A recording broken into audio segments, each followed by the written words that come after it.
His Royal Hotness. By Verna de Paul. Chapter 1. Molly Lane knew exactly what the deep burgundy rope across the carved doorway inside Flore's castle meant. It meant restricted access. It meant this is not for you. It meant do not go down there if you know what's good for you. But that was an original William McTaggart painting hanging at the end of the hallway. Once she flew back to New York City and started her new job in less than 2 weeks, she'd never have another chance to see the painting again.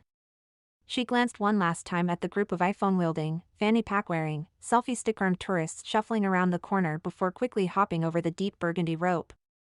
Her hiking boots, held together with duct tape and random stickers from museums, galleries, and breweries across Europe, smacked down the hallway.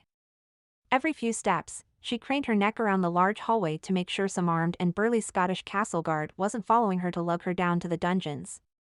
Thankfully the hallway was quiet, and she finally got to the McTaggart painting, surrounded by a thick gold frame. The vibrant colors on the canvas, depicting a sunset in bold, almost surreal hues, took her breath away. This is what I'm meant to do. Capture, create, inspire.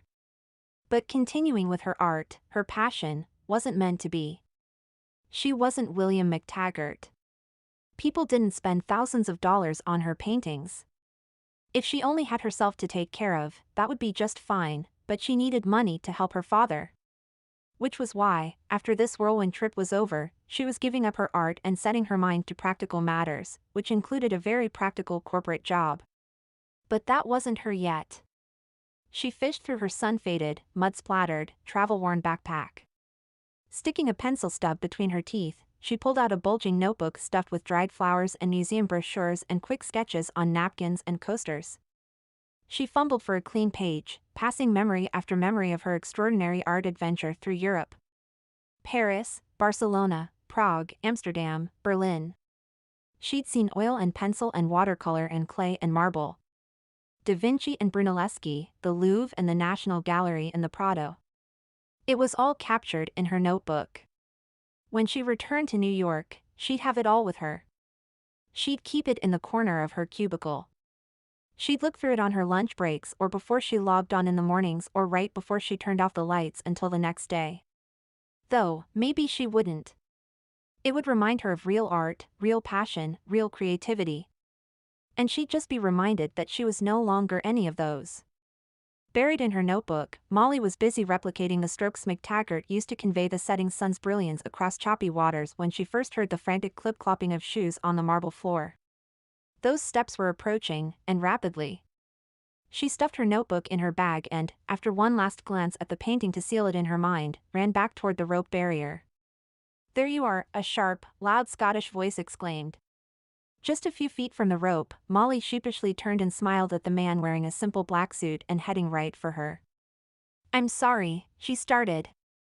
"You Americans," he grumbled, grabbing her arm, "always thinking you own the place." In confusion, she looked back at the rope she dared to cross. The man was dragging her in the opposite direction of what was open to the public, and she had no choice but to stumble right along. Yikes! The dungeons. The Duke will not be happy. The man shook his head as they rounded a corner and continued further into the castle. "He'll hang you up by your toes, he will." "By my toes?" Molly asked, her voice creeping up an octave. The man nodded grimly. She searched for any hint of sarcasm, dismayed when she couldn't find any. "Till death, I'm afraid," the man added, and she couldn't be sure, but she thought she saw a hint of amusement in his expression. Only she wasn't certain, and it seemed that ascertaining whether the threat of being hung by her toes until she was dead was serious or not required certainty. "I'm sorry," she tried. "It won't happen again, I promise." The man must have been near 70, judging by the deep wrinkles around his dark blue eyes, though his beard was red and striking. He had the strength of a boa constrictor as he dragged her past a row of stately, frowning portraits in dark and brooding hues. Just before a tall set of double doors, he stopped her. "Quite a messy little lass, eh?" He reached over and straightened her jacket, dusting off specks of dirt from her travels. Dumbfounded at the mess she found herself in, Molly stared at one of the portraits behind him. It depicted a man, frowning and regal. According to the gilded placard below the carved frame, the Duke of Roxburgh died just a month ago. Well, that's about as presentable as I can make you, love, the man said, shaking his head. Didn't you read my email about the expected dress code? She stuttered in confusion, but before she could ask what email he was talking about, he opened the double doors, walked into the room with a bow, and announced, Your Grace, my apologies for the delay. From Boston, Massachusetts, I present to you Miss Priscilla Rose. Priscilla who?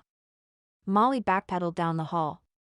But the man, rolling his eyes, chased her down and shoved her through the open double doors and into the room before she could escape, his hand pressed firmly against her back to keep her still. Miss Rose, this is the Duke of Roxburgh, is Grace Callum Philip MacGregor Harding. Molly was suddenly aware of three things: her shoes were getting mud on a white fur rug, she hadn't washed her hair in 4 days, and she should have worn a shirt without a hole. Preferably a really nice shirt. Because she was standing in the most beautiful ballroom in front of the most beautiful man she'd ever seen. He wore a fine gray suit, perfectly pressed and tailored. A tightly trimmed beard and every strand of his shoulder-length hair was arranged just so. In the afternoon light, his hair looked brown, but Molly was certain if he stood right in the sun she would see the red in it. His expression was stoic, lips drawn into a tight line and jaw held tense. Until his eyes met hers. Before that moment, everything around her had screamed for her attention: opulent rugs strewn across the floor, stained glass masterpieces in the tall narrow windows, crystal and gold chandeliers glistening above, fine art and priceless statues arranged beautifully. It all blurred and disappeared the instant she and the Duke locked eyes. Miss Rose, the older man hissed in her ear as she gawked at the Duke. Bow. His rough hand at her back was enough to make her chest tilt downward, but not for a second did she look away from the dark green eyes staring back at her. She saw something in them, something she grasped for and couldn't quite hold on to, something alluring and rare and... You're late. The trance she was in snapped at the sound of the Duke's voice. Had she blinked? Because it seemed as if in one sliver of a second, someone had sneaked in and replaced the man in front of her. Without warning, his eyes had changed and the spark that had momentarily mesmerized her had been replaced with something else. Not something disdainful. Or angry. Or cold. Just blank. The man beside her, some type of butler, elbowed Molly in the side when he noticed that she was squinting at the Duke, trying to solve this mystery. I expect your utmost punctuality as we move forward with the execution of this portrait, Miss Rose. With his thick Scottish accent, the Duke's voice, unlike his expression, was severe and harsh. Understood? Now that his eyes were guarded and the openness and vulnerability and connection she'd shared with him had shattered, Molly was beginning to understand. Portrait, Priscilla Rose, Duke. They thought she was a painter. Somehow she'd been dragged into some sort of interview for the new Duke's official portrait. Okay, she thought. I'll just bullshit my way through this and then hightail it back to town and grab the first bus out of Kelso. Miss Rose, the Duke of Roxburgh said, fingers tightening over the chair's arms. That was her. She was supposed to be Miss Rose. Yes, of course, my apologies, Mr. Harding, she muttered. Excuse me? You are to address me as Your Grace, Miss Rose. Molly bit her tongue to stop herself from responding with what she really wanted to call him. On the one hand, she wanted to curse him and walk away. But on the other hand, there was a firmness to his voice, a command to his tone, a threat in his still and calm demeanor that made her want to kneel before him, not because he was a duke, but because he made life seem suddenly more exciting. A shiver traveled down her spine as she imagined what he could do with his voice if they weren't standing in a large, elegant ballroom, but instead someplace smaller and more intimate. Rattled, she somehow managed to reply, Okay, Your Grace. He nodded with just the slightest tilt of his chin. Very well. Mac? The butler moved away from her. She turned in horror to see him walking toward an easel she hadn't seen. We're starting today? The Duke raised an eyebrow. Do you have somewhere else to be? Mac set the easel before her, and she peeked over her shoulder at the closed door. She wondered if it was locked. If she ran, would the Duke chase after her? And why did the thought of him doing that send a tingle of excitement through her veins? She looked back at the Duke, and even though nothing about his expression had changed, she swore she felt him grinning at her. Could he see what she was thinking? Was he thinking the same? Molly picked at a speck of mud on her jeans to have a reason, any reason, to look away from him. In her peripheral vision, she saw Mac fiddling with something. He produced a small work table laden with luxurious paints she'd never even dreamed of painting with. She skimmed her fingers over the multitude of colors and ran her thumb over the fine brushes laid out before her. Anything else, Miss Rose? She hesitated. She didn't know the first thing about painting those stuffy, formal, dead-eyed portraits.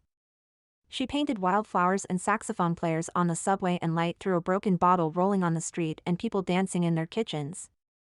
She didn't paint things that stayed still. She didn't paint things that didn't burst forth with life and love. And she certainly didn't paint dukes. But his eyes. She wanted to paint his eyes. Not the ones currently looking at her from across the quiet ballroom. No, she wanted to paint the eyes that had drawn her in. The eyes that had radiated passion and pain. Longing and regret. Living and dying and loving and lying. And flirting. And things beyond flirting.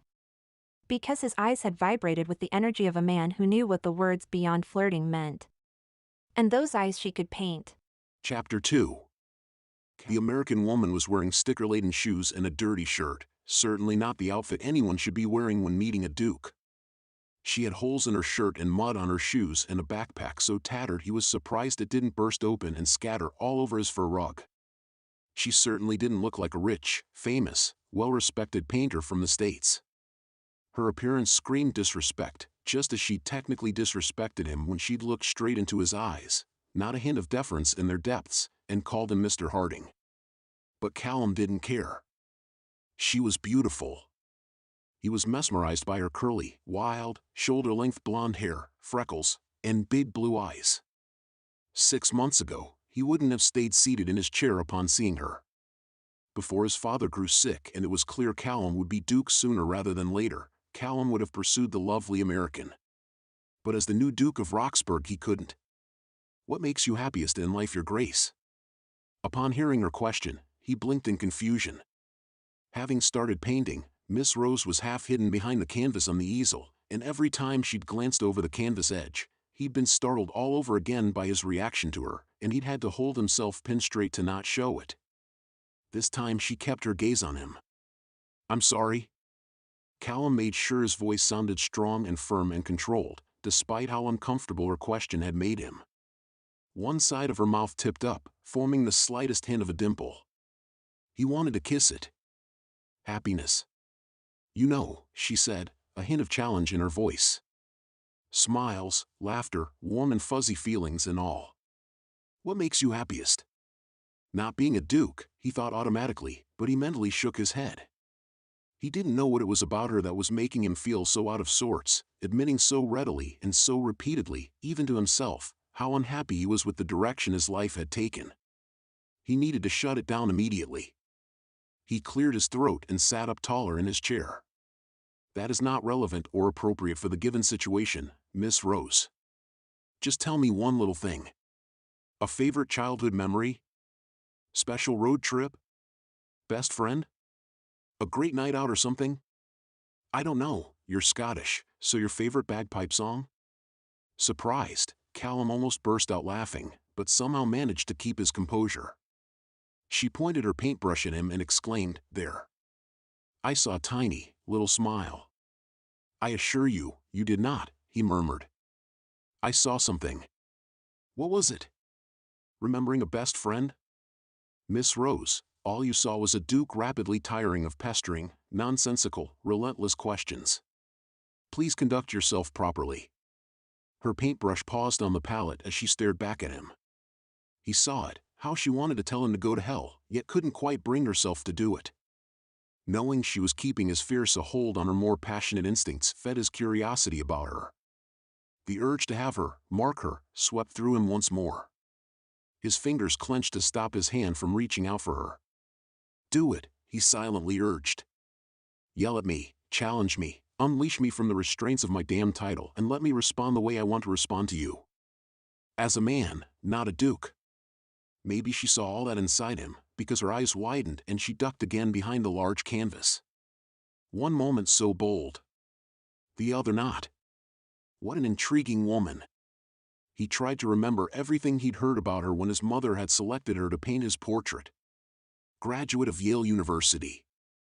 Winner of the National Young Artist Award when she was 19.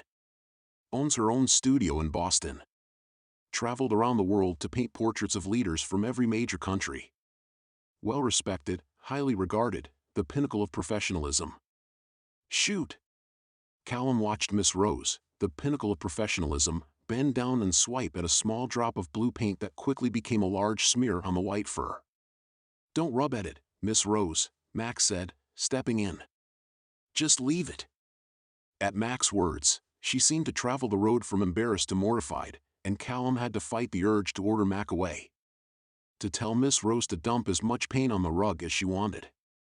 Because she shouldn't be painting here, hindered by fear that she'd drop paint on the rug. Maybe the Miss Rose he'd been anticipating before he saw her would be suited to paint in such conditions, but this woman. No, she was nothing like he'd expected, not this wild, untamed thing before him. She was a temptation, like a glass of the strongest whiskey, simply sitting there. All he had to do was reach out and take it. Take her. As Mac attended to the mess on Callum's father's fine fur, Miss Rose escaped once more behind her canvas. A little while later, he heard her muffled voice from her hiding spot. "Did you just ask me to describe the most beautiful sunset I've ever seen?" he asked. Her blue eyes emerged over the top of the canvas. They were followed by the freckles dotted across her cheeks and nose, and her pink lips with their deep Cupid's bow. If not a sunset, then how about a sunrise? Instantly, Callum's mind exploded with a vision of Miss Rose, not as she was now, standing in front of the fine mural on the wall of the ballroom, but standing against the backdrop of a sunset he'd witnessed on Holy Island when he was younger. He wasn't even supposed to have been there. His father had paid for a private university education so he could be the best duke he could be, and he was supposed to be there. But he hadn't wanted to prepare to be a duke. He'd wanted to drink. He'd wanted to smoke. He'd wanted to meet women. He ditched classes, hit the town, and after a wild night filled with every debauchery imaginable, he'd found himself alone on Holy Island just as the sun was peeking up along the horizon. Maybe it was the lingering effects of the alcohol, but he'd never seen more brilliant colors stretching across such still waters. Now, Callum wondered if that sunrise could paint Miss Rose's lips any pinker. He wondered if the first golden rays could compare to the shine of her hair. He wondered if the water glistened even half as much as her eyes seemed to as she eyed him. "Well," she asked. "You want me to tell you?" "Yes," she said. "No." Her eyes narrowed, and once again, he had to stop the amused smile that threatened to break his stony expression. He thought he saw her grit her teeth before she slowly sank down out of view again. Hearing the swish of her brush against the canvas, Callum glanced over at Mac and mouthed a quick "What the hell?" Mac was a close friend and the only person in the world he'd swear in front of now. He'd served as Callum's father's man, too. He was part chauffeur, butler, bodyguard, assistant, confidant, drinking buddy, therapist. Mac, whose sarcasm was so subtle most found him to be the most terrifying man on the planet, just shrugged. When Callum looked back at Miss Rose, he found her studying him with that unsettling intensity again. A streak of white paint decorated her chin. "What do you look for in a companion, Your Grace?" she asked next. Mac choked and coughed where he leaned against the wall. Apparently both of them were hearing the word companion as something more along the lines of lover. Callum felt his control slipping before he managed to tether it in. "Is that pertinent to the portrait, Miss Rose?" he asked calmly. "It may be," she responded. "Very well then. Silence, Miss Rose." "I look for silence." Miss Rose assessed him with tight lips and then shrugged. "That's fine," she said. "I understand if it's too uncomfortable for you to discuss with a stranger. I wouldn't want to offend your fine sensibilities." Callum couldn't quite believe it. She was mocking him. And he absolutely loved it. She glanced up from the canvas and raised an eyebrow in challenge. "Oh, sweetness. You don't know what you're threatening to unleash." "Why don't you go first then, Miss Rose?" he said before he could stop himself. Out of the corner of his eye he caught the surprise on Mac's face. "Very well. I like someone who doesn't hide anything from me," she finally said, not looking at Callum, but instead at the canvas. I like someone who says things that surprise me, someone who makes coffee extra strong, someone who says my name different than anyone else says my name. Her eyes finally returned to Callum. She held his gaze steadily and boldly and openly. Your turn. Mac stood and said, it really is quite improper for the Duke to discuss such private matters, but Callum interrupted him. I like someone who likes cuffs, Callum said. Your Grace. Mac snapped. Molly grinned. You enjoy being tied down, Your Grace? For the first time, Callum let go of his rigidity and smirked. Quite the opposite. Mac walked toward the door as he muttered, did anyone else hear the doorbell ring? I know I certainly heard the doorbell ring. I better attend to that right away. You might enjoy it, Miss Rose said, eyes dark, ignoring Mac and addressing only Callum. Being tied up. You wouldn't want to bind these hands, I assure you. He felt a wave of pleasure when he noticed her eyes flicker down to his hands. He wanted to show her exactly what he could do with them. I think you're afraid, she said, her voice low. Really? Of what? Losing control. Vulnerability. Being real. Am I not real right now? You tell me. Her words, seductive and smooth as red silk, urged within him the sparks he had been suppressing since his brother Jamie's accident, since his father's death, since the title of Duke fell to him. The sparks felt good. They made him feel alive. And that was dangerous. She was dangerous. Callum shook off the spell the American had cast on him and sat up straighter in the chair. Miss Rose returned to the canvas with a loud sigh that was clearly not tempered for his sake. And so the session continued. Every time her eyes flickered away from him and down to the canvas, he watched her attentively. Her curls bounced free every time she tried to tuck them away behind her ear. She didn't seem to care that she coated her blonde strands in paint every time she pushed her hair out of her eyes. He had to restrain yet another smile from tugging up the corners of his lips when he noticed her tongue wiggling in the corner of her mouth as she concentrated. He wondered where she went when her paintbrush touched the canvas, because from what he could tell she was no longer in the ballroom of Floor's castle. He found himself thinking he might like it there, wherever she was. 5 minutes until the hour is over, Your Grace. Mac had returned to the ballroom. Callum blinked and checked his watch to confirm.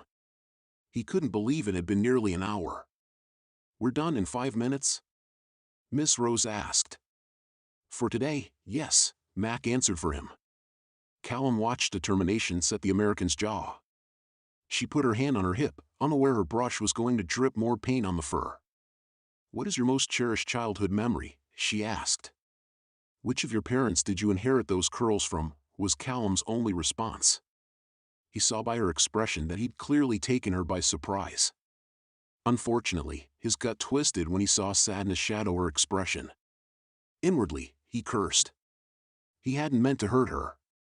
She quickly recovered and stubbornly focused on Callum again. When was the last time you cried from joy? Why was she asking him all these questions? What was she searching for? Could she see in the slight twitch of his jaw that he hadn't cried, neither from joy nor pain, in years? It wasn't a luxury he allowed himself anymore. He didn't deserve to cry, especially not after what had happened with his brother Jamie, when he had so wanted to. What do you think about when you paint? He managed to ask her. She hesitated, eyes narrowing. What song do you sing in the shower? She asked, leaning in closer for his reaction. Callum leaned in to mirror her. What dreams do you have over and over again? Was your father proud of you? Miss Rose asked. Callum hoped he hadn't flinched. He needed to throw her off. Have you ever painted naked? He asked. Do you want to see me paint naked, Your Grace? Yes, he thought. I really do. All right, Miss Rose, Mac said before Callum could. That should do it for today. She and Callum stared at each other from across the ballroom, each leaning forward, each unblinking, each challenging the other. Then, without another weird question, she grabbed her bag from the floor and marched straight out the door. Callum wanted to slam his chair behind him, send it crashing against the finely molded wainscoting and run after the woman. He wanted to find her in the abandoned stone hall of the castle and press her against the wall, tugging on one of those wild, blonde curls. He gripped the edge of the chair to keep himself still. She was forbidden fruit. And though he wondered how juicy she tasted, he would not follow her. Mac whistled and gathered the art supplies from the center of the room. Odd little goose, that lass, eh? Your mother wants a picture of the portrait so far. She wanted to be here, but she had her monthly book club. Do you mind? Mac held his phone out in front of the canvas. Hold on, Callum said. I want to see it first. He walked around the easel, crossed his arms, and stood next to Mac. He saw a rough outline of his face and neck and shoulders, his beard and hair and ears. The only feature she'd focused on in colorful detail was his eyes. They were not the eyes of a statesman. They were not the eyes of a royal. They were not the eyes of a duke. Callum leaned in closer and tilted his head and tried to pinpoint what it was about them. They were open.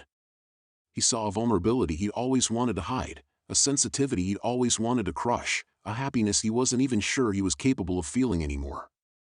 There was a lightness to the eyes, a joy held within them. Staring at those eyes, everything fell into place.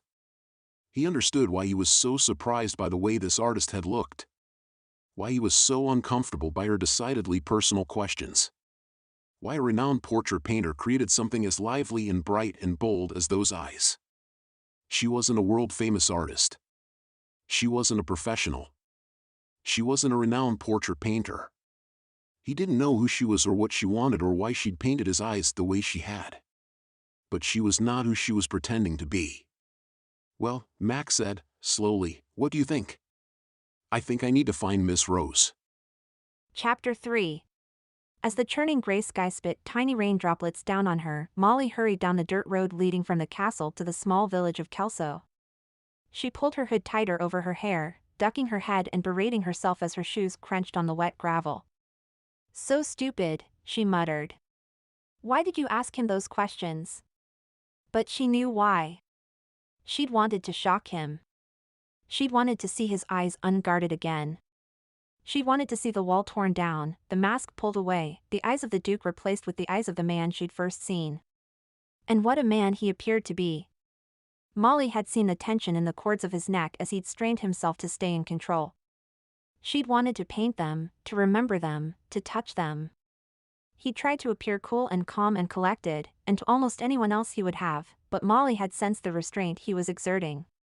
His whole body had been like a spring and she had searched and searched for the lever to release it. She'd failed. After that first tiny peek past the curtains, the Duke was as stoic and stiff as a brick wall. Every time she tried to chip it away, he buckled down.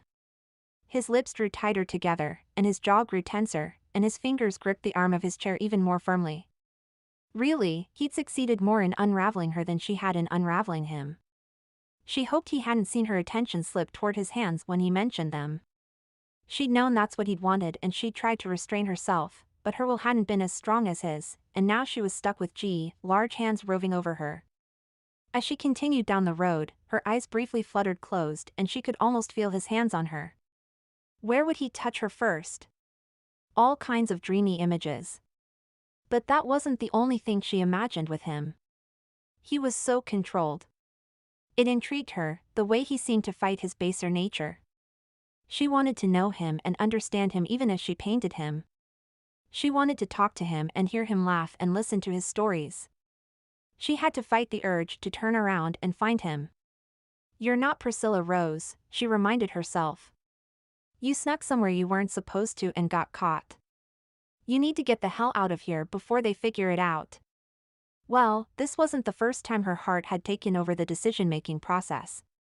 She'd learned it from her mother, after all. She'd avoided a steady job for as long as she could, choosing instead to do art she cared about. She'd managed to scrimp and save what little money she did have to support herself, and when the time seemed right, she'd used the money her mother had left her and her own meager savings and planned this trip to Europe, because it had been her dream, yes, but also because it had been her mother's dream for her. No, she wasn't known for making logical decisions. She jumped without looking. But a month before she'd left for Europe, things had changed. Her father, who'd barely been functioning after the death of her mother, had lost his job. Suddenly, she didn't have just herself to support, she had to support her father, too. So she'd interviewed for a job, gotten an offer, set things in motion, and because the plane tickets had been non-refundable anyway, had set out on her European adventure, somehow finding herself painting a duke. Miss Rose? Squeezing her eyes shut, she clenched her fists and groaned before turning around with a sweet smile. The Duke of Roxburgh sat on top of a large, grey horse that trotted right up to her. The angry skies seemed to suit him. He looked like a god atop that horse, and in turn the horse responded to every click of his tongue, every press of his heel into its flank, every gentle tug of the rein, eager to do his bidding. As she had in the ballroom, Molly imagined how well he could command her. "Where are you off to?" He guided the horse in a wide circle around her, like he was a hawk and she a helpless rabbit. "To my hotel room. Didn't you tell us you'd be staying in the castle while you completed my portrait?" As he circled around on his horse again, she noticed an amused grin across his face. So what? Now that he was out of the castle, he didn't have to hide his true feelings behind that blank mask he'd worn. The idea almost stopped her in her tracks, but she forced herself to keep going. "Oh. I have to get my bags," Molly lied. "I arrived early and stayed in the village." He nodded and glanced back at the castle. "You could have asked Mac to drive you. It's quite a hike to the village." She shrugged. "I don't mind. Good to stretch the legs after such a long flight from Boston." "Right. How do you like Boston, Miss Rose?" "Oh, Boston is just the best," she said as she continued to walk, with him on his horse trotting beside her. She'd never been to Boston. That must have been quite an accomplishment, attending Harvard, Miss Rose. She cleared her throat and eyed the horse. What were the chances she could outrun a thoroughbred through the mud? She finally ground to a halt, sighed, and blinked up at the Duke through the steadily increasing specks of rain. Harvard was just. He leaned over his horse and closer to her. "The best?" She nodded. "The best." As their gazes clashed, somehow her mind wandered away from talk of Boston. Instead, she suddenly saw the two of them on the grassy knoll just behind his shoulder. It would serve perfectly as a place for him to lie her down. "Who are you?" he whispered. "Yours," she thought. "I want to be yours. I want to be the girl who succumbs to the appetite of a duke. I want to give myself to you and in return have you give yourself to me." Only that was quite impossible. And not because she was a commoner and an imposter, but because he was a stranger to himself. "I'm Priscilla Rose," she said, not blinking. "And I must be leaving." She turned to continue down the road to the village, but he blocked her with his horse's wet nose. "I know you're not Priscilla Rose." "So, who are you?" "Your horse is blocking my way, Your Grace." "His name is Sir Galahad." "What is your name?" She rolled her eyes. Of course the horse's name was Sir Galahad. And she supposed the Duke was supposed to be the White Knight sans armor. She sighed. "My name is Priscilla Rose and you and Sir Galahad are blocking my way." Instead of leading his horse out of Molly's way, he urged the horse to take a step closer, forcing her to backtrack on the gravel road. As she attempted to duck around them, the Duke matched her movement by guiding the horse's head this way and that. She glared up at him as she stumbled down the small embankment off the road. Still, the Duke forced her backward. "What is your name?" he repeated. Molly tried to stand her ground, but Sir Galahad nuzzled his nose against her shoulder and she tripped backward again. "Is this how you treat all your international guests, Your Grace?" He shrugged even as the thunder clouds churned behind him. "Only the ones that try to take me for a fool. Now, tell me your name." Molly threw up her hands. "Priscilla Rose. I've said it before and I'll say it again, I'm Priscilla Rose." Her backward progression abruptly stopped when her shoulders collided painfully with the sharp bark of a tree trunk. She stood there as the Duke studied her, head quirked to the side, eyes mistrusting. Then he suddenly dismounted and dropped the reins. Sir Galahad wandered off to graze on the wild grasses, but Molly still could not move. He held his hands loosely at his sides, but they might as well have been pinned to the tree on either side of her head. He held himself a foot away from her and yet she couldn't move. She didn't want to move. The rabbit was trapped. Panicked, she forced herself to look past his demanding gaze to follow the dirt road that wound through the lush green hills of the Scottish countryside. She didn't want to be tempted to share her secrets with this man. And she knew the more she looked at him, the looser her lips would become. They stood in silence, the only audible sounds the wind through the grasses and the occasional swish of the horse's tail. "Why did you paint my eyes the way you did?" he asked, and Molly swore she caught a hint of vulnerability in his expression, the same vulnerability she'd seen when she'd first entered the ballroom. He shifted from one foot to the next and for the first time appeared to be anything but comfortable and in control. It was his eyes, now, that flickered away from her. "I'm not going to drag you to prison or press charges or anything. I just need to know." If she let her brain do the talking, she could just play dumb, tell him she needed to get to the village, and never look back. But he was genuinely confused, and allowing himself to be vulnerable, and she couldn't resist being honest with him. "My name is Molly Lane. I'm traveling around Europe to study art, and when I was in your castle I noticed the William McTaggart hanging." "The what?" he interrupted. "The painting. The painting in the hallway, just past the section restricted from the tourists. Famous Scottish painter, William McTaggart?" He shrugged. "Never had much time for art, I guess." Molly stared at him as if she was a priest and he just shouted blasphemy inside a church. She could understand no time to cook a healthy dinner. She could understand no time to do dishes or vacuum or dust bookshelves, or to watch the nightly news. But art? There was always time for art. "Anyway," she continued, ignoring what she just heard, "Max saw me and mistook me for Priscilla, and I was going to leave, but then, well, then I saw you." She looked down, feeling her cheeks burn slightly. "I painted what I saw." It was so hard to find the right words to answer his question. "I painted who I saw." He shook his head, the movement almost angry. "You're not the quietly and attentively sit for an official portrait type," she said. "It is my duty," he answered, robotically, automatically, thoughtlessly. Molly knew better. "You're not as prim and proper as you try to be, Your Grace." "I could see it." His jaw clenched. Molly stepped closer to him until only a few inches kept them apart. "I saw how hard you had to try to keep yourself under control. You wanted me." She amazed even herself by stating it so bluntly. She expected him to laugh disdainfully. Deny it. Instead, his eyes blazed like a million suns, and he whispered, "You don't know me." Only, she heard the uncertainty in his voice. Could he? She lifted her chin. "But I do. You're passionate and wild and restless. You're not the Duke you pretend to be at all. I saw that. I painted that." "That wasn't me," he insisted. Why was he fighting what she was saying? Why were the eyes she'd painted on that canvas so foreign to him, so unlike himself, so impossibly not him? For whatever reason, he must be guarding himself from strangers, possibly even those close to him. But maybe he was guarding himself from himself as well. And that, she thought, would be the saddest possibility of all.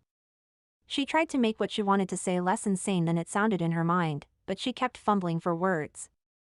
She wanted to say that the past few months, she'd traveled all around Europe and stood transfixed before the greatest works of art ever created.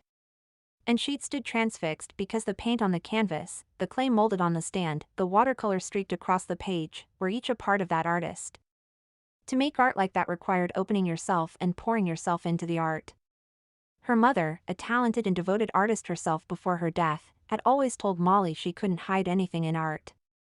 She had to show the good, the bad, the ugly. She had to show her insecurities and her doubts, her jealousies and her anger, her passion and her frustrations. The acrylic had to feel her heartbeat, her sweat, her tears, and Molly had to let it. So, every time Molly stood in front of great art, she was in awe, not just by the sheer brilliant skill required to make it, but by the artist's honesty, the openness of their heart, the vulnerability of their soul. After she stumbled into the ballroom and locked eyes with the Duke of Roxburgh, she'd stood transfixed the same way she had before the Mona Lisa. Because nothing had been hidden from her. But that really did sound insane. Even Molly, wearer of an occasional feather in her hair, hugger of strangers that needed a hug on the subway, crier at a beautiful sunset, knew that was crazy. Do you see the man you painted standing in front of you right now? The Duke finally asked. She shook her head. You're hiding. An arrogant smirk played across his face as he closed the distance between them, forcing Molly to stumble back into the tree. I'm right here, he said.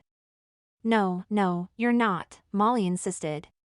He braced his hands on either side of her head. His lips were just inches from her own. She could see the shades of green in his eyes, more varied than the landscape sprawling in every direction around her. Here's another question for you, he whispered when she remained stubbornly silent. Knowing what we were asking of you, knowing you were supposed to be painting my official portrait, why did you paint me the way you did? He was so close to her. She was so close to him. Only an idiot wouldn't be able to see there were miles and miles between them.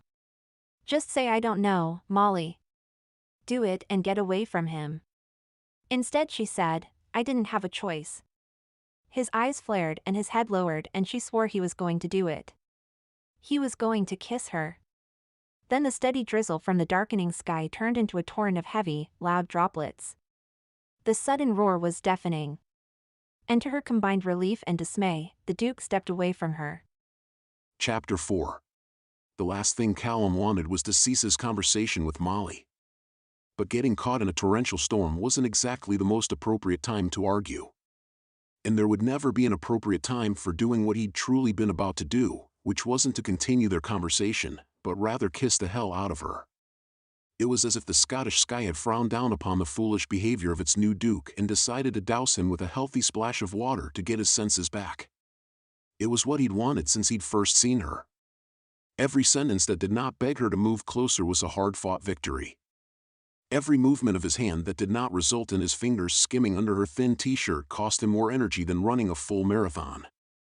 Every single step he did not take toward her magnetic, sexual draw was equal to 1,000 steps up a mountain. He was exhausted. And yet, he hadn't felt more electric in months. On the horizon, thunder cracked and lightning flashed. Water pooled in the dirt road's divots, and Molly shivered in her soaked clothes. It was best for everyone that he hadn't kissed her, of course. Still, he couldn't let her go off on her own either. What kind of noble duke would he be to let the poor girl catch pneumonia from walking in the freezing rain? He stepped away from her with difficulty, as if he was holding one end of a rubber band and she the other. He stared up at the skies and cursed whoever had sent this mad woman into his life at a time when he needed nothing of the sort. He hoped the cold rain would lessen the heat in his cheeks and the pressure in his groin. We need to get inside, he shouted. Blinking up at him with wet lashes, Molly nodded in enthusiastic agreement before stepping around him. Surprised, he reached for her wrist. Where are you going? Another flash of lightning. Her curls hung wet and limp around her pretty face. She pointed south. I've got to get to the village. She said it as if it was the most obvious statement ever said. He felt her pull against his grip, so he held on tighter. Are you crazy? He yelled. You'll never make it to the main road, let alone all the way down to Kelso. I'll be fine. She gritted her teeth and yanked her hand free. She turned and marched down the muddy road, slipping and sliding every step. Stubborn, he muttered. She struggled onward, and he was going to let her go. This strange, maddening, perfect woman wasn't his problem anymore. He'd tried. He'd done what he could. Grabbing his horse's bridle, he put one boot in the stirrup and was about to mount, when he audibly groaned and started following Molly in the pounding rain, muttering every swear word he knew and making up new ones with every muddy step. Without a word, he caught up with her and swept her into his arms. For the barest second, he imagined doing something else entirely. Standing there in the rain, her breath hitching in her throat, her eyes locked on his, her lower lip trembling, he wanted to forget his title, forget his duty, and remember the man he used to be. The man this American woman had somehow seen and put on canvas, taunting him with what could never be again. What he could never be again. As if reading his mind, she shifted just the barest fraction of an inch, bringing her face closer to his so that, he swore, their lips barely touched. He tasted her complexity, her vitality, and desire pulsed through him. She was a temptation. She shook his resolve to tamp down his more passionate nature, to be the good duke he needed to be, which included marrying a woman of royal blood one day. She made him ache to be a red-blooded man, not a blue-blooded duke. And therefore, she was forbidden. With a sudden jerk of his face away from hers, he could breathe and reason again. He moved quickly, plopping her in front of the saddle. Dumbfounded and mute, she stared at him as he climbed up behind her and dug his heels into the horse's flanks. "I would have made it to the village," she finally said, her voice breathless. "Sure you would, lass." "Sure." He choked the words out and hated them. He sounded like a robot. He sounded like a duke. The stable's warmth made Callum sigh in relief when suddenly Sir Galahad shook his mane and sent a huge wave of icy water crashing over them. He shivered and shook off the drops. His stable hand, Lloyd, arrived with towels draped over his arm. "A bit muggy for a ride, your grace?" "Wasn't my choice," Callum grumbled. He slipped down from the saddle and reached up for Molly, who ended up falling on him rather than properly dismounting. He relished the fragile weight of her in his arms before putting her down and quickly stepping back. Lloyd handed over the towels and took hold of Sir Galahad's reins. "A peppermint for you, don't you think?" Lloyd cooed to the horse. "Come this way," Callum said. Still reeling from the feel of her so close to him and the naughty stable fantasy that had suddenly formed in his head, Callum led Molly towards the castle's back entrance.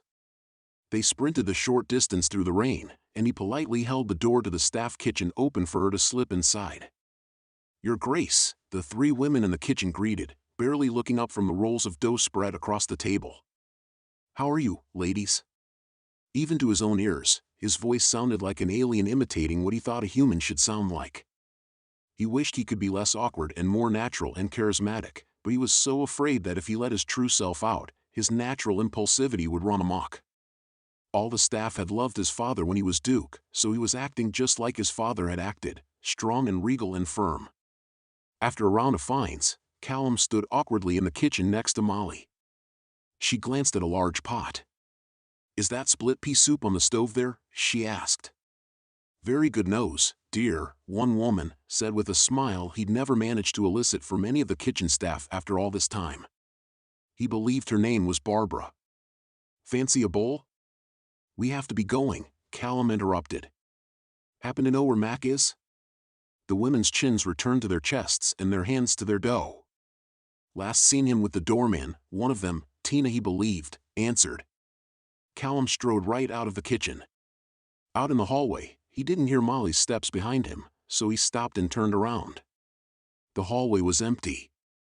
He was about to go fetch her when she came around the corner with a steaming bowl in one hand and a spoon in the other.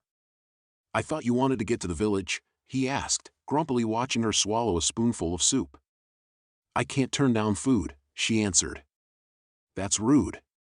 You trespassed in my home, pretended to be someone you were not, and bolted before being questioned," he accused as she hurried to match his pace. "But turning down a bowl of soup, that's rude?" Molly grinned. "I'm glad you understand." He sighed, then led her up a stone staircase that brought them to the castle's large open foyer. Mac stood by the doorway, peering at the rain through the window and nodding, a phone tucked between his cheek and shoulder. "All right, Tommy boy, stay dry." Mac hung up and turned around. "Your Grace." He looked Callum up and down with thinly veiled amusement before turning to Molly. "Miss Rose." "Mac, I'll be needing you to drive Miss Rose into town." Callum turned on his heel to leave, but Mac quickly said, "Can't your Grace?" "What's that?" "That was Tommy Hillshire. Says the brook is flooded. Can't get to town if we can't get over the bridge, I'm afraid." Molly spooned in another mouthful of split pea soup. "No other roads in?" Mac laughed. "Just the one love." "What exactly do you need in town, though?" Callum glanced over at Molly, who shifted nervously from foot to foot.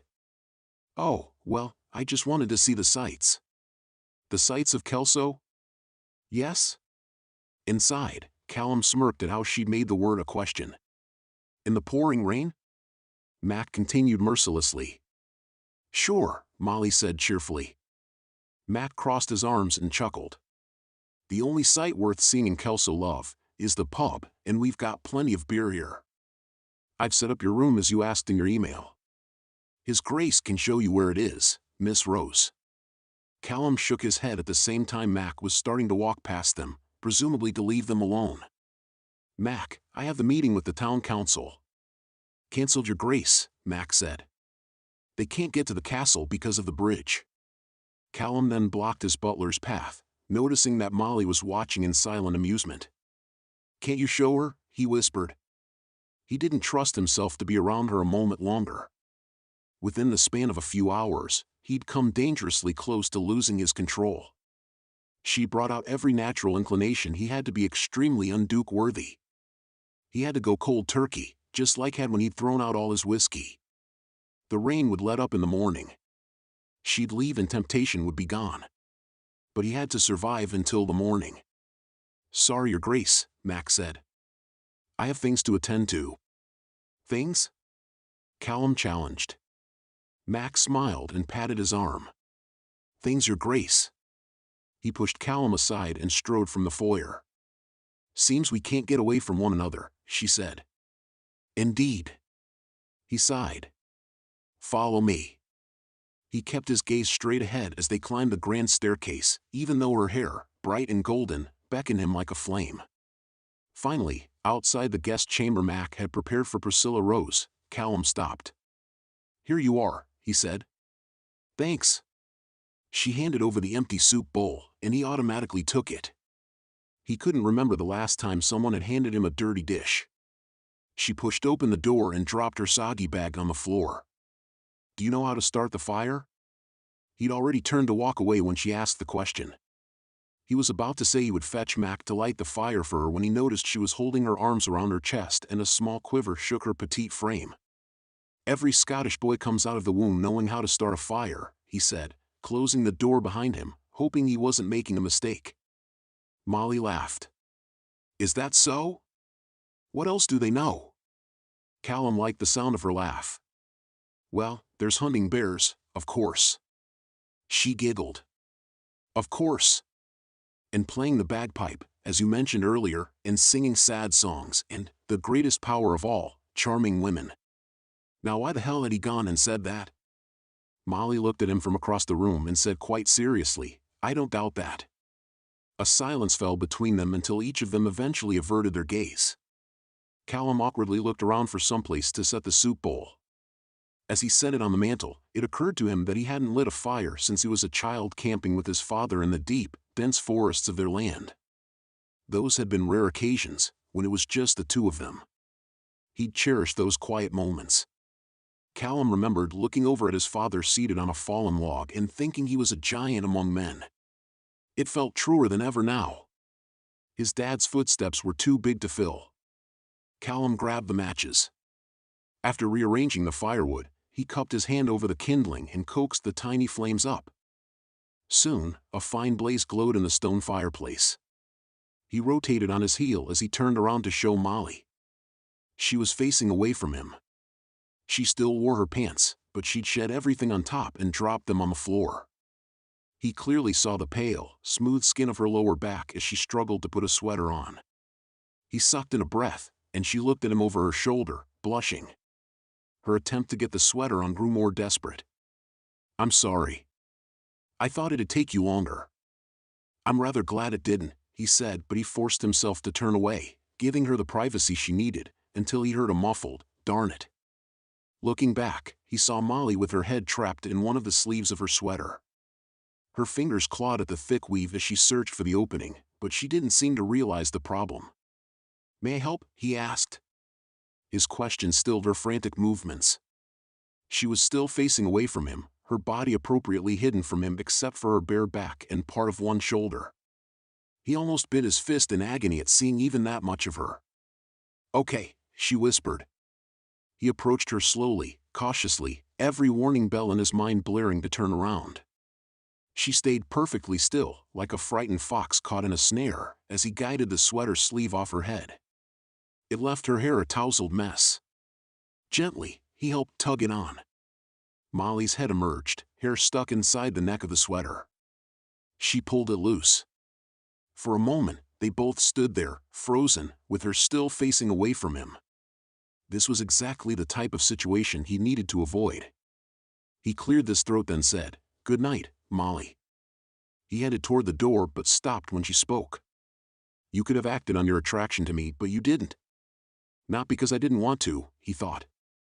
But all he said was, "You're a guest in my house. It wouldn't be proper." She sighed. "And unfortunately, you are always proper." Not always, he thought. Everything about this woman who had abruptly entered his life made him want to open up. To talk about his brother and father and how much he hated having to rein himself in. But he didn't have that luxury. "You're right. I am," he said. He risked a glance at her. She turned to fully face him and nodded politely. But it was clear she knew there was a secret he was hiding. "Thanks for the fire," she said, thankfully changing the subject. She leaned against the post of the canopy bed. Her nose crinkled slightly when she smiled. "Also, thanks for not throwing me into the dungeons." He chuckled, the sound feeling rusty coming from his throat. "I assure you Floor's castle has no dungeons." "Well then, where do you keep all your torture devices?" She grinned, and he watched her nose crinkle again. He couldn't resist replying. "Those would be in my bed chamber." Her mouth fell open. Oh my, your grace, was that a joke I just heard?" "A rather lame one, I suppose." "Not at all. It was funny." He put his hands behind his back to keep himself from reaching out for her. Well, the road should be clear in the morning so you can leave," he finally said. Her smile quickly faded and her nose unwrinkled, and he immediately wanted to kick himself in the shin. Her voice was tight and formal, just like his. "Right, I'll be gone first thing. Don't worry." She reached for her wet shirt and laid it out before the fire. He fought the urge to apologize. To tell her the last thing he wanted was for her to go. He wanted to say she intrigued him and made him smile when he knew she wasn't looking. But all he could do was count each of her freckles in the firelight. Then recount them again. Had it only been hours ago since she'd started painting his portrait? Amazing how just a few hours could rock his whole world. Callum walked quietly to the door and slipped out without another word. The hallway was dark and cold compared to the cozy warmth from the fire and Molly's smile. And even as he walked away, he knew he was walking away from something precious. Something more precious than an entire kingdom. Chapter 5. With her backpack strapped on tight and her bootlaces double knotted, Molly cracked open the door to her room and checked the long hallway for any movement or sound.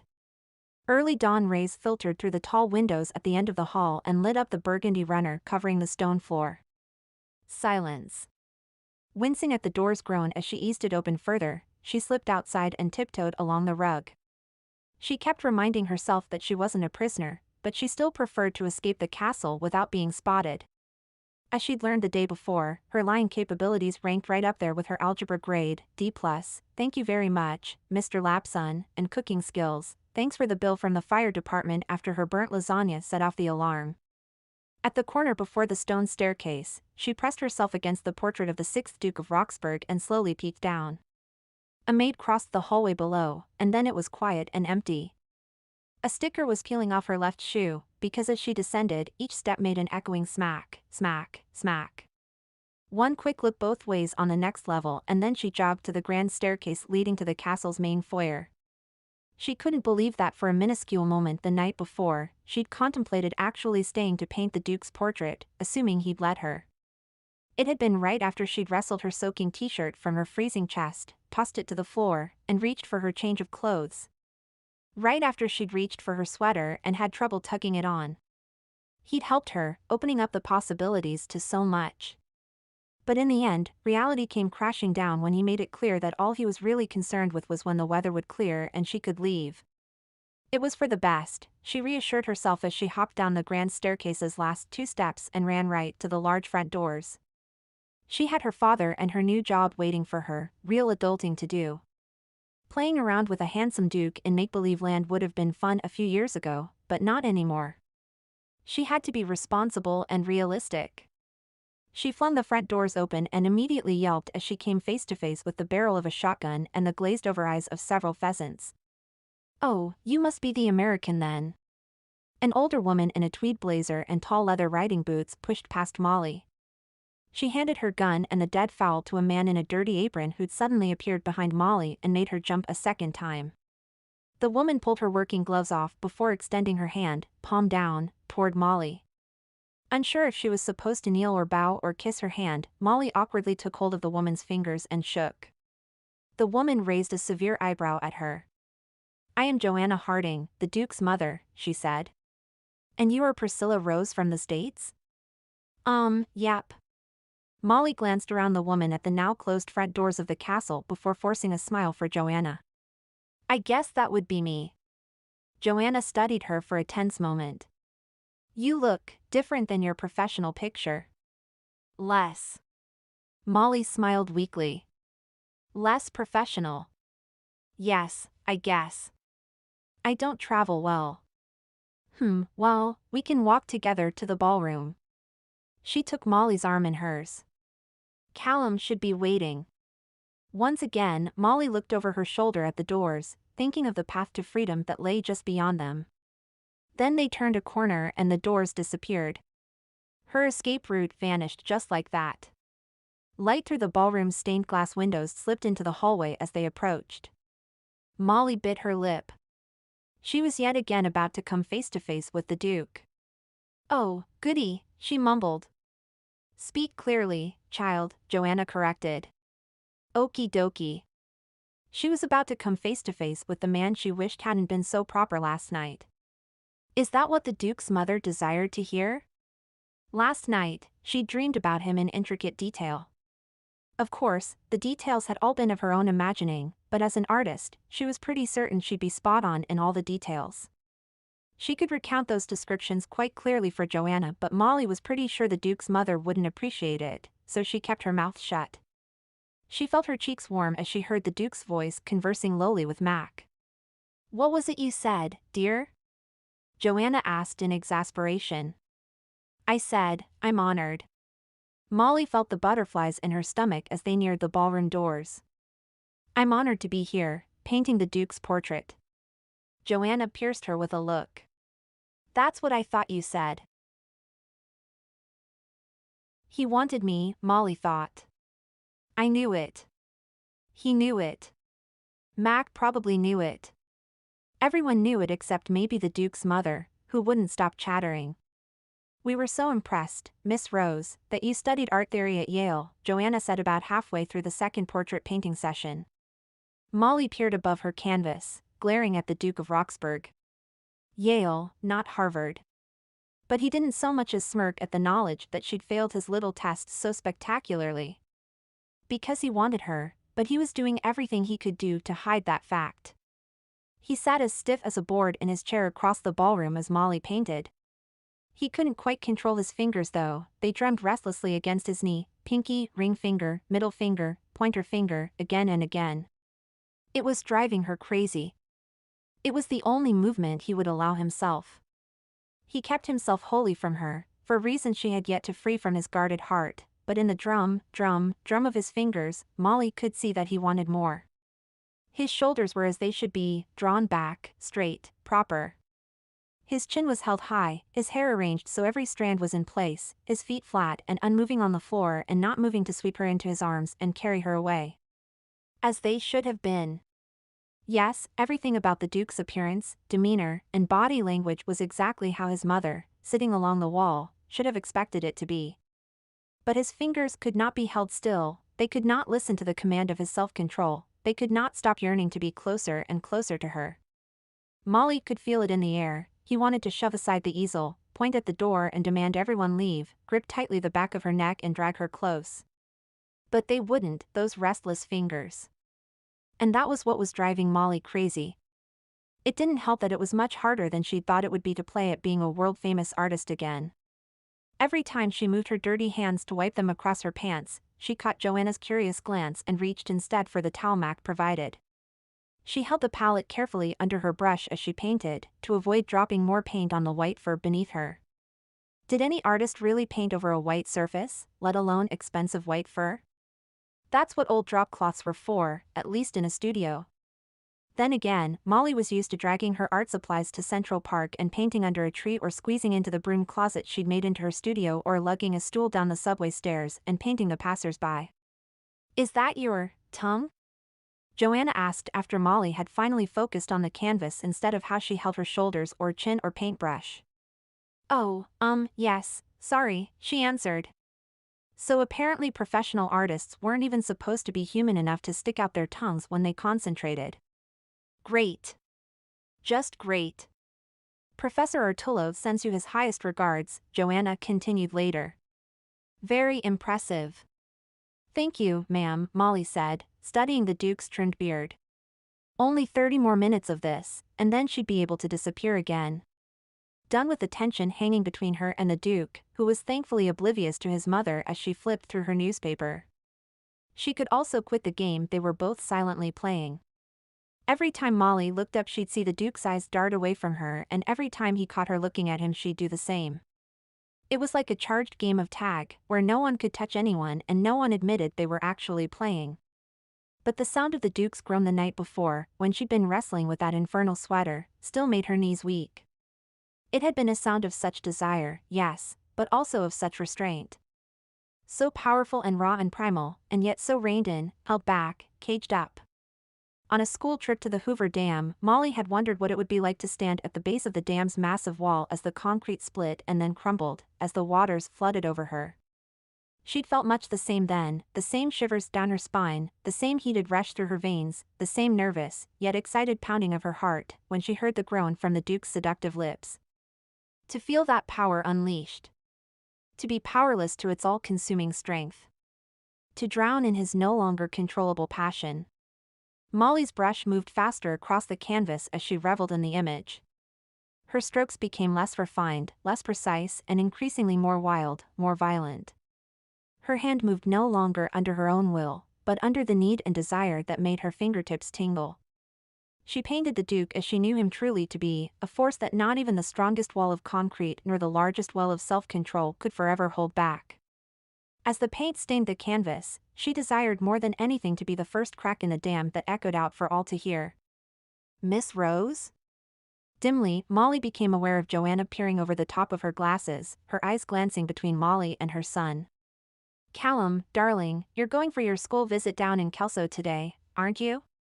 "Yes, ma'am." Joanna nodded. "Good, take Miss Rose with you." "What?" Both Molly and the Duke exclaimed at the same time. Molly had barely been able to contain herself with 10 feet or so between them. How was she supposed to keep control of herself in a car with less than 2 feet between them? Joanna frowned suspiciously before folding her paper and setting it on the small table Mac had set up for her. "Well, why ever not? Callum, you're going to promote the arts, and we have with us an artist. I don't see the problem." The Duke stared across the room at Molly, and Molly bit her lip before turning to Joanna. Joanna had no idea just how close her prim and proper, fine and fitting son was to pouncing from his throne upon the American who was not who she proclaimed to be. Joanna had no idea she was only pushing him closer. Ma'am," Molly tried to think of something to keep her from the Duke. "I'm not really great with children." That was a lie, of course. She was great with kids. Joanna didn't even look up at her before shaking a dismissive hand her way. "Nonsense, you're being modest. I saw your impressive volunteer record with the Boys and Girls Club in Boston." "Right." Molly tapped her brush against the palette. "Of course Priscilla Rose also volunteered for the common good. I love children." "Excellent." "Mother," the Duke tried, shifting in his chair for the first time since the session began. "Perhaps Miss Rose would like to rest from her travels." "She can rest after the school visit." "Don't be silly. She's going, and I don't want to discuss it further." From Joanna's tone, she meant it. He lapsed into tense silence.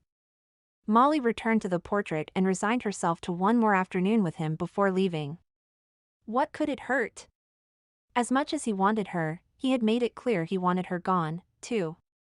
Mac poked his head inside the ballroom. "Car's ready to go, sir." Quickly, before Joanna could sneak a peek at the canvas, Molly pulled a sheet over it. She grabbed her bag to follow after the Duke. As they approached the front doors, she felt her phone buzz against her back. "Miss Rose?" Mac asked, holding the front door open for her. She fished the phone out of her bag and groaned when she saw the caller ID. "I'll be right there, Mac." "It's, my agent." "Got to take it."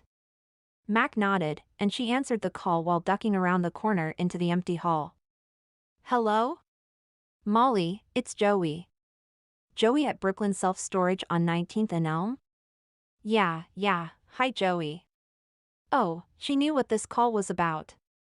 "Great, yeah. I'm looking at your account for the deluxe storage unit, and it looks like you're behind on your payment." When Molly's mother had died from cancer 2 years ago, her father had fallen into a deep depression. He'd wanted everything that reminded him of his wife out of the house. He couldn't bear to look at the art her mother had painted, or the instruments he'd played that had made her smile and laugh and cry. He'd wanted it all gone. But Molly had refused to let him do it, and they'd gotten into some angry fights. "You can't just stop playing music," she'd yelled.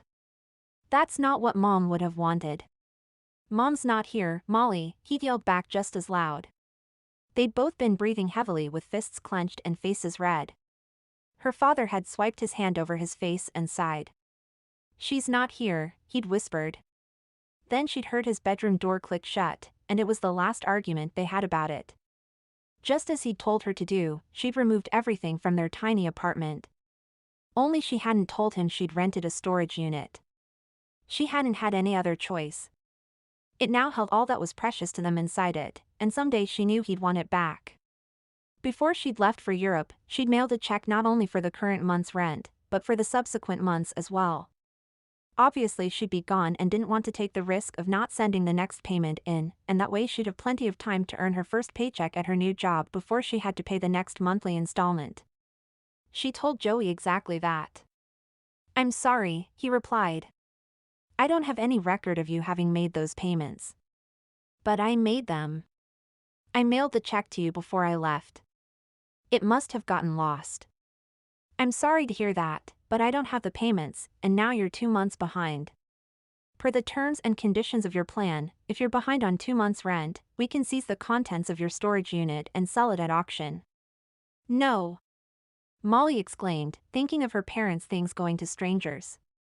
"Please, you can't do that. I'm in Europe, but I'll be back next Wednesday, a week and a half from today, and I'll pay." There was a pause on the line. "Well, I guess I could wait until then, but..." She sagged against the castle wall. "Look, what's in that storage unit is more precious to me than anything else in the world, okay, Joey? Okay?" Molly hated that she was begging. But if she was going to beg for anything, it was this. "I'm starting a new job next Wednesday, all right? And I'm getting a signing bonus, and that money will go straight to Brooklyn Self-Storage on 19th and Elm. Please?" Joey sighed. "I'll give you until next Wednesday," he finally said, and she heard him typing on a keyboard. "But after that, you forfeit whatever is left in the storage unit. It'll go to auction and I can't do anything then. Got it?" She nodded, squeezing her eyes shut. "Got it. Thanks, Joey. Take care, Molly." She opened her eyes and heaved herself up from the stone wall. Then she turned to find the Duke of Roxburgh standing silhouetted in the dark hallway. "We really must be going." Irked, she shoved her phone in her bag and marched past him. "How long were you lurking there?" "It's my castle," he responded, his shoes smacking on the marble behind her. "I do not lurk." She looked over her shoulder and raised an eyebrow. "I didn't overhear anything, if that is your concern, Miss Rose." "Good." In silence, they walked together down the stairs to the black luxury sedan waiting to drive them into the town of Kelso. Just as Molly was about to get in, the Duke asked a question that almost made her trip headfirst into the gravel. "Was that your boyfriend?" She stared at him with wide eyes. Then she circled around the back of the car to where Mac was holding open the door for her. She was still staring at the Duke as he climbed in next to her and shut the car door. "And what if it was?" she asked finally, perturbed by his calm, blasé demeanor. He shrugged. Just curious. She was too embarrassed to tell him who it really had been, and that at the moment she couldn't afford to wire the storage company the money for 3 months of storage, so she huffed and crossed her arms, feeling childish and petty. Well, not that it's any of your business, but yes, that was my boyfriend. The car rolled along the gravel drive, away from Floor's castle. Next to her, the Duke scrolled casually on his phone, seemingly unperturbed. How tall are you? Molly asked. 6'4" or so. My boyfriend is 6'5" or so. He didn't respond. Her teeth ground. He's very rich, you know. Very, very rich.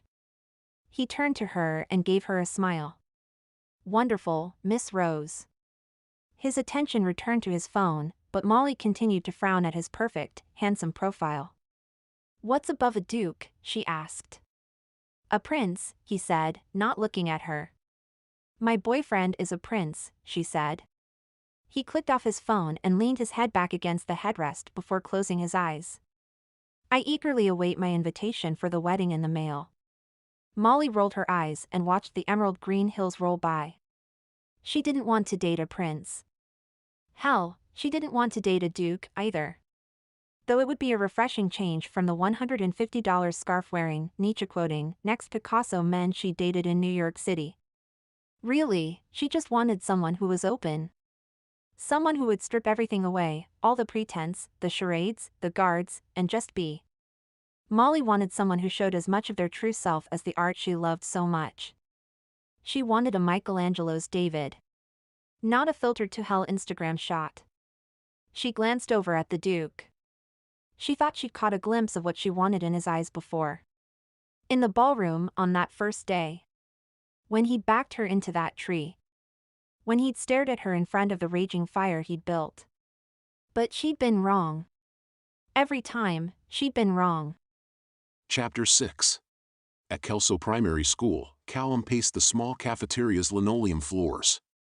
Molly scuttled out of his stomping path for the 4th time. Could you please pace in a straight line, Your Grace? She asked. He stopped mid-step and gave her a disapproving stare.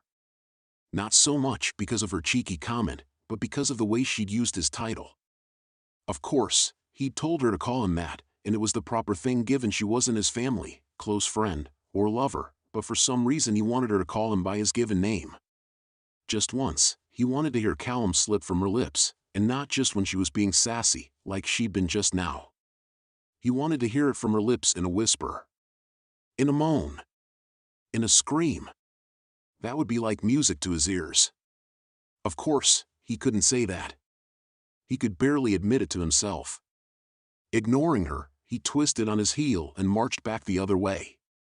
His eyes darted to the wall that divided the cafeteria from the gymnasium, where 50 terrifying children awaited his speech about the importance of the arts and maintaining program funding.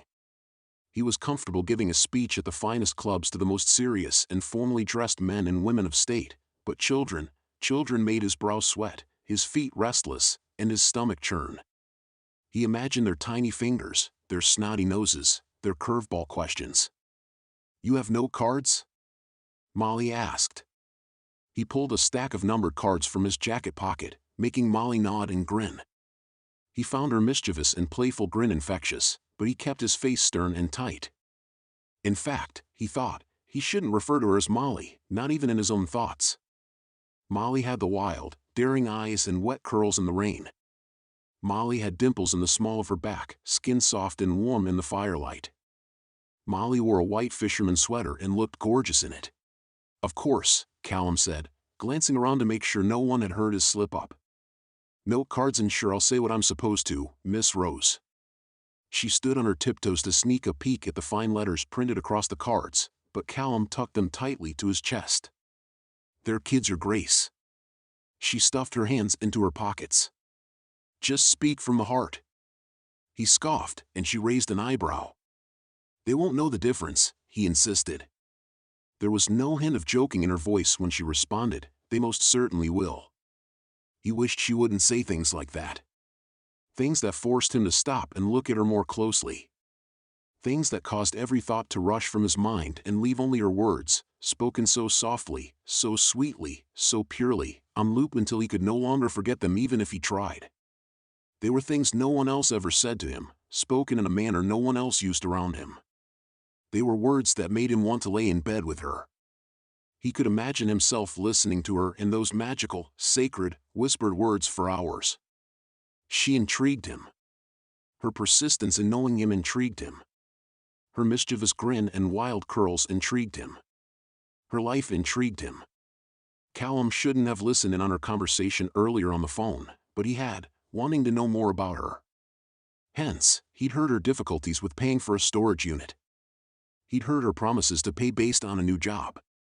He'd heard her desperation when she said the contents of the storage unit were the most precious things to her in the world. It all made him exceedingly curious about her and what she was hiding. His immediate thought was to help. He had more than enough money, more than he really even knew what to do with.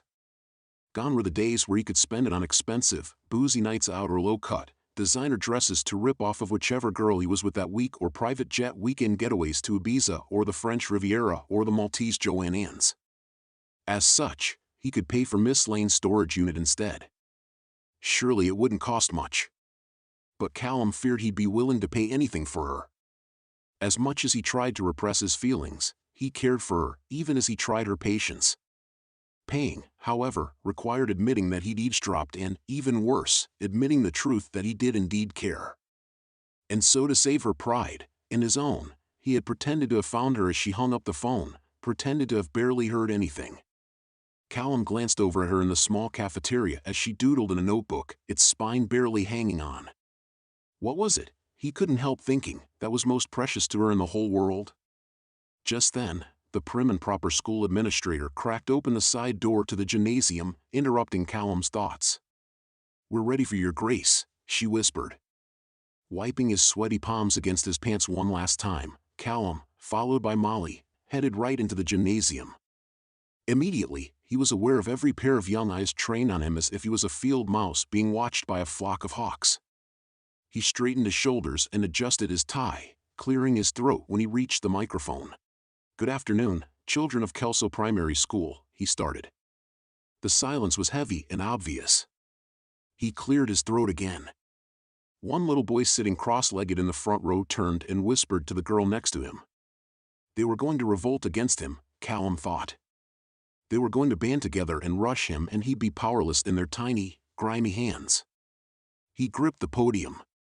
"Of art," he continued, "Aristotle said that the aim of art is to represent not the outward appearance of things, but their inward significance."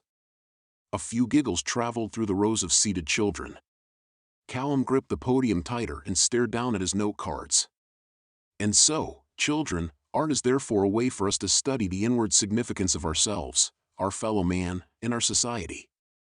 The exchange of art between us elevates us all. It is for this reason that I am the most ardent of advocates for the continuation of the invaluable art projects being conducted through the schooling here in Kelso." A teacher near the back clapped twice before the pervading awkwardness settled back in. "Thank you," he muttered, flipping the first note card over. Out of the corner of his eye, Molly whispered with the school administrator and then abruptly disappeared down the hallway. Even with her absence, he continued his speech. One by one the children's attention dropped away.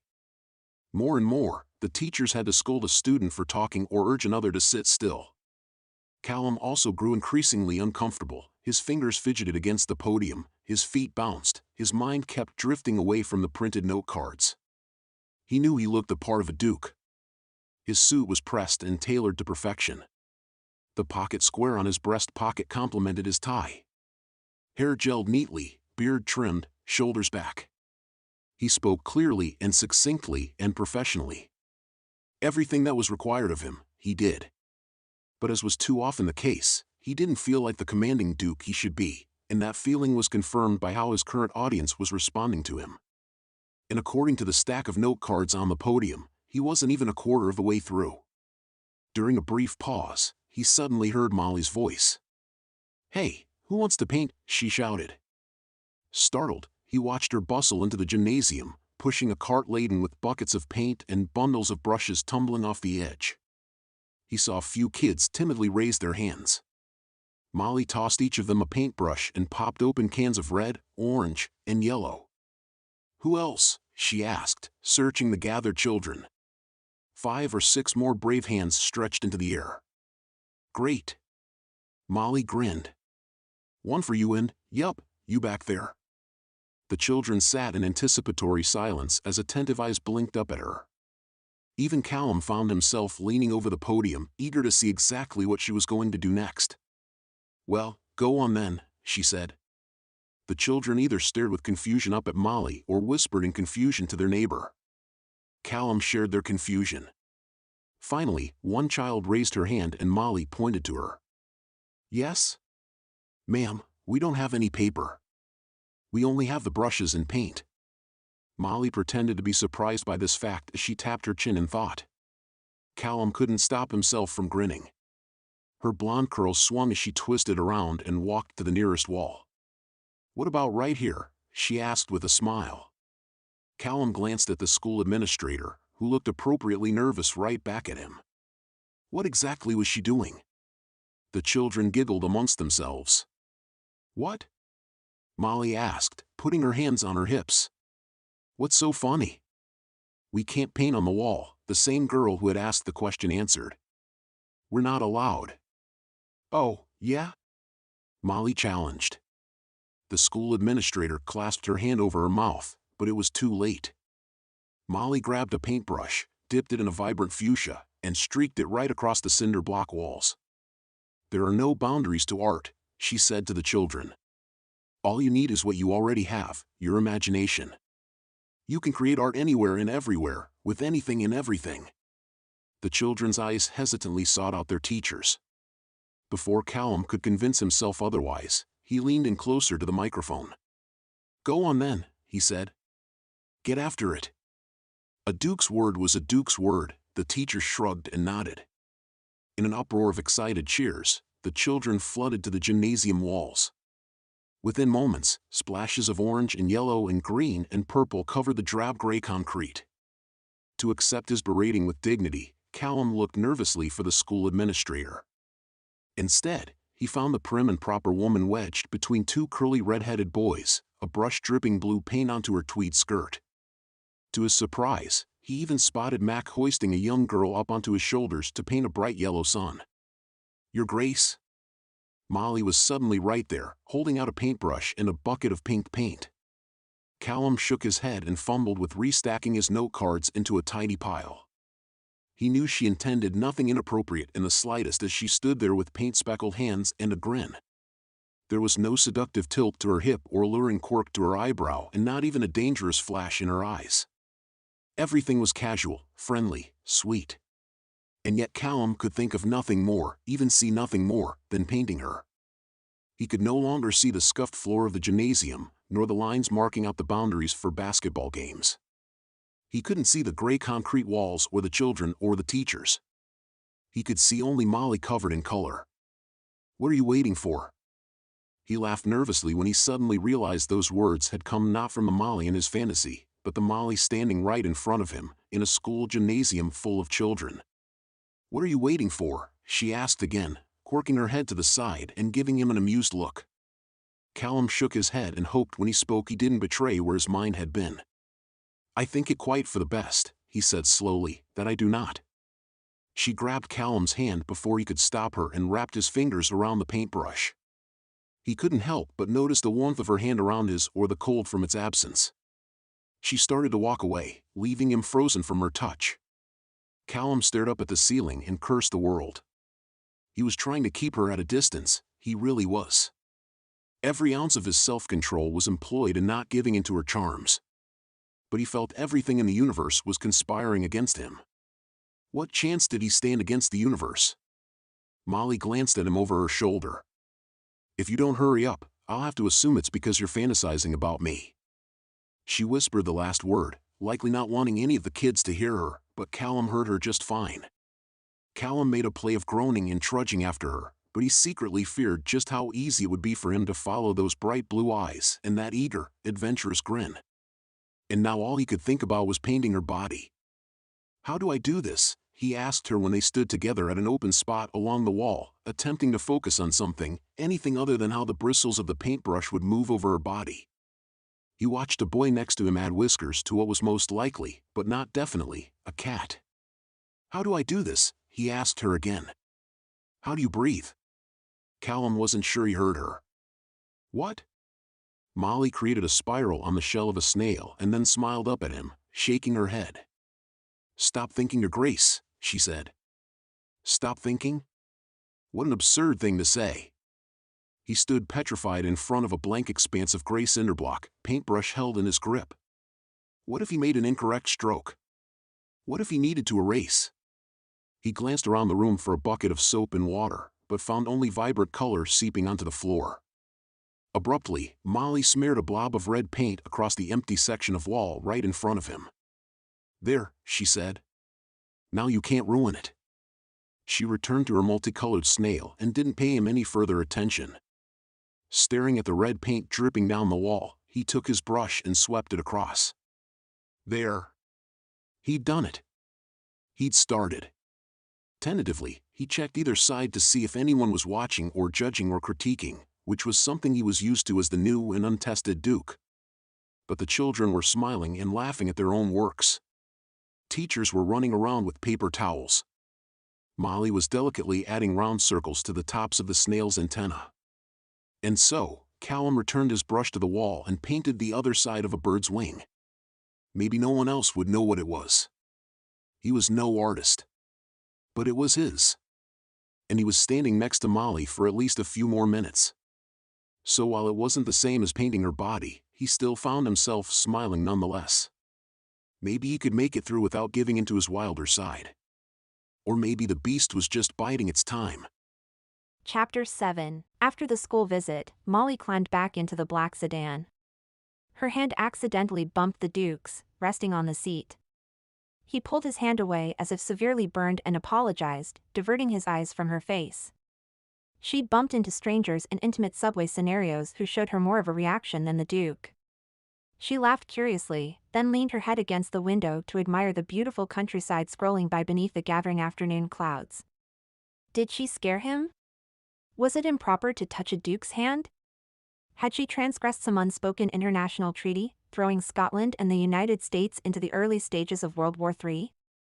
But earlier, in the gymnasium, she'd grabbed his hand and he hadn't pulled away. Of course, she hadn't allowed him to. She'd just grabbed him and not let go. Maybe he wasn't used to that. Miss Rose? Callum asked. Molly turned in the leather seat as Mac drove. You call me that again, Your Grace, and I'm going to call you Cal for the remainder of our time together. He frowned. What would you prefer me to call you? She was about to respond with her real name, but the Duke nodded toward Mac in the driver's seat. She tapped her hands on her knees and sighed. Priscilla, she said with little enthusiasm. I guess you can call me Priscilla. Priscilla, may I ask you something? Certainly, Your Grace. How did you engage so quickly with the children back there at the school? He asked. Don't you remember, Your Grace? She winked. I have extensive volunteer experience with the Boys and Girls Club. He rolled his eyes dramatically to admit his amusement, but Molly could tell that he truly wanted an honest answer. Slightly surprised that he wanted to have such an open, personal discussion, she decided to give him her full attention. She wiggled in her seatbelt until she was fully facing him. I think I just have my heart in it, she explained. I love art. Above all else, I love art and everything it represents, everything it can be, everything it can do. And, well, I love to see young kids get involved with it. I love seeing what their young, unfiltered, unbiased minds can create. I love seeing that same love I have grow in them. Molly half expected him to ask her to stop so that he could pull a notepad and pencil from his lapel to take notes. He seemed to nod at the right moments and say, and yes, all right. But when she searched his eyes, she sensed he really had no idea what she was talking about. It's cheesy and all, she added. But I think it might be as simple as doing it from here, pointing to her heart, instead of from here. She pointed to her head. I see, he said, hesitantly.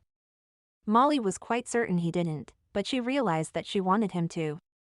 He was a stranger to her and she'd soon be leaving him. She shouldn't have cared one way or the other.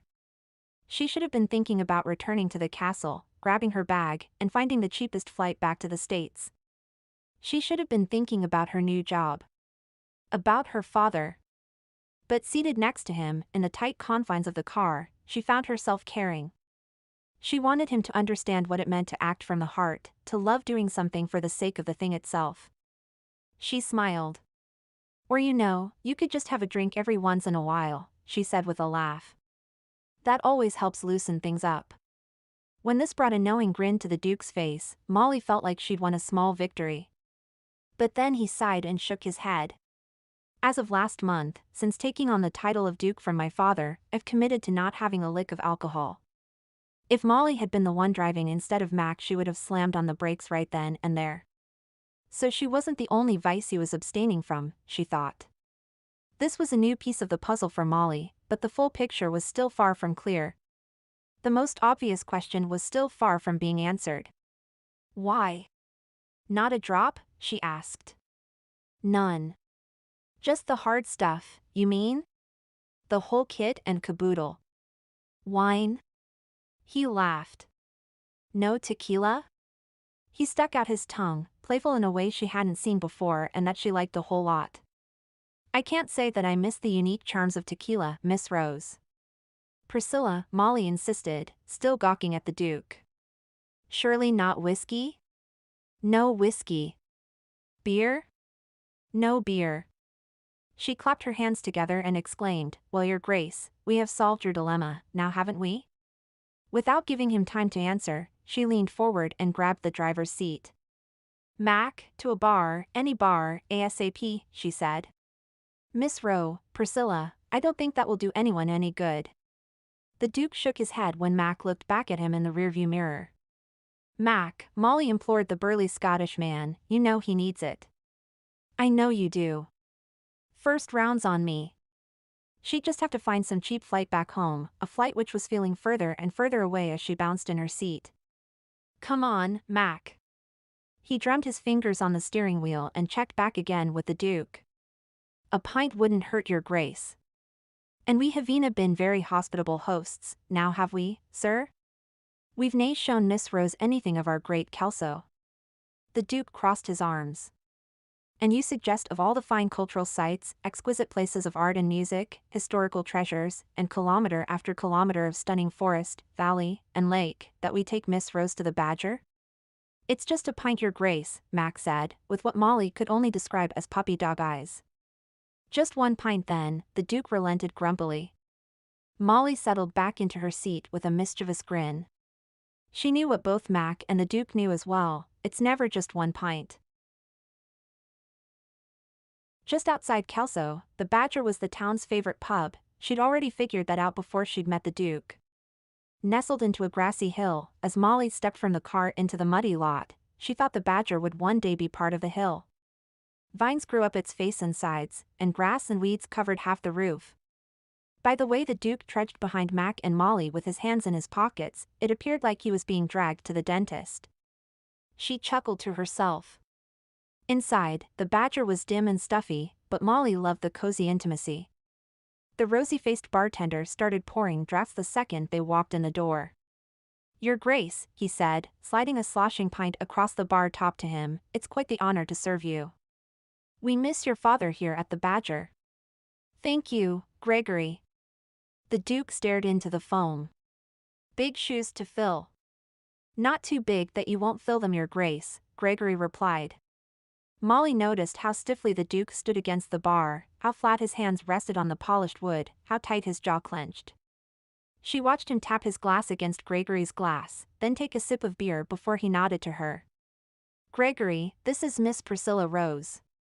She's here in Kelso from the States to paint my official portrait. Molly smiled and accepted the pint from Gregory. I've been in here before, but you weren't the bartender, Gregory. Cheers. He grinned. Mac received his beer as well, and the three of them walked toward a quiet booth in the corner of the pub. But as Molly slid across the worn leather seat, Mac stopped and patted his back pocket. Forgot my wallet, I do believe, he said before turning and weaving back through the empty tables to the bar. From across the table, Molly and the Duke shyly glanced up and down at one another. Molly traced her finger, still covered with specks of red paint from earlier that day, around the lip of her glass. Mac didn't leave his wallet at the bar, did he? She finally asked, her voice low over the hum from the bar. He shook his head. No, he did not. And he isn't coming back, is he? She watched him glance at the bar. Again, he shook his head. It does not appear that he has any inclination of returning. He wanted us to be alone then. She lifted her eyes rather nervously toward him. I believe so, he said. Why was she so nervous all of a sudden? What was it about the way he looked at her that made her bite her lip? Why do you suppose that is? She asked. His green eyes seemed to be searching for something in hers.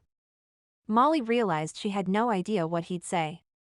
There was definitely more than enough mystery hiding under his tailored appearance and perfect manners to drive her crazy. Who was this man sitting across from her? And why did she care so much to know? In that moment of tender silence between them, a waitress dropped a glass in the back of the bar, and a chorus of hoots and hollers rose up.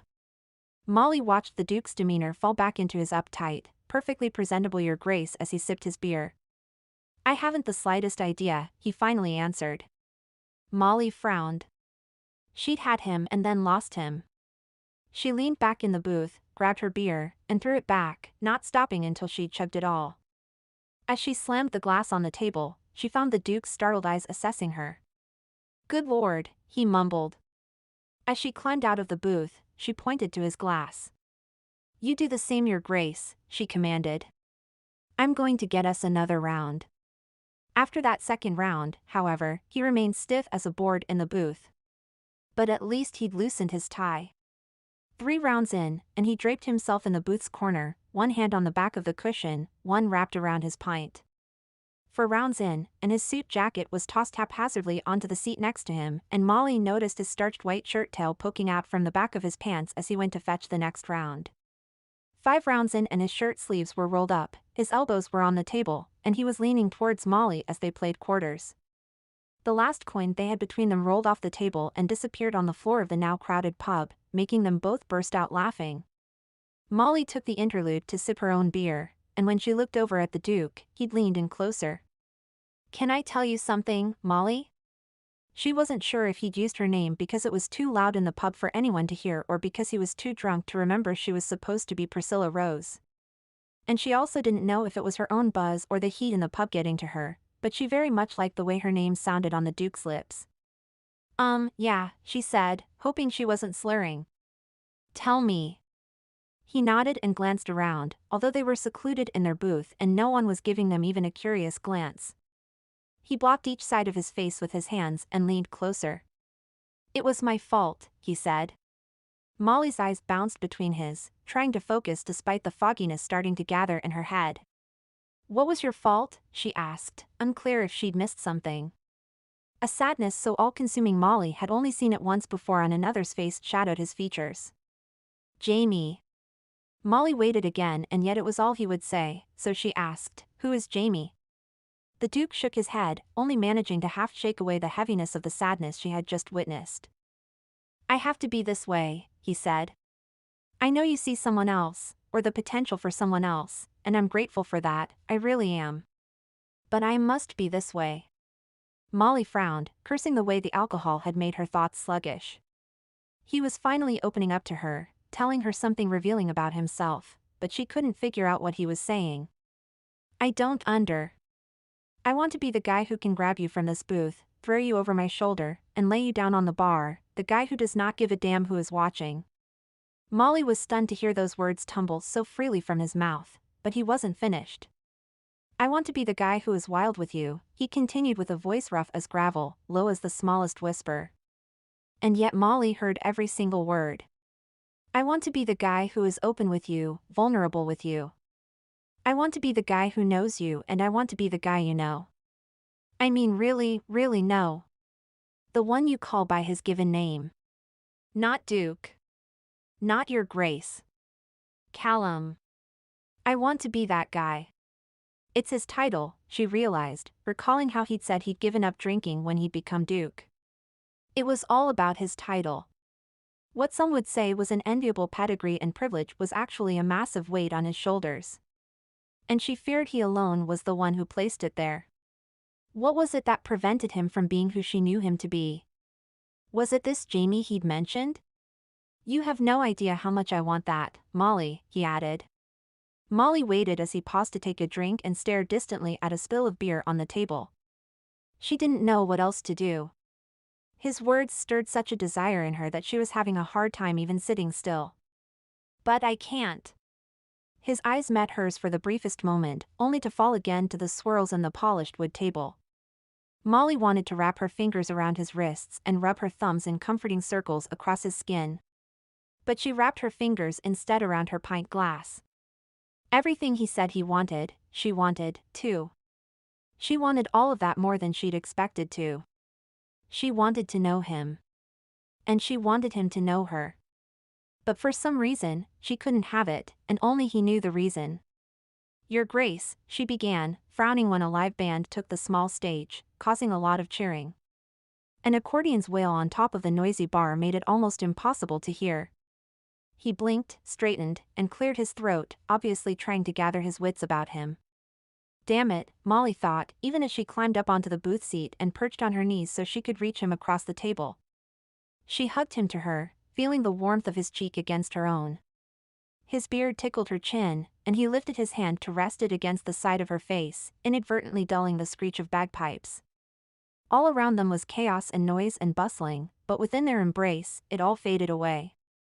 This intimate space between them wouldn't last, couldn't last. This was her only chance. And so she made herself vulnerable when she said, "You can do anything you want to do. Be anyone you want to be. You're not just your title. You're more. You just have to remember that, and I believe you can." She pulled away just far enough to see into his eyes. Music vibrated from the floor beneath her feet. The cheering crowd deafened her ears. Alcohol tingled on her tongue, and above it all, she felt only his hand gently over her own. He seemed to move closer to her, but maybe it was all in her mind. His fingers seemed to tighten, as if desperately on her sleeve, but perhaps she imagined that. As he exhaled, his breath stuttered like his heart rate was thundering away in his chest. But she probably wouldn't have heard that either over the loud pub. She gently pressed her lips to his. He abruptly pulled away and sat back, rigid and proper, against the booth, removing his hand from hers. His eyes wouldn't meet her own. He stammered as she stared in confusion. "I'm sorry." With that, he got right out of the booth and hurriedly wove through the crowd.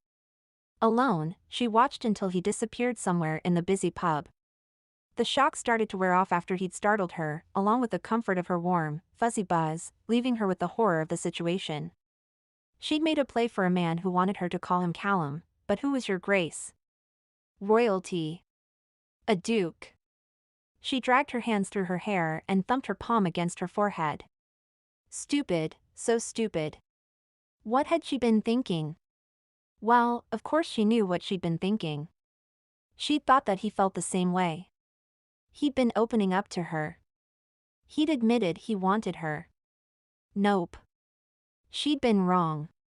She glanced around the pub. What was she doing there? She wasn't Priscilla Rose. She wasn't a girl a duke could fall for. She wasn't escaping the reality she was bound to. She was Molly Lane. She was starting a job in New York City next week, whether she liked it or not. And she needed to leave. Chapter 8. On a list of the worst places to be stuck with a raging headache, a rigid chair in a drafty ballroom waiting for an hour-long portrait sitting was in the top 5. Just behind being on a sailboat on a choppy lake, or in a classroom at college taking an ill-prepared for final. Callum wearily rested his elbows on his knees and buried his face in his hands. Even that slight motion brought a pounding to his forehead that made him woozy enough to fall off the chair. His hangover was a rough one. No denying that.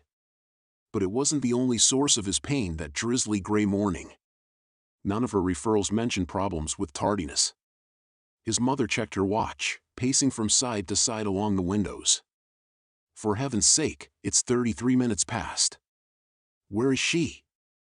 Callum needed an aspirin and a dark room. He did not need his mother's shrill voice echoing around the ballroom. If only he could sleep. Then he'd escape from the pain in his head. Then he could forget what had happened the night before.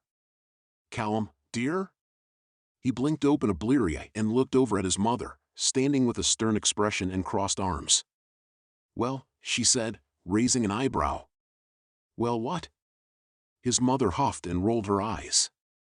"Well, where is she?" She was assessing him as he shrugged and took comfort in what little darkness the refuge of his hands provided. "I have no idea, Mother," he grumbled, knowing she'd reprimand him for mumbling. "Your father never mumbled." Then she continued to spout speculations as to where in the world Miss Priscilla Rose could possibly be, how rude it was to keep them waiting, and insisting that when Miss Rose did eventually arrive, she'd be thoroughly chastised by the mother of the Duke. However, Callum knew she'd never get the chance to utter whatever harsh words she'd prepared. Miss Rose wouldn't be walking through those doors any time soon that miserable morning. Miss Rose was long gone. However far she could have gotten from him, she'd most certainly gotten. No, Callum would never be seeing Molly Lane ever again, not after he'd pulled away from her at the pub. Of that he was certain. And then she walked through the door. Molly. Yesterday, Molly had learned her lesson, so she woke up before the first rays of morning light poked through her window. She shoved her things in her bag, dragged her fingers hastily through her hair, and wiped away as much smudged mascara as she could from underneath her eyes. It being so early, it was easy to sneak out of the castle. The only time she had to duck behind a column was when a maid suddenly emerged from a linen closet. The foyer's marble floor made her boots echo loudly, but no one came running. Soon enough, she had open sky above her and miles of gravel road ahead of her. However, the sounds of rocks crunching or mud squelching under her feet did little to drown out her relentless thoughts. How could she have been so stupid? She hoped that the more distance she put between herself and this castle, the less time she'd have to keep reliving that moment in the pub over and over again. But she was already more than a mile away and still kept smacking her forehead and shaking her head. There was no longer any reason to worry about it. She'd make it into the town of Kelso and head right for the train station to Edinburgh, where she'd catch her flight. She'd definitely feel better with the Atlantic Ocean between her and the Duke. After that, the only time she'd ever see him again was if she one day Googled him. Well, those hopeful plans soon changed. A black sedan appeared from the direction of Kelso, kicking up dirt along the winding country road. Molly shifted to the side to let it pass, then was surprised to find it slowing down. It came to a full stop right beside her. She had just enough time to wonder where she'd stored her pepper spray, when the window rolled down and Mac leaned over to smile at her. "Morning, love," he said in his gruff but amiable Scottish accent. "Just coming back with some breakfast from Mary's bakery." "Oh." She smiled back, ready to continue on. "That's nice." Mac's eyes traveled to her backpack and he frowned. "What are you up to so early this misty morn?" She hoped one positive of this whole fiasco was that perhaps her horrendous lying skills had improved. "Out for a walk," she tried. The doubt written all over Mac's face immediately informed her she hadn't fooled him. "Great. You've got your whole big pack on your shoulders," he pointed out, nodding as if it had gotten there by accident. Right." She was stalling for time to think of something other than "I made a pass at the Duke and he rejected me." Mac was still waiting. Right, yeah," she said again with a defeated sigh. "It's strength training." "Strength training, Miss Rose?" He sounded half impressed and half dubious. "Yep, that's what I said." Why she said it, she had no idea. She glanced down the road and glimpsed the church steeple in Kelso. It was so close. But as she smiled back at Mac, it felt further and further away. "Just extra weight, I guess," she explained. "Well, that's really lovely, but aren't you supposed to be in the ballroom right now? I believe we agreed to 8, no?" Molly was trapped. Lost track of time. "I'll head back right now." She turned to walk back toward the castle and prayed that Mac would drive on to meet her there. "That's ridiculous." He laughed. "Hop in." "I guess there's no saying no," she joked with a forced smile, even though it was no joke at all. "The Duke will be eager to see you, Miss Rose, I'm sure." She begrudgingly opened the door and sank into the passenger seat. She wasn't sure eager would be the word the Duke used. Surely he'd be horrified. just as horrified as he'd seemed when she'd tried to kiss him. Callum. During the entire hour-long portrait session, Molly didn't look at Callum one single time. She did paint him, yes, or at least it looked like that was what she was doing, but her soft blue eyes never once fell upon his face. From his seat, Callum had watched her come into the ballroom behind Mac and march straight to the easel. It had already been set up with canvas and her table of paints and brushes. She'd looked at Mac when she'd politely declined the croissants he'd bought from Mary's in town. She'd made eye contact with his mother during her gracious and humble apology for her tardiness. But for him, there'd been no such acknowledgments. She'd hidden behind the canvas and busied herself with cleaning her brushes and mixing her paints again and again. Callum wasn't an artist, but no paint needed to be mixed that aggressively for that long. When the session was over, Molly had thanked both Mac and his mother. Then she had dashed out of the ballroom without so much as a glance his way, let alone a goodbye. He considered letting her go. Even if things between them hadn't ended the way he would have liked them to end, the fact remained, they had to end. He hadn't meant to hurt her, but he'd done as he needed to do. After rambling on about what kind of man he wanted to be, he behaved like the man he needed to be. He'd maintained his control where Molly Lane was concerned. But even as his mind ran through the logical reasons why he'd acted correctly in pulling away from her kiss last night, his feet were already ignoring them. "Callum," his mother called as he quickly strode past her. "Where in the devil are you off to in such a hurry?" He waved her away and strode into the main hallway of the castle. Empty. He heard an echo to the left and jogged along the corridor, jumping down the stairs 3 at a time and finally, halfway down the stone hallway, spotting blonde curls. Molly. She must have heard him, but she ignored him all the same. He increased his pace and called her name again. Again she failed to acknowledge him in the slightest, not by the turn of her head, or a dismissive wave, or a frustrated groan. Molly. She marched on. At last, he caught up to her and gently grabbed her wrist, moving his body around to face her. She averted her eyes and twisted her arm free while he bent down to make eye contact. She moved a step around him, but he blocked her path, holding his hands up in the universal sign for surrender. "One moment. Just wait." She shook her head and maneuvered her way around him, her feet echoing as she continued down the stone corridor. "Just listen to me for 2 minutes. Please." This plea, too, was ignored. It was making his extraordinary self-control weaken. Every reverberation from her footsteps moving further and further away from him was like a crack forming in his own stone wall. The stone wall he tried so hard to keep erect and which Molly seemed hell-bent on tearing down. The next time he spoke, it wasn't in the same tone he'd used to call her name before. That voice hadn't worked. It had been too reserved, meek, tame. Now, he unleashed a voice that was forceful, almost savage. Reflective of the beast he tried to contain but no longer could. "You will stop." She paused mid-step. "Good. That did it." She still faced away from him, but her body was frozen. It was the strength of her will against the strength of his command. The rationality in her mind raging against the yearning of her heart. She looked slowly over her shoulder. "What did you just say to me?" Suddenly, a weight lifted from his shoulders, all burdens released from his smothering grip. The shackles were gone. He moved toward her. Again, he felt the strength of the muscles in his arms, the power of his intimidating height, the way his body moved like the deadliest of mountain lions. His voice was low and dangerous. "I said, you will stay right where you are." But her eyes were not the eyes of a frightened deer. They were not wide with terror or paralyzed in shock or flitting to and fro with white-hot adrenaline. As Callum drew near to her, near enough that he could smell her, like a rainstorm in the sweltering heat of a summer's night, he could see clearly that her eyes were the furthest thing from the eyes of prey. They were calm. They were studying him, watching him, anticipating him. The blue of her irises, dark in the dim light of the hallway, steadily followed his movements as he circled her. Her hands, held loosely at her sides, didn't tremble. Every time he crossed back in front of her, her eyes met his, daring, confident, waiting. "My portrait is not finished," Callum said. The words slipped from his lips barely above the volume of a whisper in that empty hallway, but they were said with authority, as if he'd shouted them from the depths of his lungs. Behind Molly, He tugged at a particularly perfect blonde curl at the base of her neck. He found her teeth sinking into her lower lip as he moved in front of her, still holding her hair, and checked her eyes. Her pupils grew wide as she met his gaze, unblinking.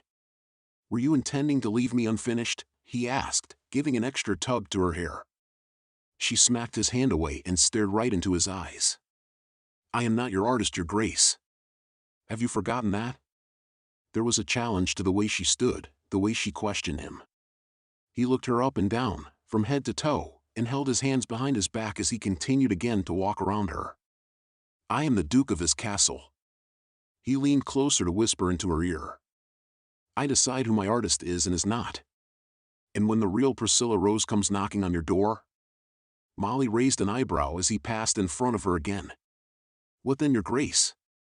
Every time she called him that he felt a groan growing in his chest.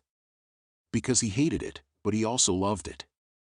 Hated it because the title was a barrier between them, a reminder of who he was and why he couldn't have her. Loved it because she didn't say it with the deference that was due to him, but to taunt him. To push him. And pushing him past his limits was certainly something she did well. "I'll tell her she certainly must be an imposter," Callum said. "I'll tell her Priscilla Rose has blonde curly hair, about to hear." Callum unlinked his hands to skim one pinky along Molly's collarbone. "I'll tell her that she couldn't possibly be Priscilla Rose, because Priscilla Rose has boots falling apart and t-shirts with holes. Priscilla Rose's nose wrinkles slightly when she smiles and laughs. I'll tell her I've seen the real Priscilla Rose and those are not her eyes. Her eyes are blue and see the world in a way no one else does." She raised an eyebrow. "So, that's why I must stay then, Your Grace?" she asked, this time taking a small, somewhat timid step closer to him, his title falling from her lips not sarcastically, but softly, seductively. "The sole reason I must stay is to paint your grand portrait?" A devilish spark lit her eyes just as much as anger. Her chest just barely pressed against his, just enough for him to know she was there, that she was real. All he had to do was reach for her. He remained silent. "That must be it," she said softly. "Because I know it's not because I drive you crazy. I know it's not because you want me." There was resignation in her eyes, but hope, too. A flicker of hope. Callum's hand almost shook from the effort of restraining himself for so long as he slipped it behind Molly's neck. He felt her skin shiver as he lowered his head to hers and kissed her softly. At the pub, her kiss had been like a shock of lightning. It had left him trembling for hours and hours after. This kiss was smooth like whiskey, but still it left his lips buzzing when he pulled away to stare into her eyes. "Tell me," she whispered. Callum twisted his fingers into the sides of her sweatshirt. He clung to it as if he was hanging over a rocky ravine and the gray cotton in his grip was the only thing keeping him from plummeting to the bottom. Molly's feet relented when he urged her backwards and against the stone wall of the hallway. "Tell me," she gasped as his fingers twisted tighter in her sweatshirt. "Say it." His breath came in stutters as he drowned in the light from her eyes. "Say you want to lose control with me," she urged with a desperation mirroring his own. "Tell me. I need to hear it." Her fingers snaked up his back. The collar of his control was fraying, each strand spiraling loose, the threads coming undone one by one. It was barely wrapped around his neck as Molly buried her hands in his hair and yanked. "Tell me," she said with a weighty finality, "or you'll have to find yourself another artist, Your Grace." Those last two words from those pink lips, still wet and shining from his kiss, undid him. He nudged her head to the side and nipped her neck, and she hissed. "Callum. My name is Callum. Say it." "I know." "Say it, Molly." She sighed. "Callum. That's right. I'm both Your Grace and Callum. I want you to call me both. Your Grace in public. Callum when we're alone. Can you do that?" "Yes." "Then you're right.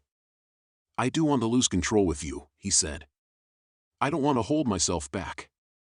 "Then don't," she breathed, clinging to his shoulders. And thankfully, he didn't. He fished a key from his back pocket, opened the nearby door, and then carried her inside. And his idea of more than flirting was more mind-blowing than she could have ever imagined. Afterward, when they were entwined in each other's arms, She let out a succession of small breathless laughs until finally Callum had the energy to look up at her. "You sound happy," he managed to croak out. "Oh, I am. I've never done that with a duke before," she said with a grin. He shook his head and winked. "I've never done it with a world-famous painter." She smiled and played with his hair as he pressed sweet kisses to her neck and shoulders. "You're staying," he said. She hesitated, then said, "I can only stay for a few more days. But if you want me to stay, I'll stay." Chapter 9. It just so happened that the day after Callum Philip MacGregor Harding, His Grace, the Duke of Roxburgh, had his way with her, was the day of the famous Scottish Highland Games, and Molly was thrilled when Callum invited her to attend Roxburgh's version of them with him. Now, a mild wind swept over the wild tall grasses, fluttering through the white and blue flags. It was coming from the moss-covered trees of the dense forest lining the fields. If she could paint any smell, this would be the one. The air buzzed with excitement as the crowds increased. The competitors were readying themselves, and kegs burst forth. Molly had her own pint, which she kept sipping as she glanced around for Callum. He'd had to finish a call, so Mac had driven her here early. Their first stop, of course, had been the bustling beer stand, and then Molly had wandered around the grounds by herself. She paused to watch the bulliest men she'd ever seen practice throwing logs across the grasses. She was also secretly waiting for confirmation that the men did, indeed, go commando under those kilts. That had always been a curious thing to her. She grinned and shook her head, still not quite believing she was actually standing there in a borrowed pair of wellies, about to watch the Highland Games with a duke, no, a man, who'd ripped her bra off her and talked dirtier than any dirty talk she could have possibly imagined. She'd been hell-bent on marching straight out that castle door. She'd sworn there'd be absolutely nothing to stop her, and then he spoke. To be commanded by him sent the most unexpected and strong thrill right down her spine. She'd heard everything in his voice, the slip of control, the weakening of restraint, the failing of his facade. Seeing that untamed side of his had been everything she'd wanted and more. Those wild, ravenous eyes had lit within her an urge to capture every little detail. Now, standing quietly in the grasses, she briefly closed her eyes and remembered the passion he'd shown her. She wanted to do it all with him again and again. Maybe she'd be able to make it through the games without ravaging him, but she wasn't making any promises. With a hazy smile, she opened her eyes and excitedly searched for Callum. When she spotted him, however, she was left confused.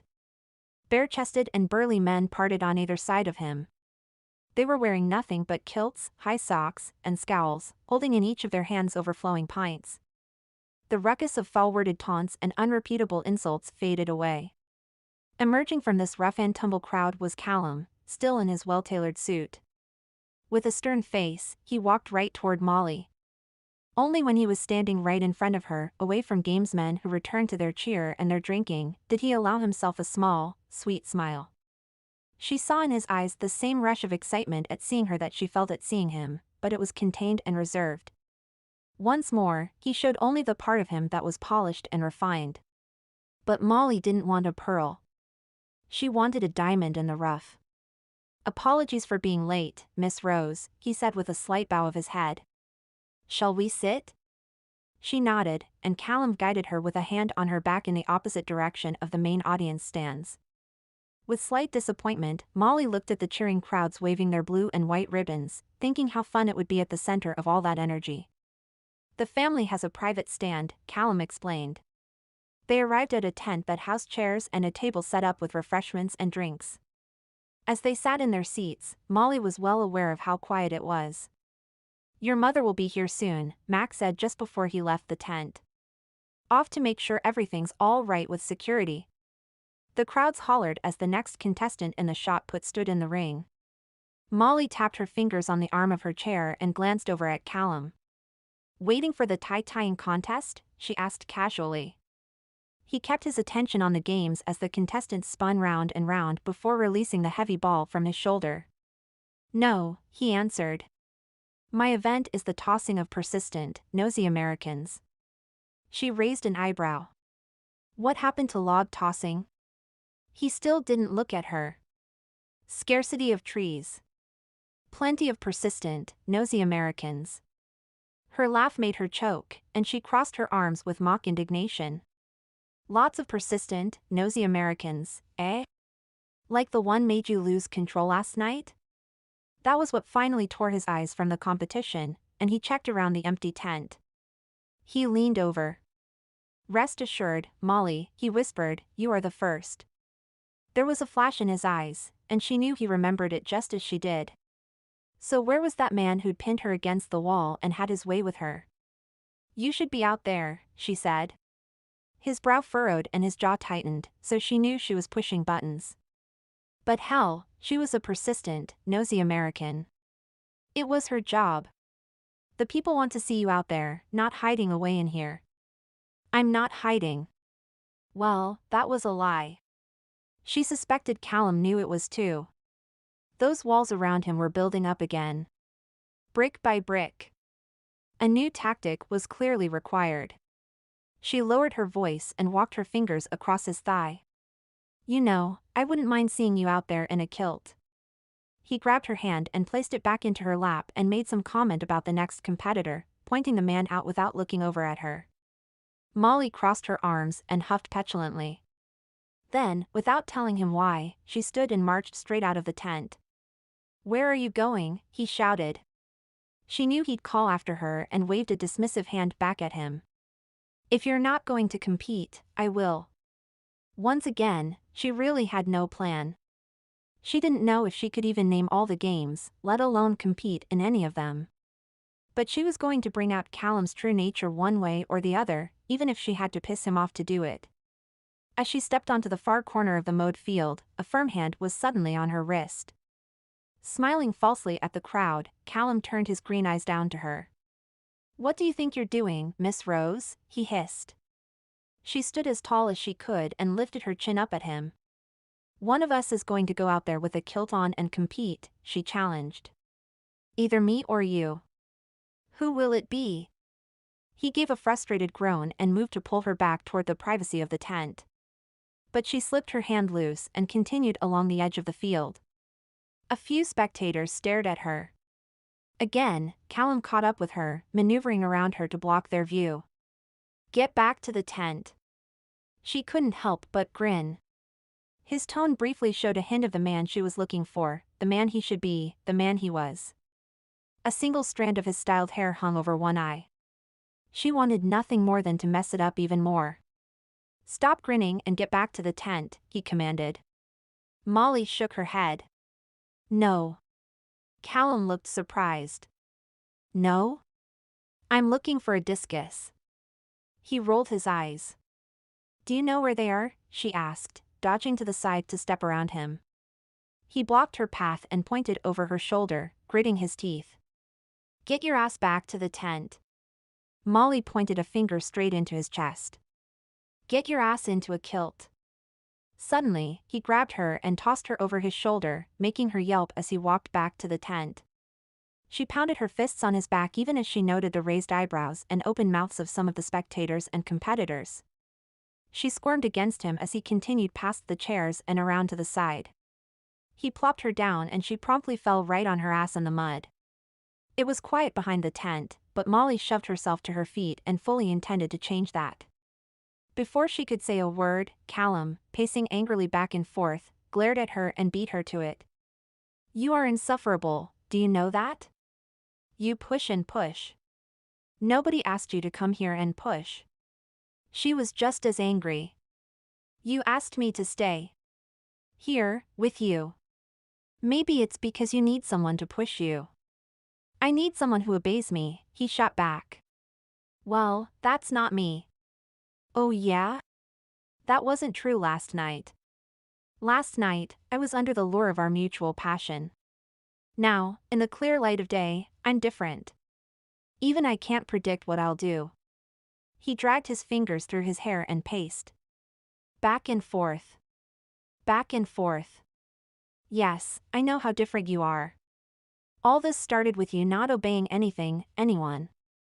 You just stepped over a rope blocking a hallway in my castle. There's a goddamn sign that says no and yet you say yes.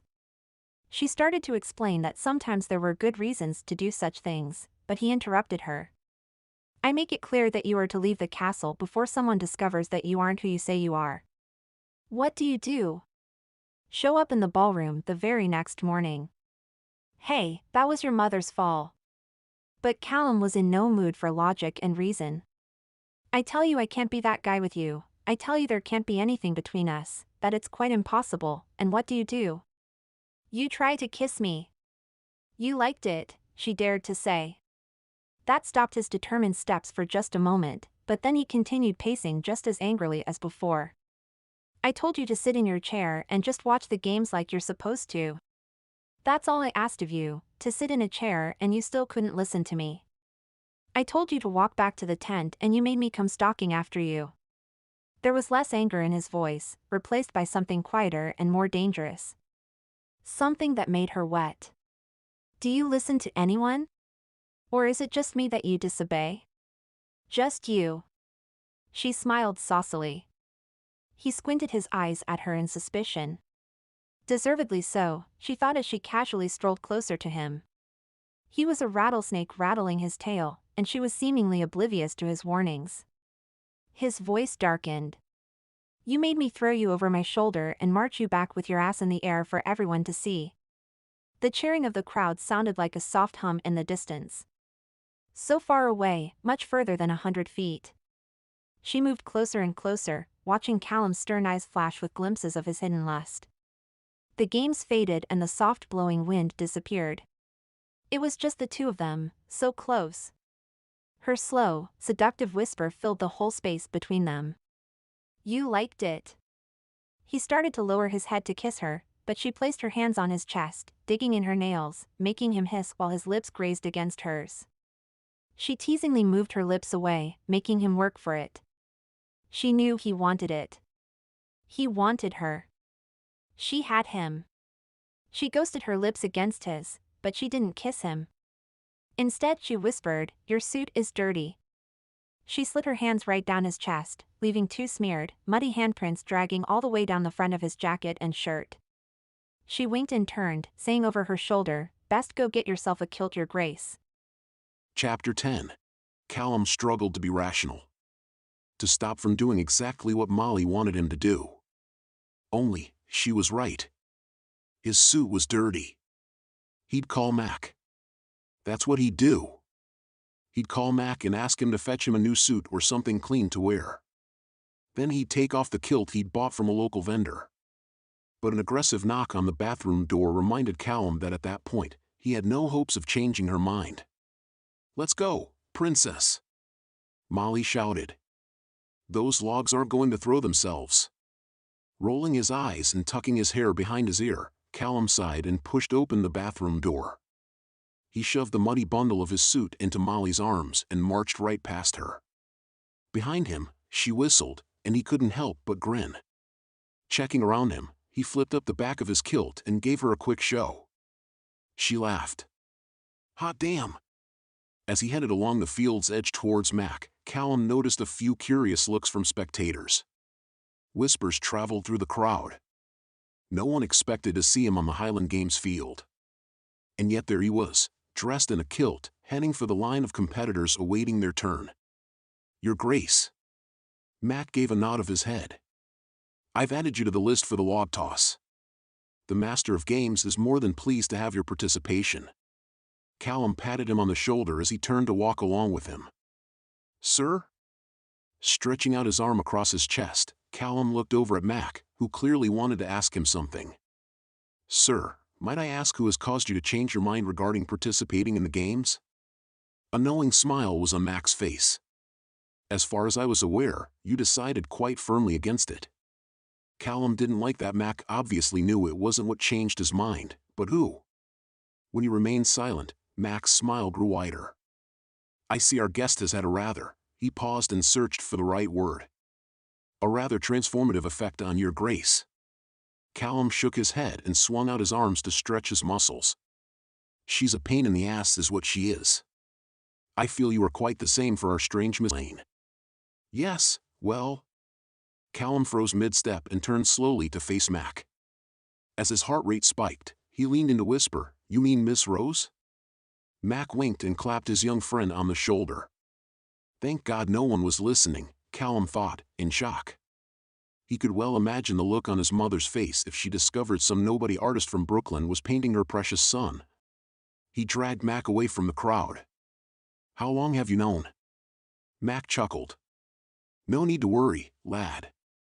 During your first sitting session, I got an email from the real Priscilla Rose about a family emergency and other unfortunate delays. I went straight away to inform you, but then I saw the way you were looking at her, and she at you." Callum rubbed at his eyes. "Am I making a terrible mistake, Mac? I'm just trying to be the man a duke should be, but she's so, I can't." He sighed from the struggle to describe the indescribable effect Molly had on him. "She's a magnet," he finally said. "She's a magnet and I can't help drawing closer and closer."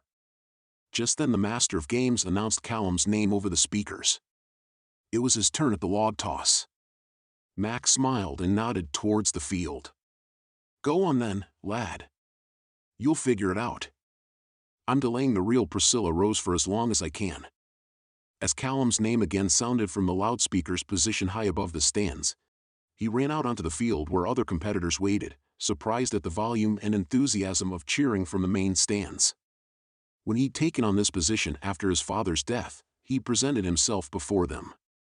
He'd given speeches and attended town meetings and waved at the Kelso Arbor Day Parade. But until now, he'd never received such a loud and welcoming reception. He attempted a small royal wave toward the stands. The cheering boomed. He was actually enjoying this, something he had never thought possible after his brother Jamie's accident. The last time he'd competed in the Scottish Games had been before then, and afterward he'd sworn he wouldn't do it again. But then Molly Lane happened. Damn pushy American, he thought. He couldn't help but smile. Memories intruded, spurred on by the invigorating chill against his chest, the nerves from competition, the rush of blood as the crowd cheered. It was all as it had been long ago, when he'd competed with Jamie as kids, and yet he'd believed nothing in his life could ever be the same after Jamie was gone. "Your toss, your grace," Patrick Stewart said with a bow, acting as if they hadn't been friends since they were each in diapers. Callum couldn't really blame him for that, though. After Jamie's death, he'd withdrawn from his old life of partying hard and often. After the passing of his father, he'd pulled back even further from his friends. When he became Duke, he'd practically cut himself off from anything and everything that reminded him of who he could no longer be. Callum wiped his hands on his kilt and stood before the end of the log. "What did you throw, Stewart?" "Scored an 8.6. "And you're in first?" "That'd be correct." Callum grinned. "Well, I hope you're contented quite the same with second." And so, forgetting his royal responsibilities, forgetting the mud-stained suit crumpled in Molly's arms, and forgetting his promise to never again enjoy these games, Callum gripped the larch tree and launched it towards the gray clouds. Sweaty, his kilt covered in mud, Callum shook hands with the crowd gathered around him. It had been a long, hard, and amazing day. He participated in the log toss, the hammer throw, and for the traditional grand finale, the tug of war. For the first time, he'd felt joy in his duties as he drank and sang along with the bagpipers like everyone else. He was tired and dirty, but he hadn't felt this invigorated in a really long time. The crowds around him started to dissipate as everyone headed over to the Badger to continue the festivities. Molly stood off to the side, leaning against the empty stands. Throughout the afternoon, he'd caught glimpses of her cheering him on. None of this would have happened without her pestering. He smiled and walked over to her. She smiled, too, sipping her pint while she watched him approach. Blue and white ribbons were braided into her blonde curls, slightly damp from the fine, misting rain that had started an hour earlier. As he neared, he realized her eyes were the same color as his family's crest flags, which had flown over Flore's castle for centuries. That blue in her eyes was in his blood, pulsing through his veins. "No more babies to kiss," she joked. Callum laughed, and it felt so good, being here with her. "I'm all kissed out." She raised a mischievous eyebrow. "I do hope that's not true," she said over the lip of her pint glass. Callum glanced at the dirt parking lot near the fields. Only a couple of cars remained, everyone else having left for the pub. Vendors' stands were packed up for the day. Mac had left earlier to drive Callum's mother home. Molly was still here, waiting expectantly for him. She slowly licked the foam from her lips, and he knew she did it for him. "You are incredible." He placed both hands on either side of her face. "I haven't showered yet." "Good." He reached out and twisted a blue and white braid around his finger. His eyes flickered to hers. "Tell me what you want right now." And she did. In detail. Starting with wanting to go into the woods and lay out his kilt on the ground. And he was more than happy to give it to her. Chapter 11. Afterward, he told her, "You've placed a spell on me. There is no other explanation. I can't stop thinking about you," he whispered. "I can't stop dreaming about you. I can't stop seeing you in everything. The blue of your eyes, the curves of your hips, the wrinkle of your nose when you smile. I just can't stop." She smiled and shifted so she could place a finger against his lips. "You're just high on life right now. You know what you're saying." Despite the mud smeared over it from digging her nails into the forest floor, he kissed the tip of her finger. "That's the problem," he said with a small, knowing laugh. He caught her eyes and didn't let go. "I know exactly what I'm saying." Molly smiled at his words and seemed to rouse herself enough to press a tender kiss to his chest. Then she closed her eyes in what seemed to be nothing short of complete peace. He couldn't remember a time of such simple contentedness. He stared up at the natural tapestry of branches woven into a canopy. Above the green leaves, the sky was churning angry and dark. Would Molly want him to pull back the cover of the forest to reveal the storm? Would she want to see it all, the lightning and thunder, the pouring rain and pelting hail? Or would she run from it? Find cover elsewhere, tucked in some other guy's arms? "I used to," he had to clear his throat and begin again. "I used to love the Highland Games. I looked forward to them every year. We both did, my brother and me." Her breathing paused, and he sensed her surprise. But she remained quiet and calm, as if she was afraid to spook him. Since she met him, he knew she wanted him to open up, throw off his pretenses and reveal his true self. And so, she waited patiently, giving him space to do so. If he were being honest, he felt like a wild animal, the adrenaline of fight or flight coursing through his veins. His heart beat frantically in his chest, and every muscle urged him to keep quiet. He focused on Molly's soft hair against his cheek, her calm breathing on his skin, her steady heartbeat that he could feel through her back. "We were always competitive with each other," he continued.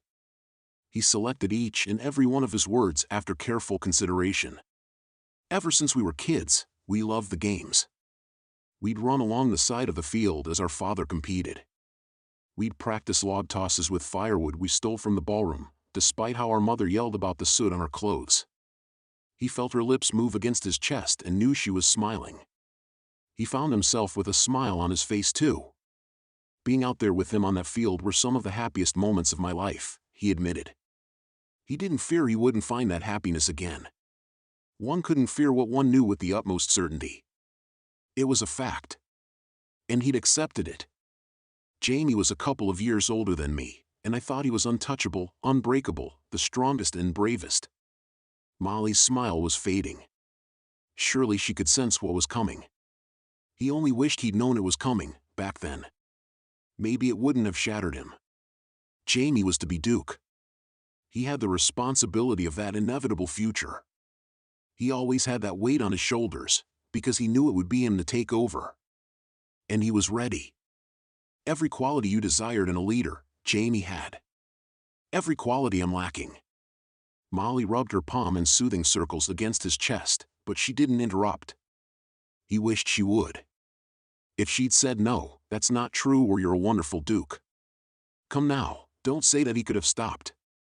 The train heading right for the cliff would be diverted to safety. But she merely held him tighter, traced her fingers over his skin, and listened. "With no expectations from me, I was everything a future Duke was not. Always in trouble, always receiving that disappointed look from my father. Jamie covered for me more times than I could count. And that night, it was no different." His voice failed him for a moment. Above him, the leaves blurred, and he squeezed his nails into his palm until he could again make out each distinct green outline. "That night, it was my fault." He had practiced saying that, so his voice didn't falter. He'd repeated it again to his mother and father. He'd heard it whispered from the sea of black clouds that stayed far away from him that rainy day at the church. Since that day, every night he'd lain down to sleep, he'd run the words over and over again in his mind. The day it happened, there was an important official event the next day. Hell, I still can't remember exactly what it was. Some appearance or meeting. I didn't care. It was a Friday and I was going out. No one was going to stop me. No one could stop me. He'd wanted to stop this wretched story from the very first word that had slipped from his lips. He was doing this for Molly and for Molly alone. He'd made it this far, but he wasn't at the end. Not even close. Against his side, he sensed she was regulating each breath, the same way a child does to convince her parents she's asleep. Her hand moved in steady, calm circles. Nothing sudden. It was clear she didn't want to scare him. Yet her efforts did little to stop the thundering in his chest. He cleared his throat of the emotion climbing up from his heart. Jamie came to get me when my father discovered I had snuck out again, he explained. It happened all the time. Jamie coming to bring me home, I mean.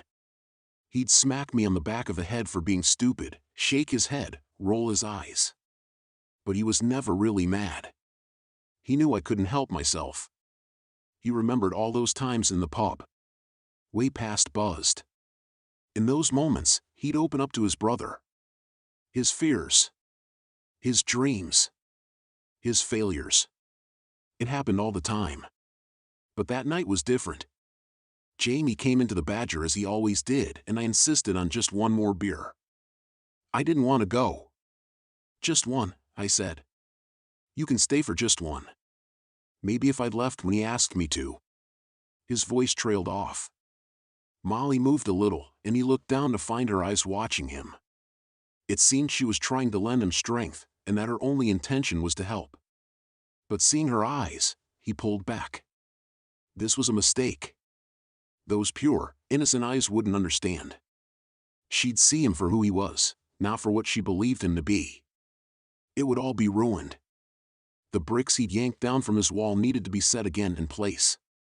He needed to retreat again behind his gray suits, his steady scowl, his high-held chin. He'd slid down the slope a bit, but it wasn't too far. He could turn around and climb back up. Then, a quiet voice shattered any hopes he had of drawing back into himself. Callum. He squeezed his eyes shut, breathed in deeply the scent of her hair mixed with the mossy soil, and focused on the contact of her body with his. He met her eyes with his, and did what he was sure he couldn't do. He opened up. Our car was struck by a truck just 3 miles from home. He died instantly, and I walked away without a scratch. Tears pricked his eyes. I waited with him as the emergency services came. I had to see him like that. And there was nothing I could do.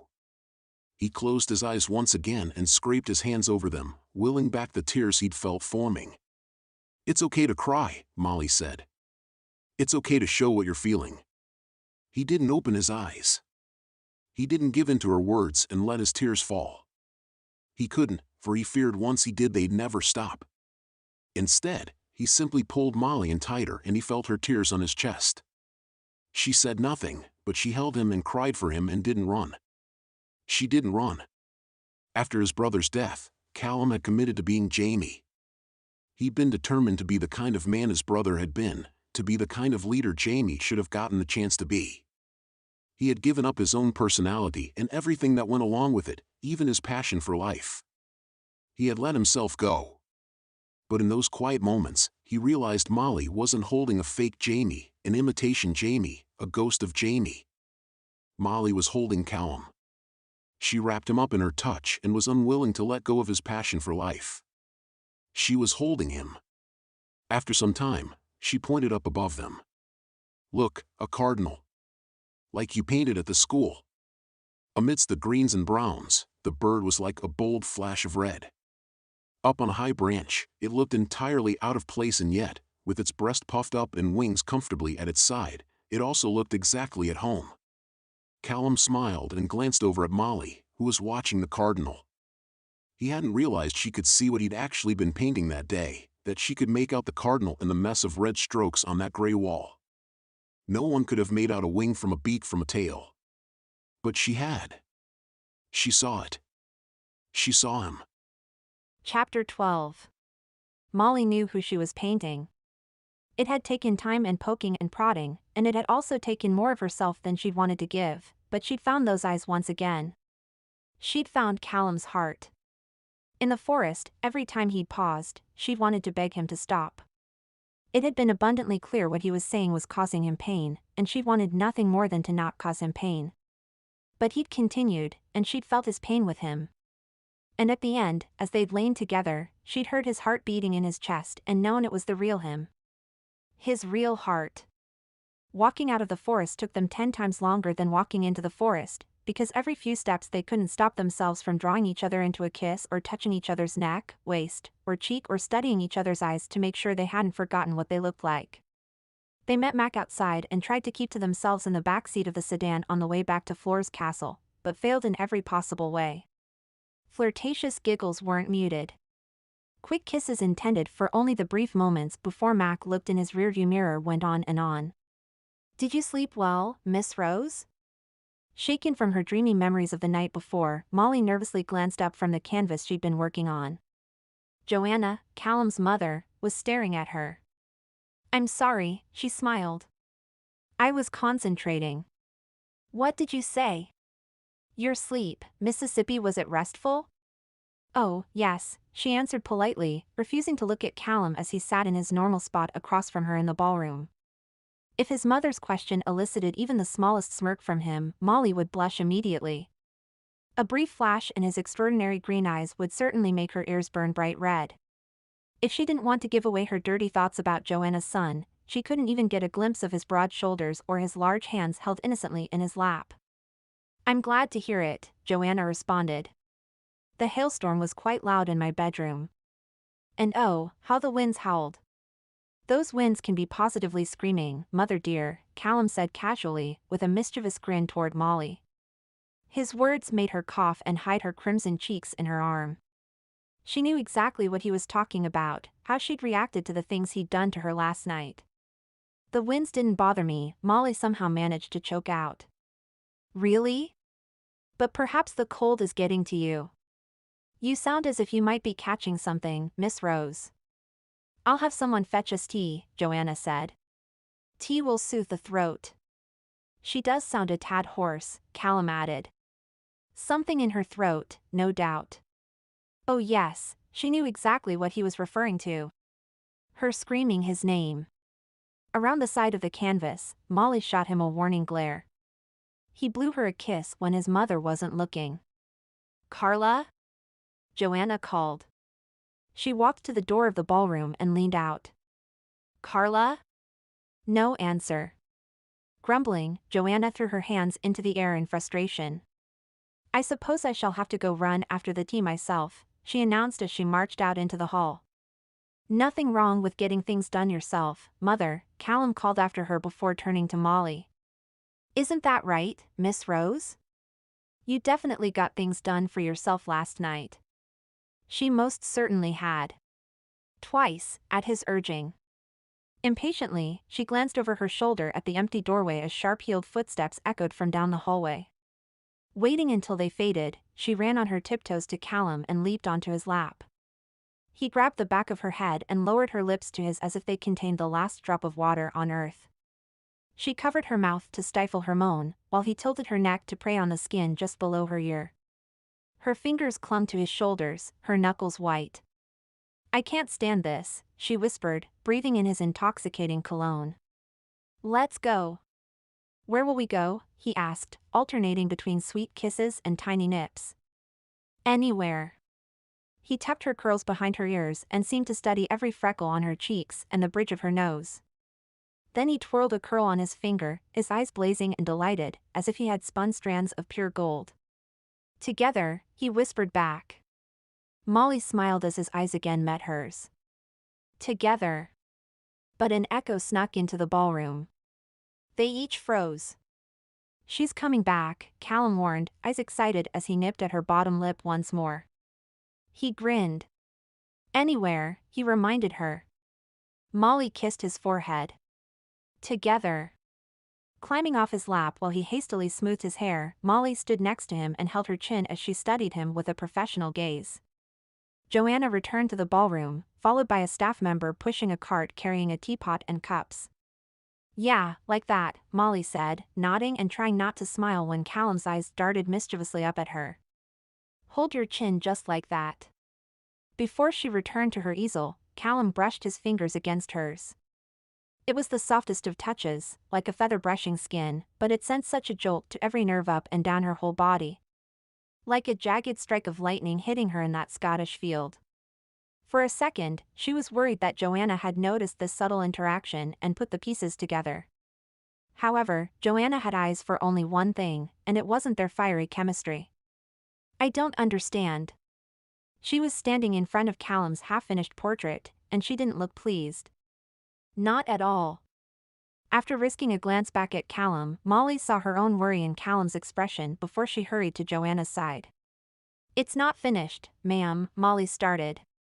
"You can't judge it properly until—" "It looks nothing like your work," Joanna interrupted.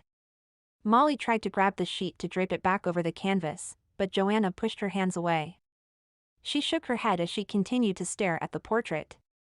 "We hired you because of the stateliness present in your work, Miss Rose. This is, well, I have no idea whatsoever what this is." "What is this?"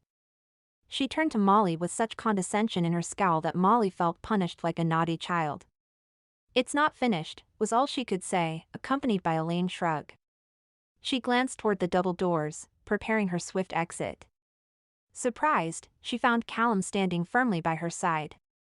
Joanna was like the sudden blast of cold winds and Callum like shelter from the storm.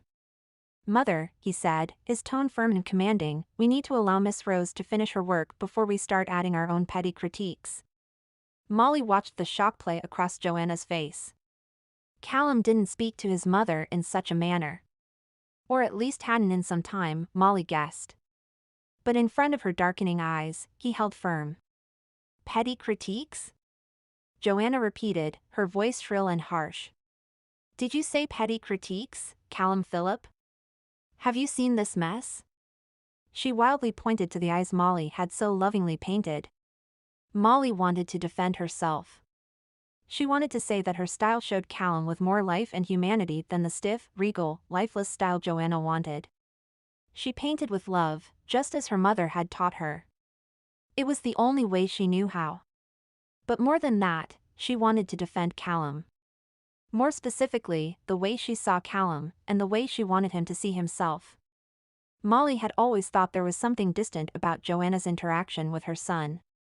Yes, she called him darling and love, but those words seemed to have no meaning to her. It was said with the same affection as sir or madam. It was duty. Yes, she kissed his cheek every morning she joined them for the portrait session. But she never smiled, her eyes never lit up upon seeing him, and her arms never pulled him in tight. She didn't feel like the mother of the hurt man standing in front of Molly, searching for his way, struggling to deal with a past he believed was his fault. But knowing Joanna had expected a different son to be sitting on the throne, Molly couldn't help but think she wasn't seeing Callum at all. Joanna saw what could have been, what should have been. She didn't want to see the wild green eyes on the canvas, because she didn't want to see Callum. She wanted Jamie's eyes. Jamie's hair, Jamie's lips. Anger boiled in Molly's chest. She wanted nothing more than to force Joanna's eyes to truly see the son standing right there in front of her. The injustice made her frustrated and her own inaction only compounded it. She couldn't make Joanna see everything wonderful and special and loving about Callum, since saying that would require revealing her secret. So, as much as she wanted to open her mouth, she remained silent. She didn't want what she had with Callum to end, but it would. The real world was still out there. She had to return to her father, and bills and past due notices and late fees were piling up in her inbox. The real Priscilla Rose would at some point be revealed. Even so, Molly would fight for just a day longer with Callum, just a few hours more. Even just a couple of minutes would be worth it. "Ma'am," she said, "I can make some alterations next time to make it more to your liking. I believe in the end it will all come together just as you desired." This drew Joanna's stern gaze from Callum to her. She crossed her arms. I want the colors muted, she said. Of course. It's not traditional for him to be smiling like that. I can change that. Joanna glanced again at the portrait before turning back to Molly. Huffing, she said, just make it more, I don't know, more like a duke. With that, she spun on her heel and marched out of the ballroom. She looked back at Molly, pausing in the doorway. There are a whole lot of them outside here, if you need an example of what a duke looks like, Miss Rose. The door slammed shut. Molly sighed and collapsed on her stool. She rubbed her palms against her eyes and wearily rested her elbows on her knees. She was aware that Callum had moved to stand in front of her. Molly. No. Molly, look at me. He knelt on his knees in front of her. His warm fingers wrapped around her hands. He gently pulled them away from her face, but Molly kept her chin against her chest, eyes fixed on her lap. Look at me. No. He raised her chin with his pointer finger. His eyes were brighter than she'd ever seen them. Are you looking at me? He asked. She gave a hint of a nod. Answer me, he commanded, sending shivers down her spine. She loved when he used that tone on her.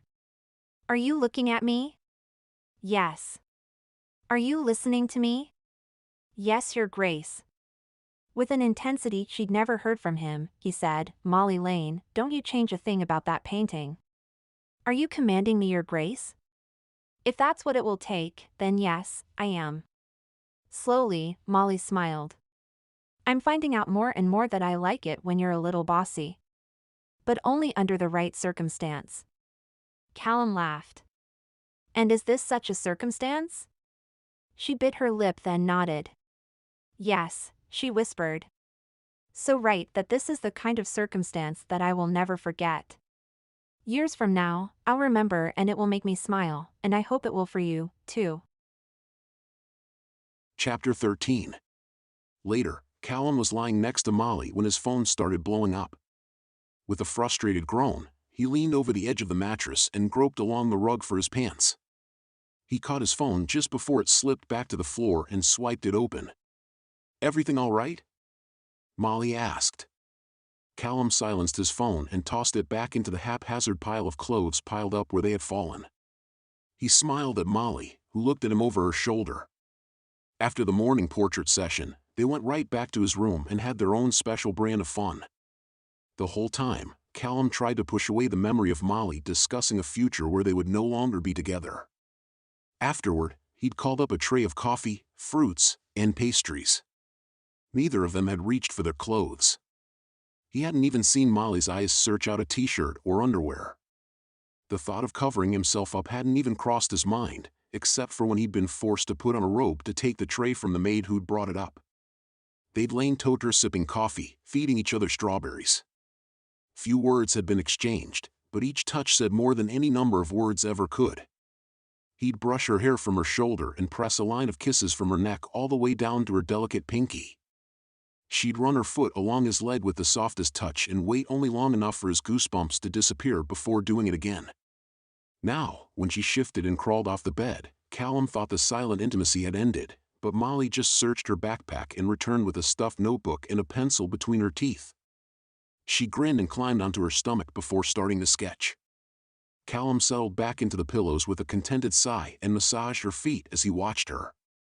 It was the only time he regretted not paying more attention in art class. However, even if he had paid attention, even if he had a blank page before him, he knew it would all be in vain. Years and years he'd try with this color or that color, and his art would fail again and again to come close to his American muse. There was no way he could capture her spirit, her beauty. He rubbed circles along her back. I have to go into town soon. Molly sighed at his touch on her skin and lay her head down on her arms. The rest of the world still exists then? She asked sleepily. It's all still out there. I don't believe we can escape it. We can try. She looked at him. He knew she was joking from the slight crinkle of her nose. But there was more there than just gentle teasing. There was a kernel of hope. A desire to hide away from the world. From the stress of his position, from the guilt of his past, from the person everyone expected him to be. Callum knew Molly also had things she wanted to shield herself from. He remembered her phone call that he'd overheard. He remembered hints she'd dropped, the way she'd grown sad when he'd asked about her parents. As he saw the glimmer of hope in her that the impossible could be possible, he wanted to make it so for her. They couldn't stay in his room. But he could be the calm for her, the peace of a morning spent completely naked and open together. He could protect her. "Come with me," he said, leaning forward to kiss the top of her head. She rolled over and stared up at the ceiling, drumming her fingers across her stomach. "Must we put clothes on?" she asked with a playful grin. "If you don't put on a shirt, love," he whispered, "how am I going to rip it off you?" He kissed her again and stood. She grumbled and hit her fists against the bed. "Your Grace," she moaned.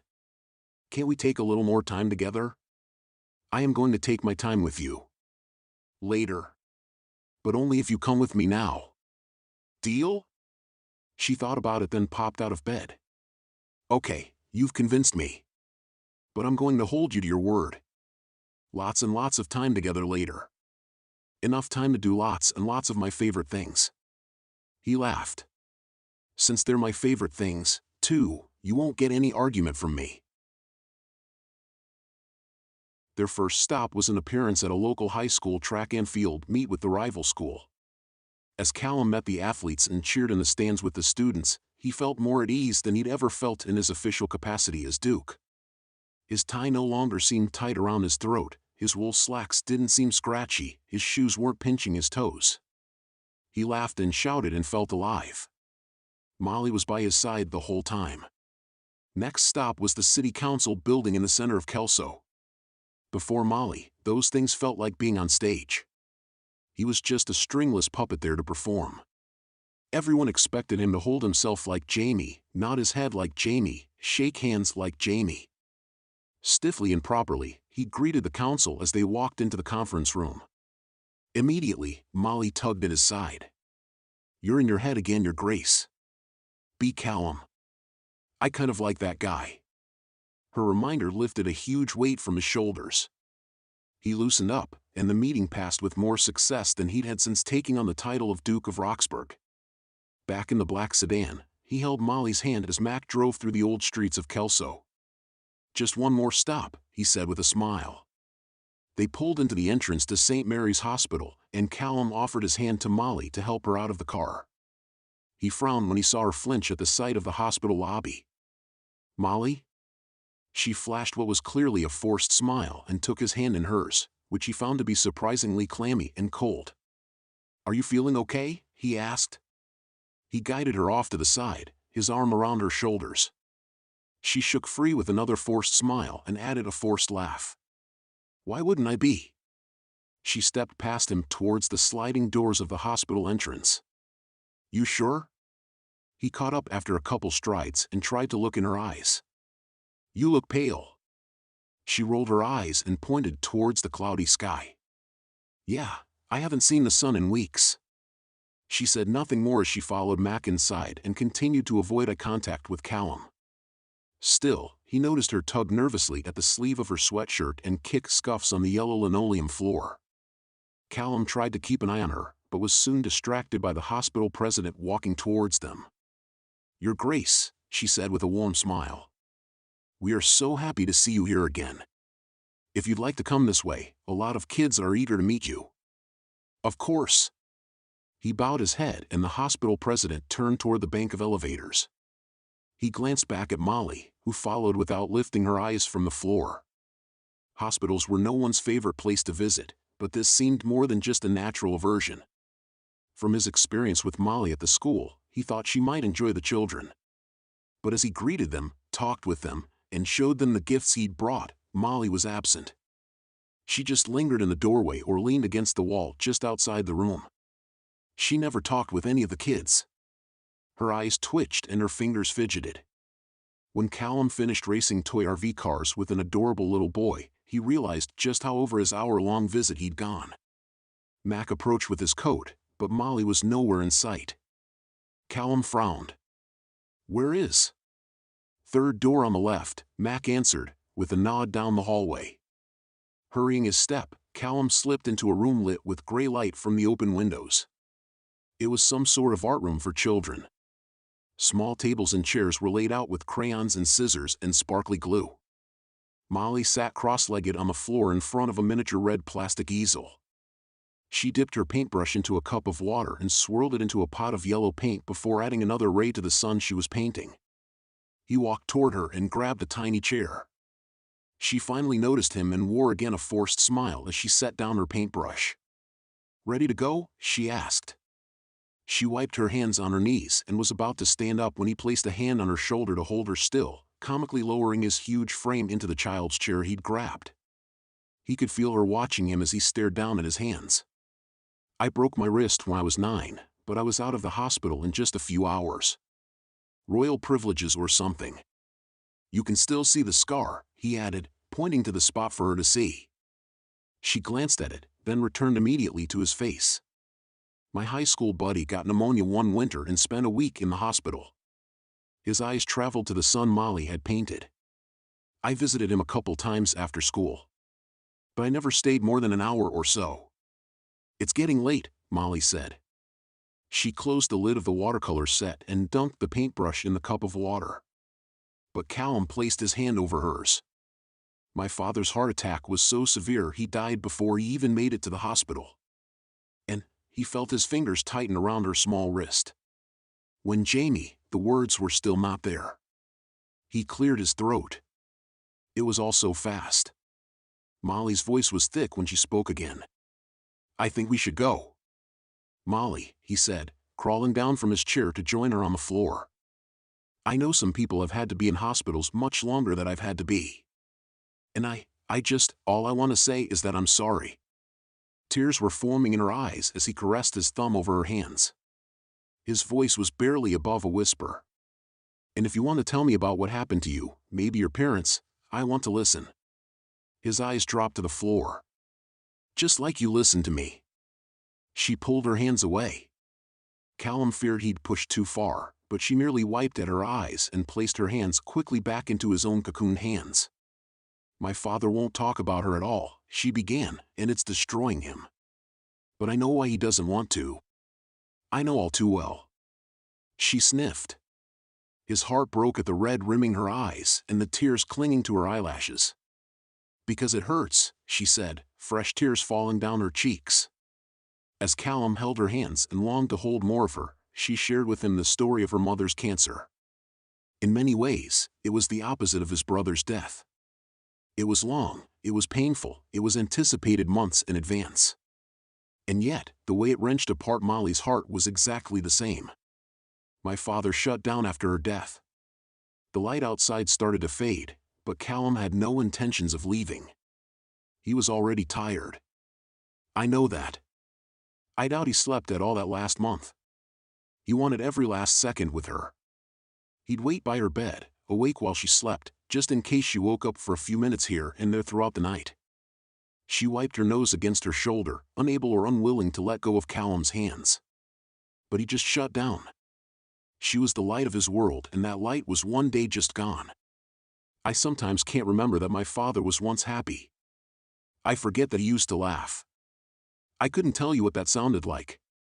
It seems impossible now." She described the happiness of her childhood. Without a brush in her hand, she verbally painted the most vivid and bright pictures of a warm, joyful home. He smiled with her when she said every inch of their tiny apartment had been covered with her mother's art and every minute filled with her father's music. Callum laughed with her when she laughed at the angry neighbors that had smacked their floor with brooms and her parents covering their mouths to hide their uncontrollable giggles. He grinned along with her infectious grin when she whispered about how they would sneak into museums and art galleries, her parents posing as world-famous art critics with such pompous accents that no one dared question them. It was a time of color, happiness, and bright and beaming love. It was pure Molly. "My father played every instrument you could think of and even some nobody's ever heard of. He'd write my mother serenades and love songs. But after she passed, he told me to get rid of it all. All the instruments. All the sheet music. All the stands and cases and albums and CDs." Molly clutched Callum's hands, her fingers trembling and voice quivering. "But that wasn't all. He wanted my mother's art gone, too. All of it. Sold, donated, thrown out on the street. He didn't care. Callum could just make out the outline of her curly hair, the rise and fall of her narrow shoulders as she breathed deeply to steady herself. She was just a silhouette against the evening's impending darkness. He understood firsthand how the death of a loved one could make someone feel like an empty outline against the dark. The question then was how to fill back up, and with what? He tried to be a replacement for his brother. It had been a way to fill the outline with as little pain as possible.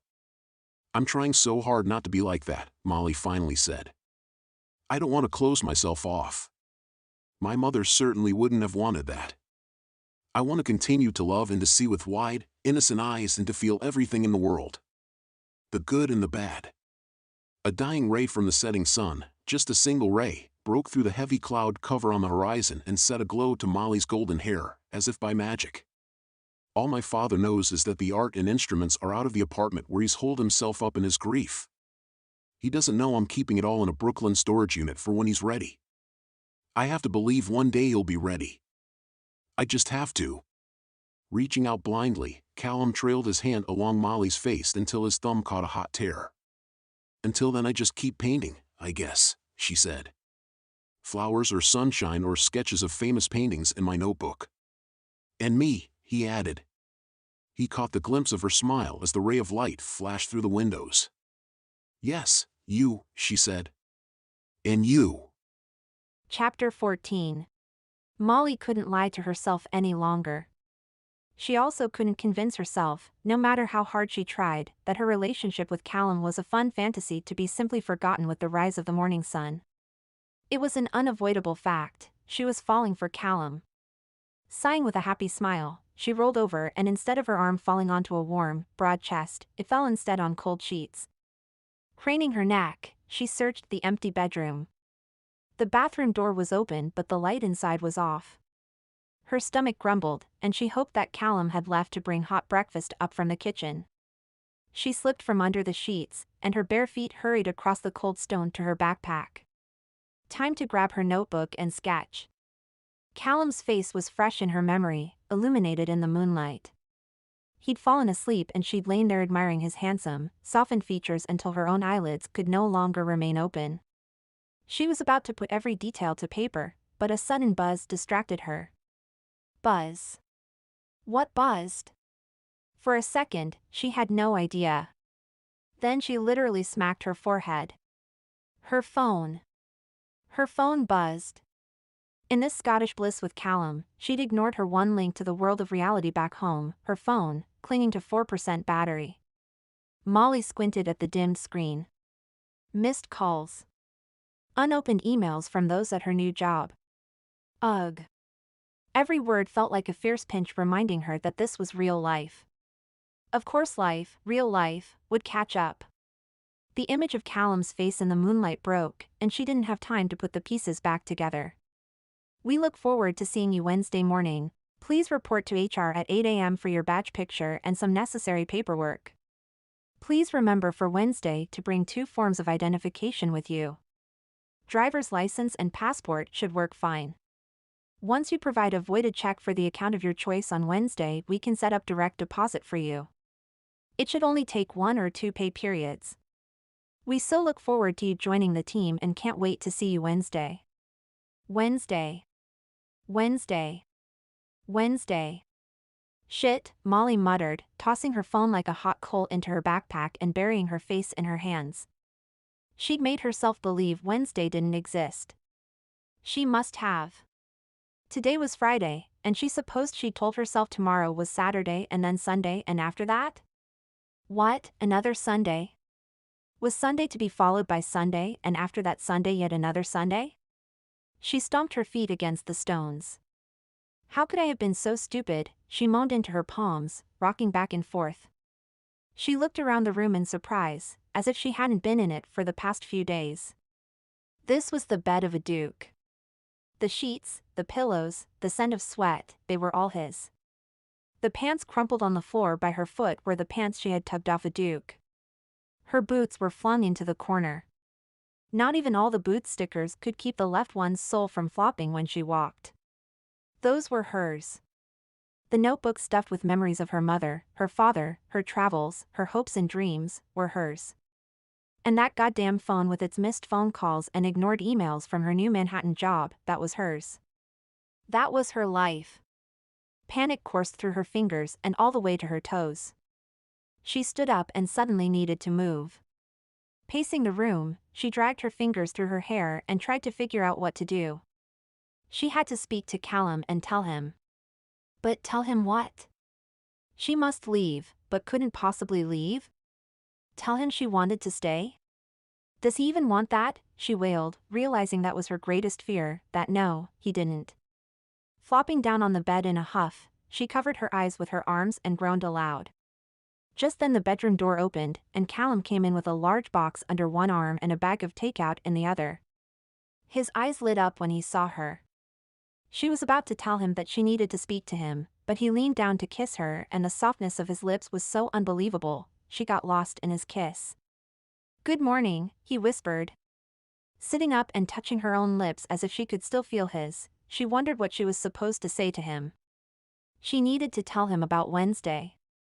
She set her resolve as Callum returned to the bed with the bag of takeout. But the moment he pulled out the plump donuts and to-go cups of black coffee, it all just slipped away. They faced each other, legs wrapped around each other's hips, and fed each other bits of donut. A cherry-filled donut mussed Molly's fingers and she sucked them clean, smiling as Callum leaned back to watch, biting his own lower lip. Why would she ever want to think about Wednesday? Because she had much better things to think about. Like Callum. Like those donuts. And, she thought curiously, whatever was in that big box. "What else do you have there?" she asked. "How about instead of telling you, I show you? Stand up and close your eyes." She hesitated, then did as he asked. Slowly, he helped her strip, then she felt something silky slide up her legs. Guiding each of her arms where he desired them to go, he pulled fabric over her, then adjusted it. "Don't open your eyes until I tell you to." "I won't." He dragged his fingers through her hair and then tilted up her chin with a guiding finger. She felt his kiss on her shoulder, and his breath against her hair when he spoke. "Okay. Open your eyes." Molly opened her eyes and blinked in surprise when she saw her image reflected back from the full-length mirror in the corner of Callum's room. She was wearing a dress, Callum's gift to her. "Do you like it?" he whispered in her ear. In the front, the dress plunged almost to her navel, and the silk covering her breasts twisted to form the straps over her shoulder. The skirt flowed beautifully from her waist in soft silky layers that flowed like water with just the slightest motion of her hips. The structure of the dress was stunning. The open chest worked perfectly with the loose tangle of blonde curls that skimmed her shoulders. He must have had it designed this way, with the intention of her wearing her hair just like this, wild from the harsh winds of Scotland, teased by his fingers, soft from lying on his chest. But as beautiful and unique as it wasn't the design that left Molly quite speechless as Callum smiled at her in the full-length mirror. It was the colors printed onto the expensive silk. "Summer sundown," she whispered, still not believing what was right before her eyes, as real as her own breathing in her chest. Callum grinned. "William McTaggart." She turned around and looked up at him, trying not to let the tears pooled in her eyes drip down her cheeks and onto this masterpiece she wore. Across her body was the stunning reason she'd climbed over that burgundy rope in the first place. McTaggart's painting, Summer Sundown, was the start of it all. Those sublime strokes of color were on her body, and she felt like a living painting. How did you, Words were not working for her. She laughed. She had no idea what to ask, what to say. Callum raised his arm to twirl her around and she stumbled into his arms, still stunned. "If one of those questions was why did I have a dress made for you, then the answer is there is a ball in Kelso tonight, and I want you to attend as my guest." "A ball," she mumbled, dumbfounded. Less than an hour ago, she'd intended to tell Callum she needed to return to New York City on Wednesday. Real life tugged on her, and she had to leave this impossible dream behind her. A dream that included standing here in a costume gown about to attend a ball with a duke. "I don't have, shoes." He nodded towards the open box where a pair of heels lay in the bottom. His hand slid down to her bare back as she stared at the shoes. He slowly dipped her down, and she clutched his arm. If perhaps you were about to say I can't dance, he whispered, I assure you that I can.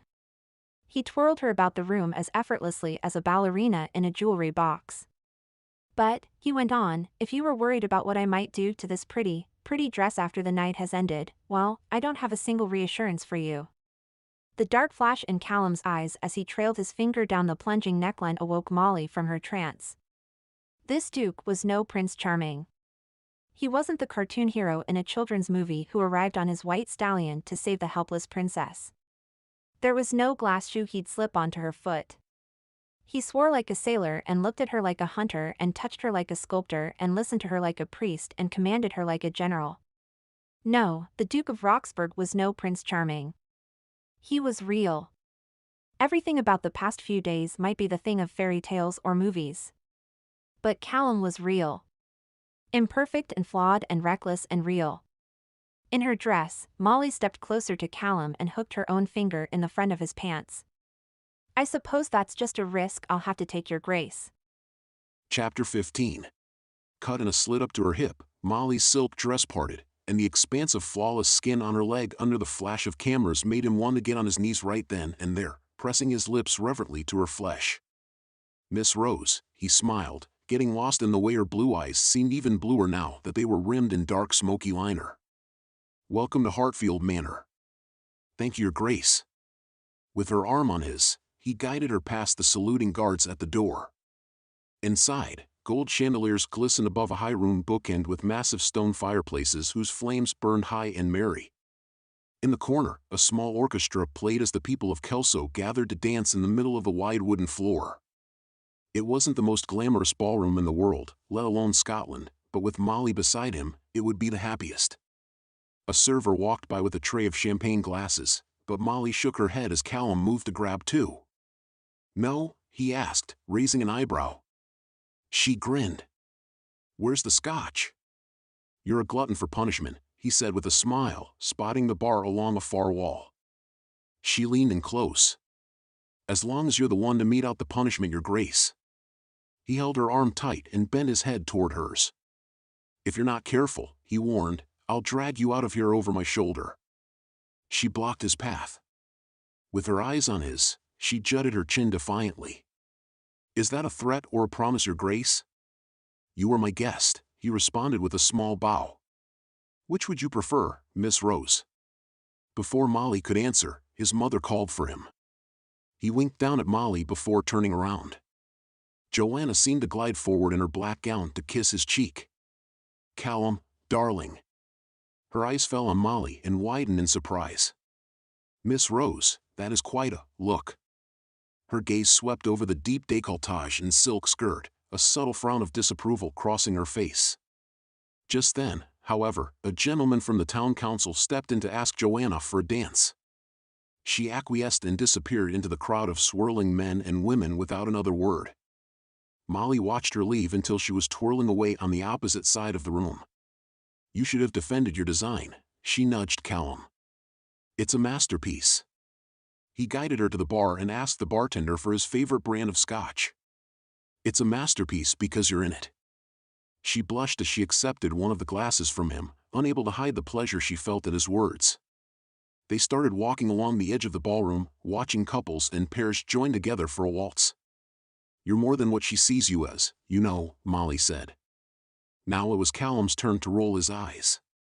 My mother is still having a hard time dealing with. He searched for the right words and found none of them. Everything. Her brows furrowed together and she gave him a stern look. In one swift move, he pulled her to the side. You can't rush your father into taking back his instruments, right? He asked in a hushed voice. With a gulp, she stared at him. When she finally nodded, he looked out over the dancing crowd at his mother. Well, I can't rush my mother into taking me back either. The fight in Molly's eyes disappeared, quickly replaced with sympathy. Her pinky barely grazed his wrist. She was painfully aware they were in public, and she was not who they thought she was. Don't say that, she whispered. He wanted nothing more than to reach up and caress her cheek, but curious eyes from onlookers behind her stopped his hand, and he shoved his fingers into his pocket. After a quick toss to down his scotch, he held out his hand for Molly. "May I have this dance?" he asked, sweeping into a low bow before her. "You're avoiding reality." He kept his head bent as he waited.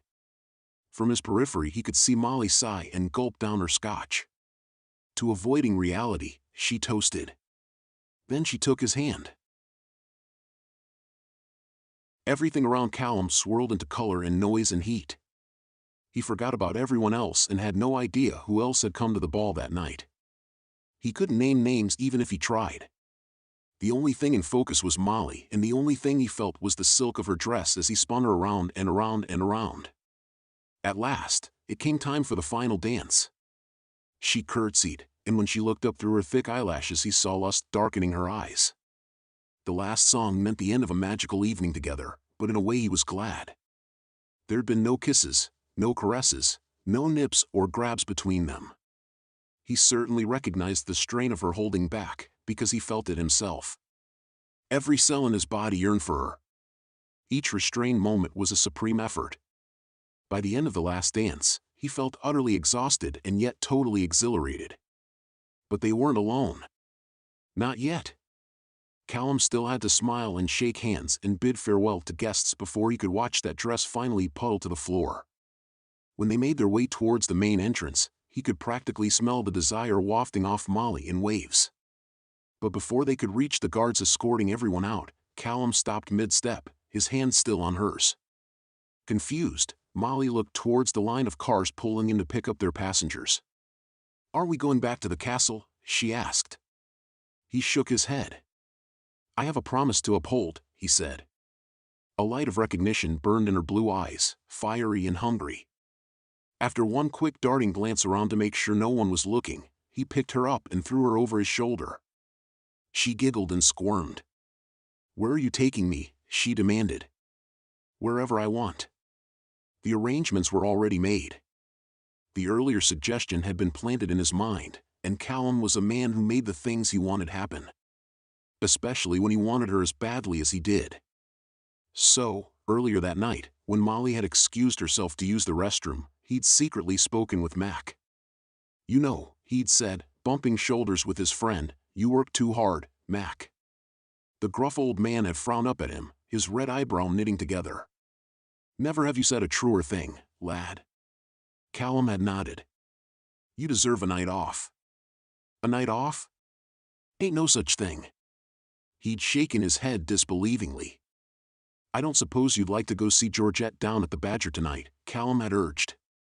"She works Fridays, doesn't she?" Mac had seen clearly then that his Duke was surely up to something. "What do you want?" he'd asked, poking Callum in the side. "Just your keys and your silence." Mac had tapped his chin. Callum had then spotted Molly returning, coming toward him through the crowd of dancing pairs.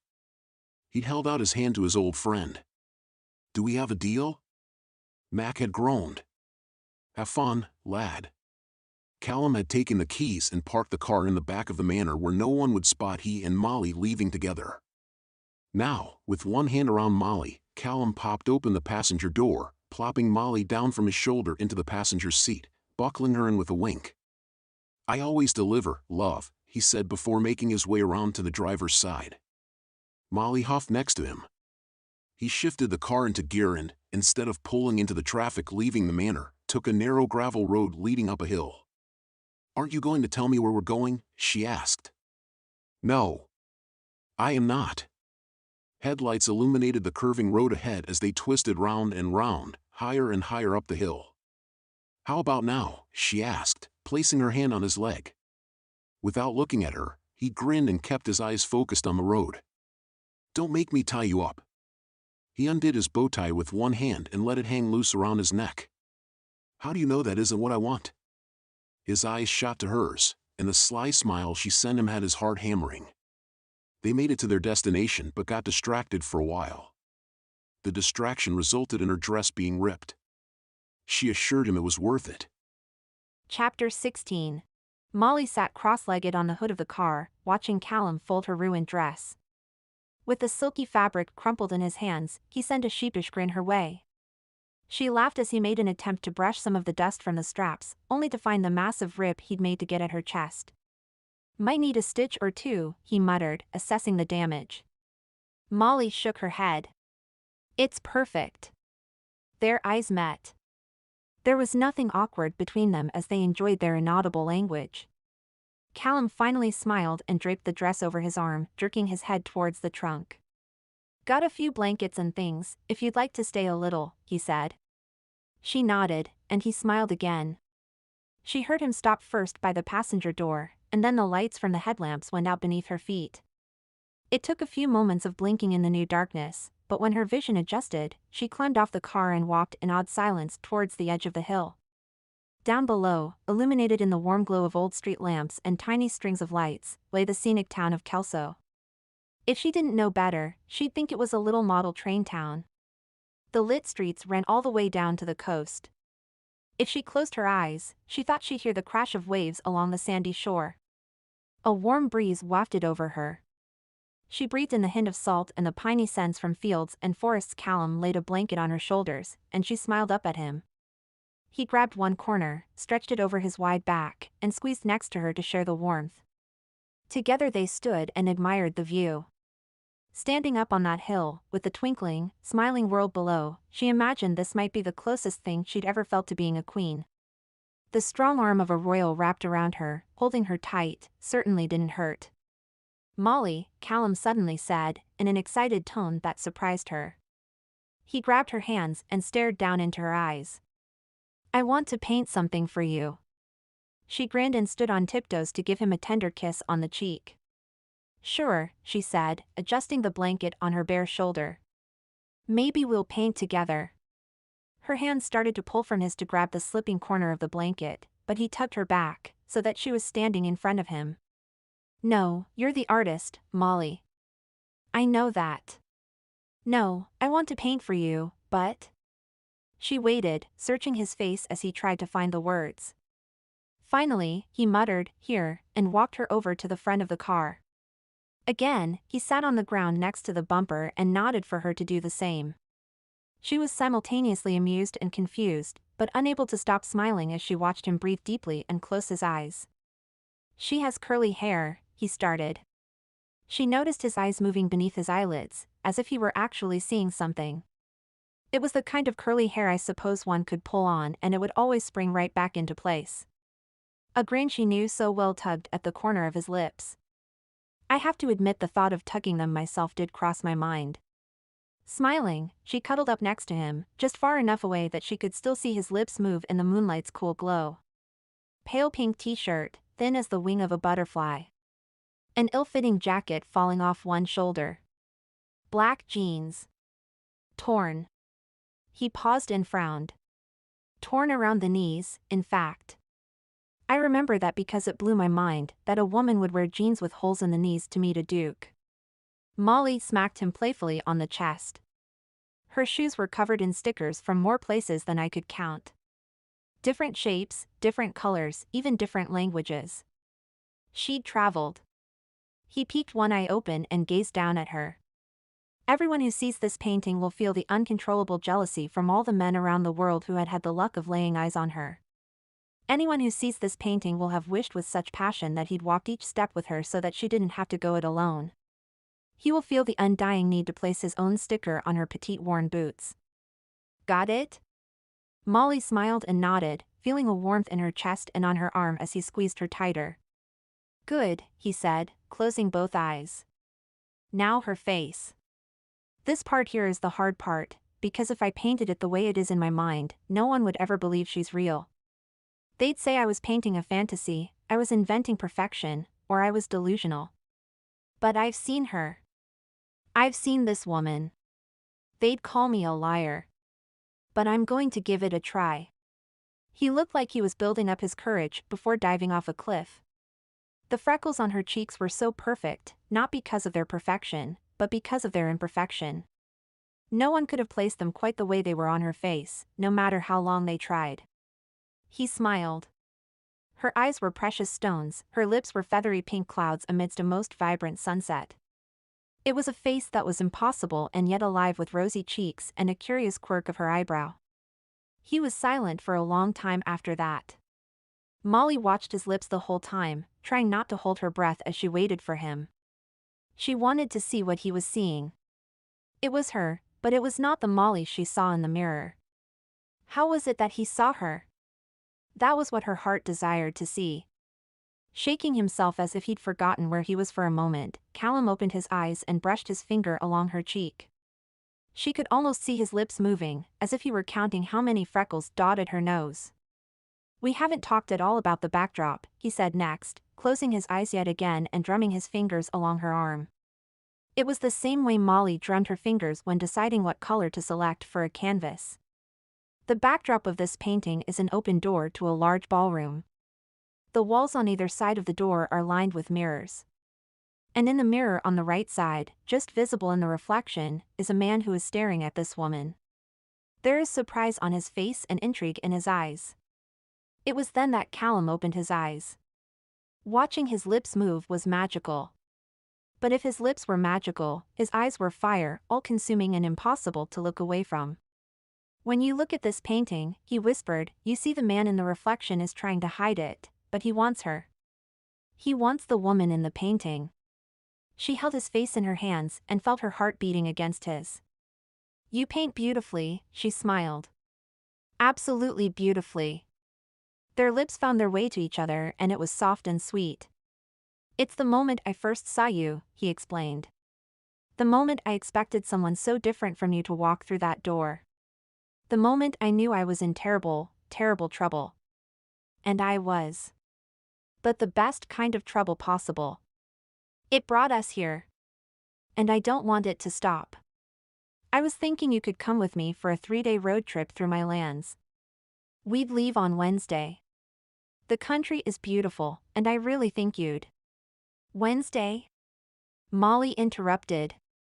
She pulled back from his embrace and stared at him as if he'd spoken Japanese. Before her brain could tell her to shut up, she shook her head. "I have to leave," she said quietly. He just laughed and pulled back to see her face more clearly. With amusement, he searched her eyes for the joke's punchline. As he studied her, his eyes narrowed slightly. "What?" She threw off the blanket and stood up to pace back and forth in front of him, ignoring the fact that she was still completely naked. She dragged her hands through her hair. "I have a new job to start on Wednesday," she explained. He leaned up and grabbed her elbows to keep her from pacing. "You didn't mention any job." He was still searching her eyes, but she covered them with her hands. "Molly, what job?" She growled in frustration. "Just a stupid job. A job that pays." He pulled her hands down from her eyes, and there was a hint of a grin on his face. "What job?" he repeated. She sighed, knowing she sounded petulant. "It's at a big corporation. I'm helping their advertising department creating whatever art they tell me to. It's soulless and heartless and I'm dreading it." He smiled and pulled her into a tighter hug. "Then why are you taking the job, lass? Why not stay here with me?" "Because I need money," she grumbled into his chest. His smell was already making Wednesday's cold reality fade away again. She pushed back from him to clear her head. "I was selling my own paintings on the subway or whatever art gallery would display them. I'd just charge whatever someone could pay, no matter how long I'd worked on the piece or whether I was breaking even. I just wanted people to see my art and enjoy it. That's all." She sighed and looked down at the ground, shrugging offhandedly. "But my father isn't working and rent is due. The small amount of money I inherited from my mother? I used it to fund my trip to see the European art masters. It was a dream we both shared. A dream she'll never get to fulfill. And I bought the tickets before my father lost his job." Callum listened to her patiently, though she could tell he wanted to say something. "The storage facility where I'm keeping all of my mother's art and my father's instruments didn't get my check for the last 2 months. Her heart clenched at the thought of it. "If I don't get them the money on Wednesday, I'll lose the unit. They'll put it up for auction. My most important things will be gone. Just gone." Her voice echoed around the empty lookout. Callum looked at her compassionately, which made her voice soften when she spoke again. I can't lose those things from my parents. My father needs his instruments. He doesn't know it yet, but I do. He needs my mother's memory, the memory of her love. And if it's gone, well, I don't. So, you see, she finally said. I have to leave. No. Molly frowned in surprise. What? He gripped her shoulders. His handsome face had a set, firm expression, his eyes dark green in the moonlight. I don't see it at all. If that is what there is to see, then I'm blind. But Callum. Molly, he suddenly interrupted. I want you to stay. Chapter 17. They weren't words he'd planned on saying. He hadn't thought of them or considered them beforehand. Not like drafting an important speech or creating those note cards for the school presentation. Yet right then, those words felt like the most important words he'd ever spoken. It wasn't poetry or anything remotely artistic, but they were the only words he had, and they were written on his soul. Those 5 words and nothing else. He looked down at Molly right after he'd said them. He expected her to fall into his arms whispering yes, oh yes Callum again and again. He expected her eyes to brim with tears from him opening his soul and revealing all to her. He even half thought she might thank him or do something a little naughty to express her gratitude. What he did not expect her to do was laugh. Did you just laugh? She crossed her arms, raising an eyebrow. Did you just tell me you wanted me to stay? Yes. She nodded. Then yes, I just laughed. I mean it, he insisted, not understanding why she didn't believe him. You don't know what you're saying. She laughed again, pushing him away. You're just drunk. He pulled her back, tight and firm and close. I'm dead sober, Molly. I know exactly what I'm saying. She shook her head. You're just wrapped up in the thrill of it all. We've had a lot of fun. It's not just about the sex, he tried to say. No, but it is about the fantasy. She dug the heels of her palm into her eyes and sighed. You don't mean what you said, Callum. You just don't. You're a duke. You're the duke, and you need to act a certain way, and the way you need to act does not include someone like me. I've changed, he said. I've changed because of you. That got her to drop her hands and glance tentatively at him. She was clearly waiting for him to continue. Before you came here, I wasn't myself. You saw that from the moment you came into the ballroom. You also clearly had no problem calling me out on it. She blushed sheepishly, making him grin. The guilt of the accident, the weight of my father's death, the expectations of my mother, my family, my people, it all crushed me. I was trying to be someone I wasn't, and it was eating me alive. I was lost. And then you came. She started to say what he knew she'd try to say. It wasn't me. I didn't do that. Really, it was all you. No, he said. It was you. It was all you. She bit her lip, about to contradict him again. With her silent, at least for the moment, he took a deep breath and went on. She had to hear this. She had to know. You're talented and brave and honest and special. You are special. She didn't disagree this time. She merely looked up at him with wide eyes that he could tell wanted to believe what he was saying. He, too, wanted her to believe. If there was any rock-solid truth that Callum Harding knew, it was this. You're not meant for cages, Molly. You're not meant for a cubicle or an office building or even the boundaries of New York City. No one should tell you what to paint or hell, even what to create. Your art isn't meant for restrictions. You should paint wildly. You should live wildly. Because you're wild. He wasn't even sure what he was saying, but it all felt right. And he meant every single goddamn word. If you go back, Molly, if you take that job, you'll be trying to be someone you're not. If you leave me, you'll be someone you're not. He'd also wanted to say that, but he held it back.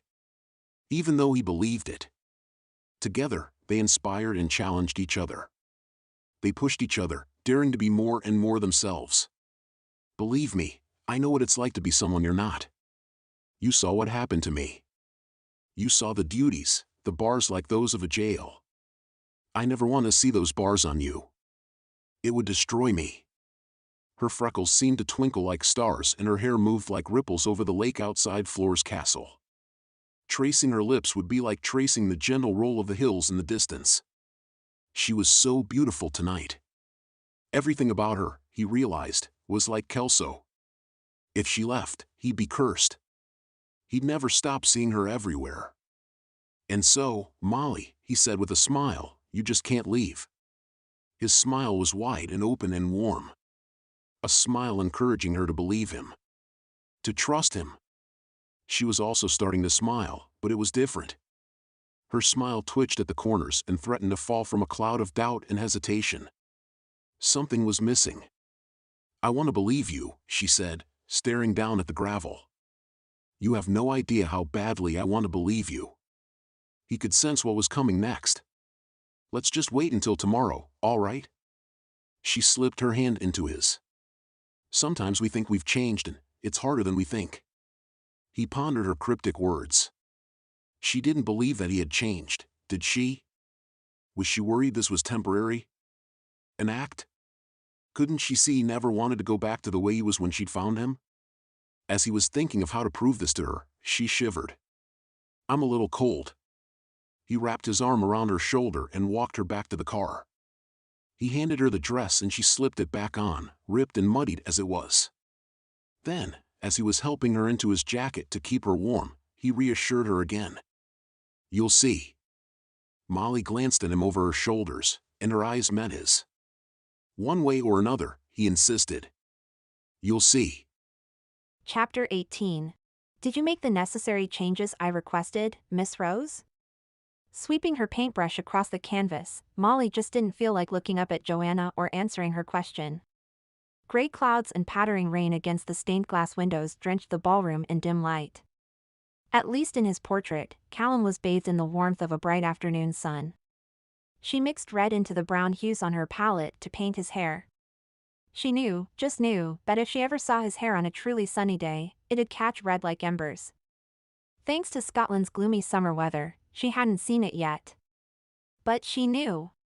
She closed her eyes for a moment to make sure she'd gotten the color just right. Miss Rose, Joanna continued as if Molly was actually listening. Per our discussion, have you muted the colors? Again, Molly paid her no heed from behind the canvas, but instead raised her eyes to Callum sitting across from her. His shoulder-length hair was gelled back as usual for these sittings or professional functions as the Duke of Roxburgh. But as Molly's paintbrush dipped and swayed across the canvas, she just didn't have the will to paint him the way she saw.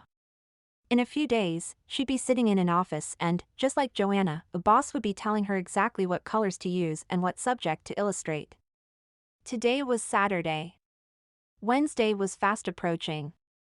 And so, without any thought whatsoever for Joanna's requirements, Molly moved her brush in fluid, untidy strokes. She painted Callum's hair the way she wanted to remember it, soft and slightly messy, falling in his face. She painted it the way it had looked when he leaned over her on his bed, or like that day at the Highland Games when his eyes found hers in the crowd. Miss Rose, are you even listening? Joanna said. I demand the Duke's portrait be painted according to custom.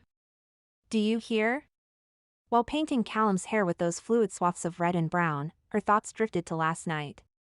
Molly, I want you to stay. That's what he said. And she could even believe that in the moment, while wrapped up in the heat of a fantasy of an impossible life together, he meant it. But she had a much harder time believing he'd mean it in a week, let alone a year. 2 years. 3. A lifetime. She also wanted to believe he'd changed. That he no longer felt compelled to be the man he clearly wasn't, his brother Jamie. But life had a way of tugging even those who meant well back to the mud, back to reality. His mother demanded he act a certain way. As Duke, he was under enormous pressure to live up to his father's name. He had responsibilities and duties and none of that would change. She feared he didn't know how difficult it was to truly be oneself. She knew all too well. She'd tried for years. Had sacrificed a lot, and then sacrificed even more. It involved ramen dinners and dodging calls from the electricity company an hour after hour in the subway getting enough crumpled bills to pay the storage facility. It was hard work and draining and she was giving up. But before she left, she wanted to give Callum one last reminder of the real man she saw and would always see. So, after the final intricate details, she finished his portrait. In the end, it really wasn't a duke's portrait. It was the portrait of the man she'd held and who'd held her. He was vulnerable and strong, kind and stubborn as hell, daring and reckless and dangerous. A man who'd opened his heart even when it had been painful and difficult to do so. Joanna marched right over to Molly, her heels echoing sharply on the ballroom floor. "Miss Rose, are you quite deaf?" With one last assessment of her art, Molly set down her paintbrush and stepped back. She was done. But the threatening storm had at last arrived, and there was no time to board up the windows. She was going to get swept away, and she accepted it. "For 10 minutes, I've been asking if you've made the appropriate chang." Horror spread across Joanna's face, and she put her hands up to her pale cheeks. The portrait was nothing like the stern and stiff ones in the hallway. If Joanna hung Callum's portrait next to those, it would stick out like a crimson cardinal in a green forest. But Molly knew that. That's what she'd intended. "Who is that?" Joanna asked in a high-pitched voice. Callum raised his eyes in concern and stood quickly to come right over to the easel, seemingly ready to put out a fire in case Joanna had matches on her. "Don't you recognize him, ma'am?" Molly asked. She was in no mood for any of Joanna's shit. "Can you really not see your own son?" Callum's mother frowned so fiercely that she looked more terrifying than Molly expected, but Molly stood her ground even when Joanna stepped closer and pointed her finger at her chest. "You listen here, girl," she hissed. "I don't know why you did this, but you will amend this immediately. That is not the Duke of Roxburgh." "Mother, please." Callum jumped in, hands raised to diffuse the escalating tension. "It's just a different style." Molly turned to him. "No, it's not," she insisted. "It's a different person." "Please don't do this," he whispered, eyes pleading. "It's fine." Shaking her head and swatting his hand away as he tried to reach for her, Molly again faced his mother and squared her shoulders. "Your son is a wonderful man, ma'am, and I wish you could see that." Joanna merely stared at her, too stunned to speak. Molly seized the silence and continued, summoning all the bravery she could. "I wish you could see how he smiles when he talks about Kelso, about his people. Or how he laughs when he doesn't think anyone is listening. I wish you could feel his pride when he competes in the games, and know the strain it causes him to act the way he thinks you want him to act because of what happened to Jamie." Joanna's eyes had remained frozen this whole time, but at the mention of her past son, they immediately jumped to Callum. "He's not the Duke you expected," Molly continued. "Maybe he's not even the Duke you wanted. He can be reckless, acting from his heart when you want him to think with his head. But he'll be a passionate, dedicated, hard-working Duke. This man right here." Molly pointed to the portrait. "But the man you want me to paint will be a shell of a man. He'll dress like you want, act like you want, speak like you want. He'll be the Duke you want. But he will not be your son." Daggers flew from Joanna's eyes, but Molly could tell she'd hit a nerve. Somewhere deep down. But she'd hit it. Next to her, Callum groaned, covering his face and shaking his head, but Molly wouldn't relent under Joanna's dark glare. Not even when footsteps approached from outside the ballroom and she heard Mac's voice. "Your Grace, I need to speak to you." "Not now, Mac," Callum said wearily. "Mother, please." "Sir," Mac interrupted. "I'm terribly sorry, but it really is quite urgent." "Really, Mac, we're in the middle of something." "I'm sure it can wait." "It is very much an emergency, Your Grace." Joanna rolled her eyes, turning to Mac as he fidgeted nervously in the doorway. "Well," she said, "what is it then?" "It's something I must speak to the Duke about privately." "Right now, please."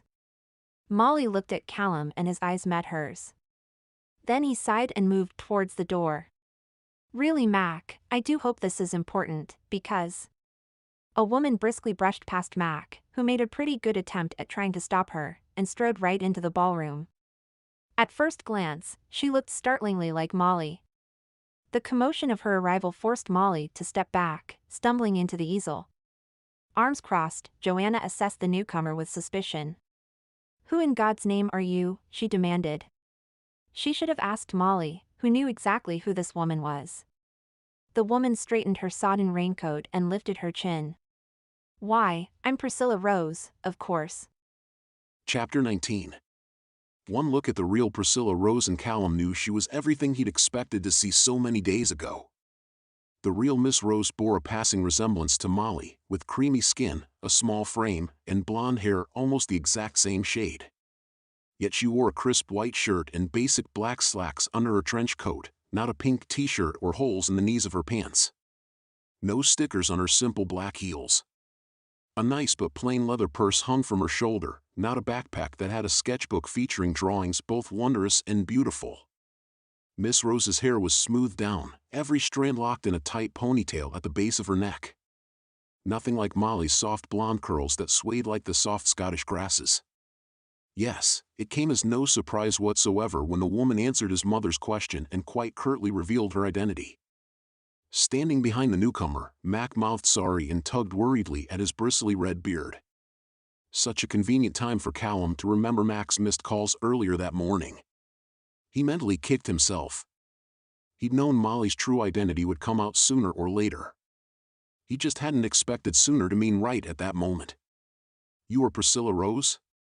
Confused, Joanna glanced back and forth between the real Miss Rose and the imposter. His mother was the only one in the room still trying to piece it together. Mac was probably figuring out how to keep his job after keeping such a secret from Callum's mother. Molly was probably weighing the possibilities of arming herself or not with a paintbrush. And Callum? He was dumbstruck, uncomfortably imagining how different his life would have been if the real Priscilla Rose had walked through those doors a week ago. He'd still be pretending to be Jamie's imitation. He'd be drowning in his new responsibilities. He'd be accepting that happiness would no longer be a part of his life. He'd be lost. Who else would I be? Priscilla asked, sounding both amused and confused at his mother's obvious bewilderment. I do apologize for my delay. His mother interrupted her and whirled on Molly. But if you're Priscilla Rose and she's Priscilla Rose, she said, then one of you must certainly not be Priscilla Rose. Her confusion mounting to snobbery, Priscilla stared at Molly, sniffing in disgust. That is not me. Her eyes fell on the canvas. And that is not my work. His mother's face grew red in anger, and her finger quivered when she pointed it at Molly. Who are you? Mac, call the police. He quickly stepped in front of Molly. Mother, calm down. This is all just a misunderstanding. Her eyes widened. You knew? Just listen, all right? You knew. Joanna's face was pure horror. Why didn't you say anything? What were you doing? What were you doing with her? Disgust filled her eyes as she stared down the woman she thought was a world-class artist but was instead a poor artist from New York City who sold her art in the subway terminal. It didn't matter to Callum, but from the dangerous flicker in his mother's eyes, it did to her. Mother, Molly is a very talented artist and... His mother cackled and pointed to the canvas. Talent? Please. I want her gone. Joanna nodded at Mac as if commanding her hound to chase the fox. Now. Callum controlled his voice, sounding as calm as he could muster. Her name is Molly Lane. And she isn't going anywhere. Contradicting his mother was something Callum simply didn't do, or at least hadn't done since the accident with Jamie and everything that had happened afterward. She stared at him with shocked eyes, crossed her arms, and spoke with venom. Clearly, she must be after something to pull a stunt like this. Money? A chance with an eligible duke? Is she from the press? What does she want? She wants me, Callum thought. Just me. But before he could gather the courage to say it, Molly stepped up to his mother, her chin held high and her shoulders rolled back, and stared right back at Joanna. She just wanted to see an original William McTaggart. Callum made a choking noise that sounded more like a laugh. Molly turned to him, ignoring his mother's angry squawking. She lowered her voice to a whisper so that he, and he alone, could hear. She never expected to want a duke, but she does. Her fingers reached out to ghost across his. If he wants her, too, she'll be at the hostel in Kelso. And with that, She raised herself on her tiptoes, pressed a gentle kiss to his cheek, and left the ballroom, but not before giving a quick and loving hug to Mac, who stood there frozen and blushing. Everybody else was frozen silent, too. Callum was glad, though. It gave him a chance to listen to Molly's loose boot sole smacking against the hallway stones, and then the insistent slam of the castle's front doors. Then there was nothing. She was gone. It almost made him chuckle, the thought of her trying to leave so many times before. Mac, his mother, and a very confused Priscilla Rose all stared at him as if waiting to see what he'd do next. He could still feel her lips on his skin, could smell the scent of her hair, could still hear the echo of his own words from the night before.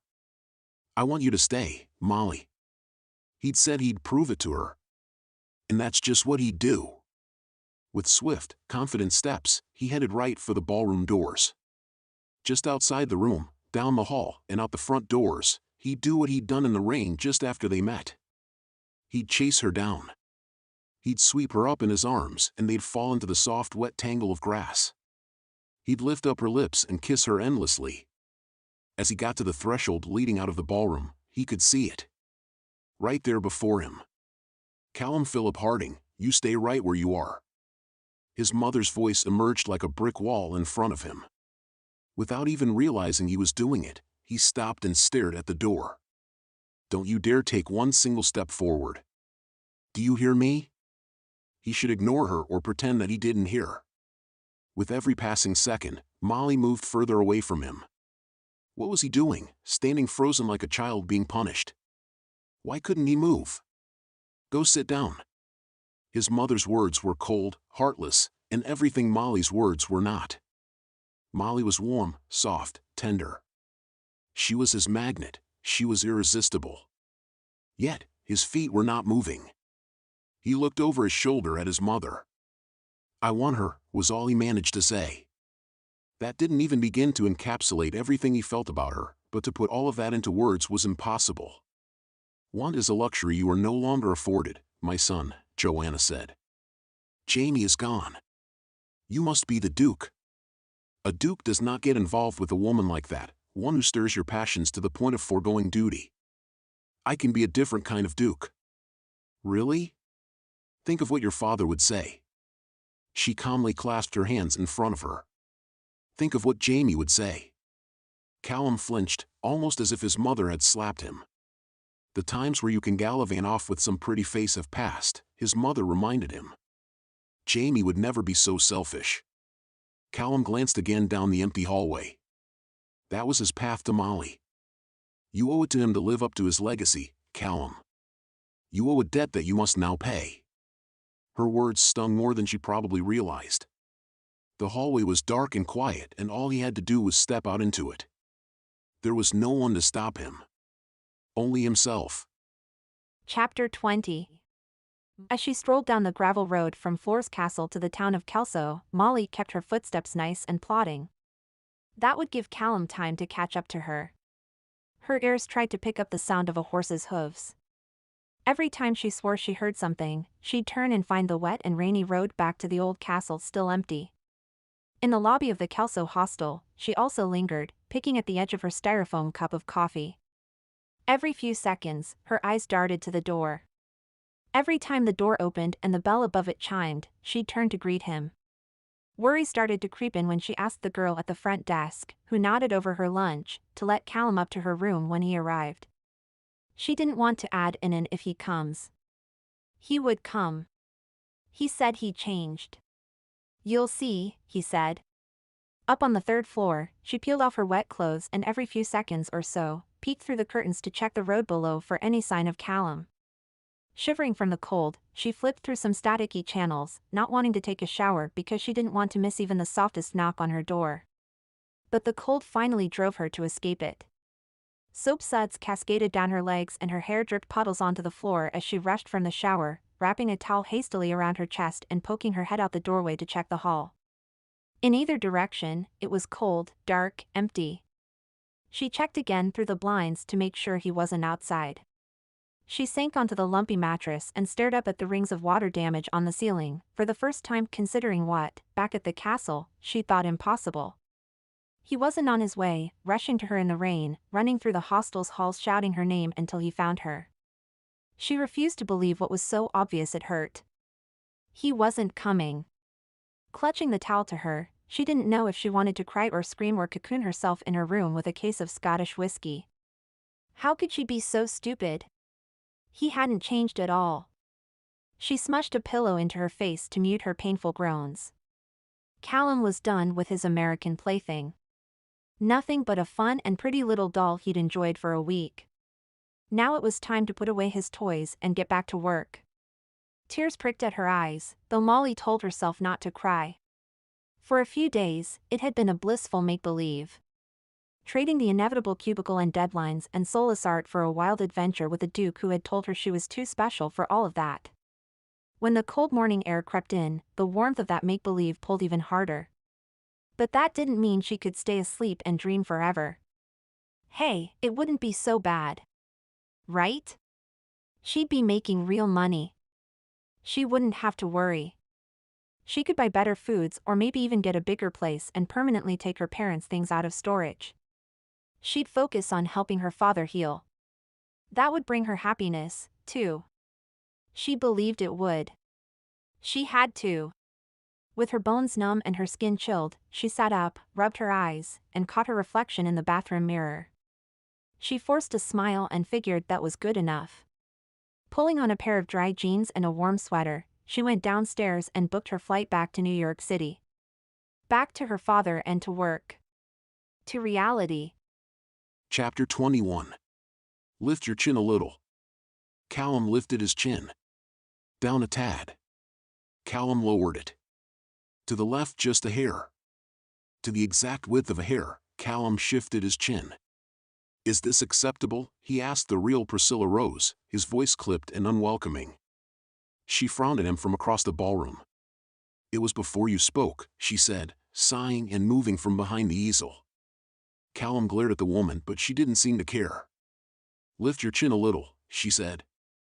This time he didn't do as she asked. He should stand up, politely thank this artist for her time, apologize for his rudeness, and hightail it straight out of the ballroom.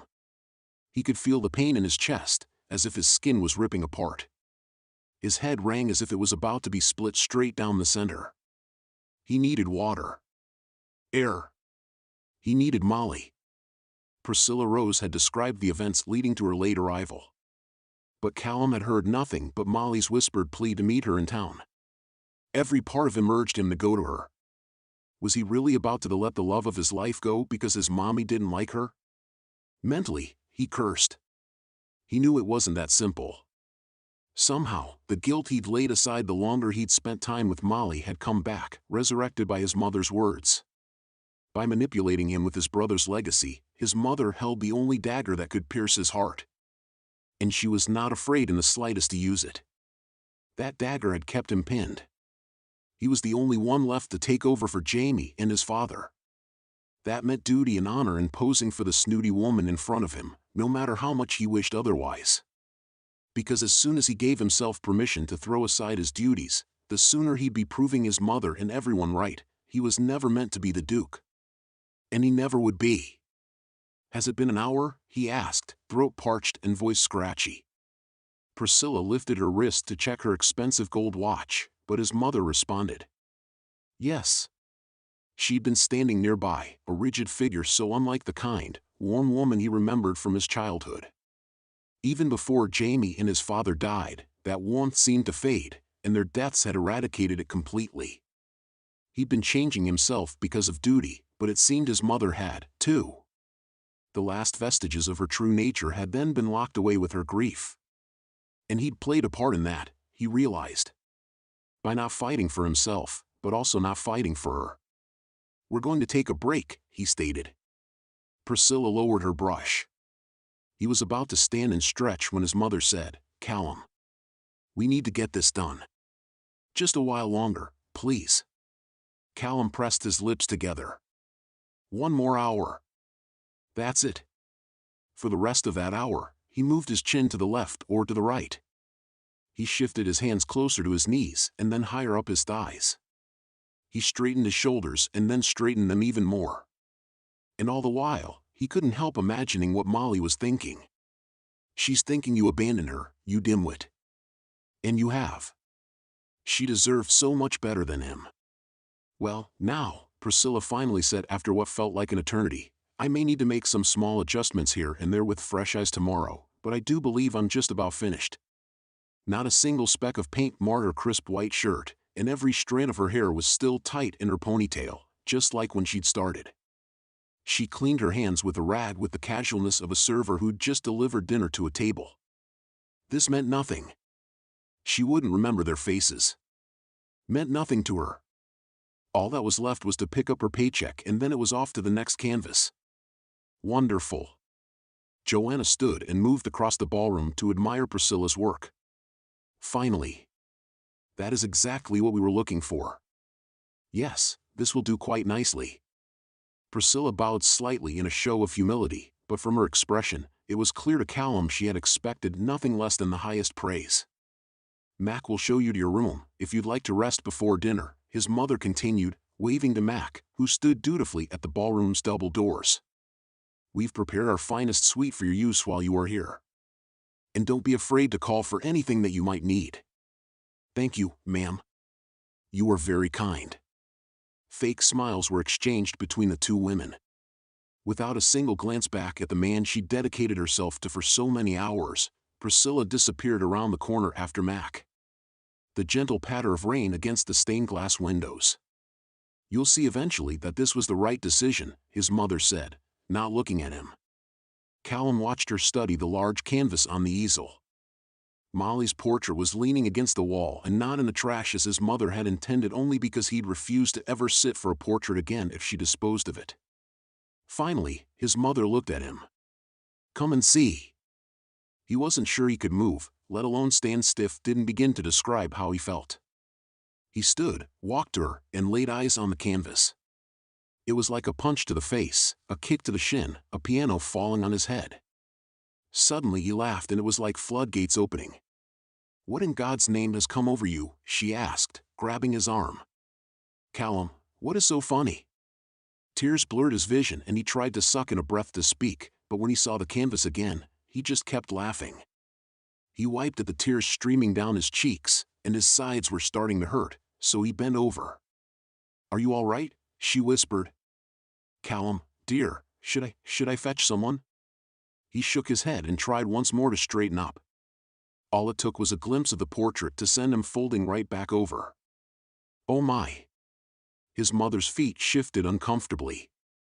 I'll fetch someone. Shall I fetch Mac?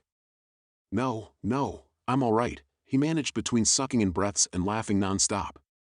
Do you need a doctor? Still chuckling, he forced himself to stand, laying a hand on his mother's shoulder to help ease the worry in her wide eyes and open mouth.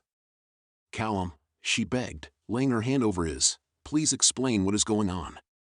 You're giving me quite a fright, you know. Okay, mother. I'll tell you. She waited, looking up at him expectantly. Laughter still escaped his lips when he glanced towards the canvas. I saw that portrait, mother, and do you know the first thing that I thought? The very first thing? She shook her head, eyes still nervous and her breath held, ready to call out for Mac to help with her son's mental breakdown. Callum pointed at what was supposed to be his face on the canvas. I swear to God I thought it before I realized it. I thought to myself, damn, if Jamie saw that, he'd die from laughing. His mother glanced at the portrait as if seeing it for the first time. As if someone had snuck in during the last 30 seconds and switched it with an entirely different portrait. When she looked back at him in silence, he realized he needed to explain more. His voice caught in his throat. Mother, he'd think that was the funniest goddamn thing he'd ever seen in his life. Because it's not me at all. He'd say it was some joke where I dressed up like him or like father and made a face like him or like father. His eyes still wet from laughing, but he felt his amusement turn to sorrow as he faced his mother directly. But Jamie's already dead, isn't he? It's been all this time and I forget sometimes. I still have to remember all over again that he's gone. Her hand that had been resting on his began to shake, even as she tightened her fingers over his. The always stern, always strong, always dry eyes of his mother glistened and softened. She bit her lip, as if trying to stop herself from showing or even feeling her emotion. It's okay to cry. It's okay to show what you're feeling. Those had been Molly's words to him. He's gone, Mother, he whispered. He's gone. Her lips quivered, and her shoulders shook under his hand. A tear slipped from her eyes, and she immediately raised her hand to brush it away, but Callum caught her wrist. It's okay. It's okay to cry. It's okay to show what you're feeling. And just like that, she cried. Falling against his chest, she buried her face in his fine suit jacket and held his lapel with a white-knuckle grip. He wrapped his arms around her back without hesitation and held her as tightly as he could. He remembered, at both his brother's and his father's services, how she'd stood in the church with her hands clutched in front of her, eyes straight forward, shoulders back. He'd wanted to reach out and pull her close. But he hadn't. Because he'd been afraid.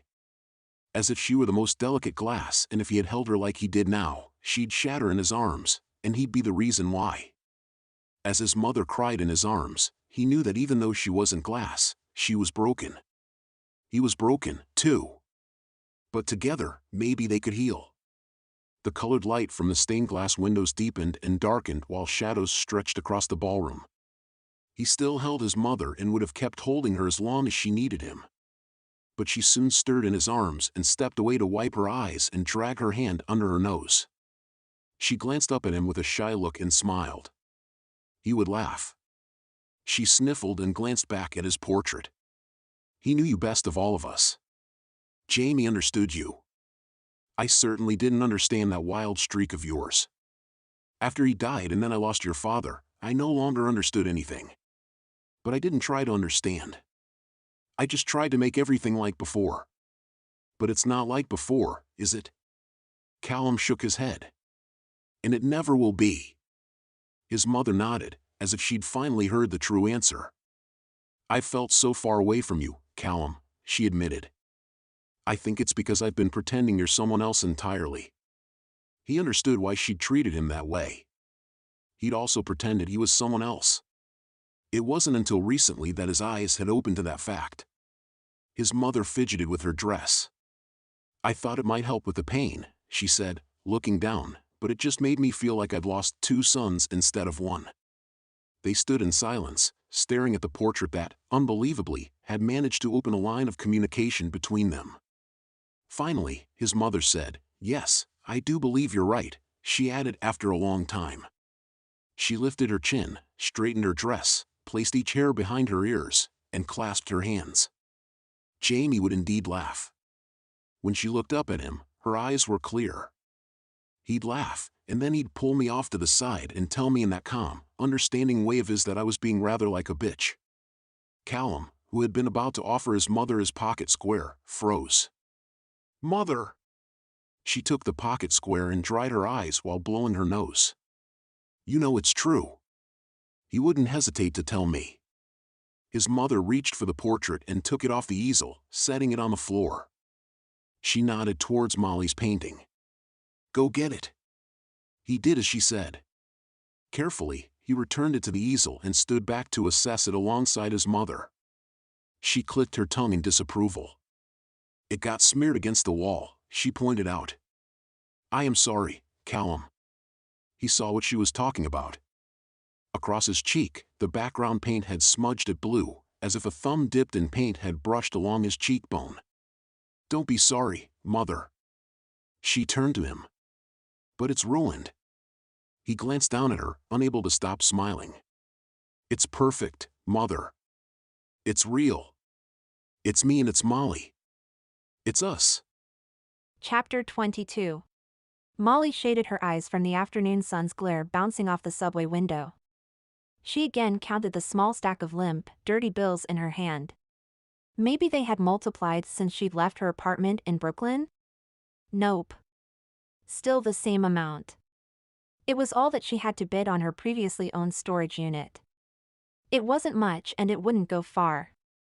All she could count on was a little, or a lot, of luck.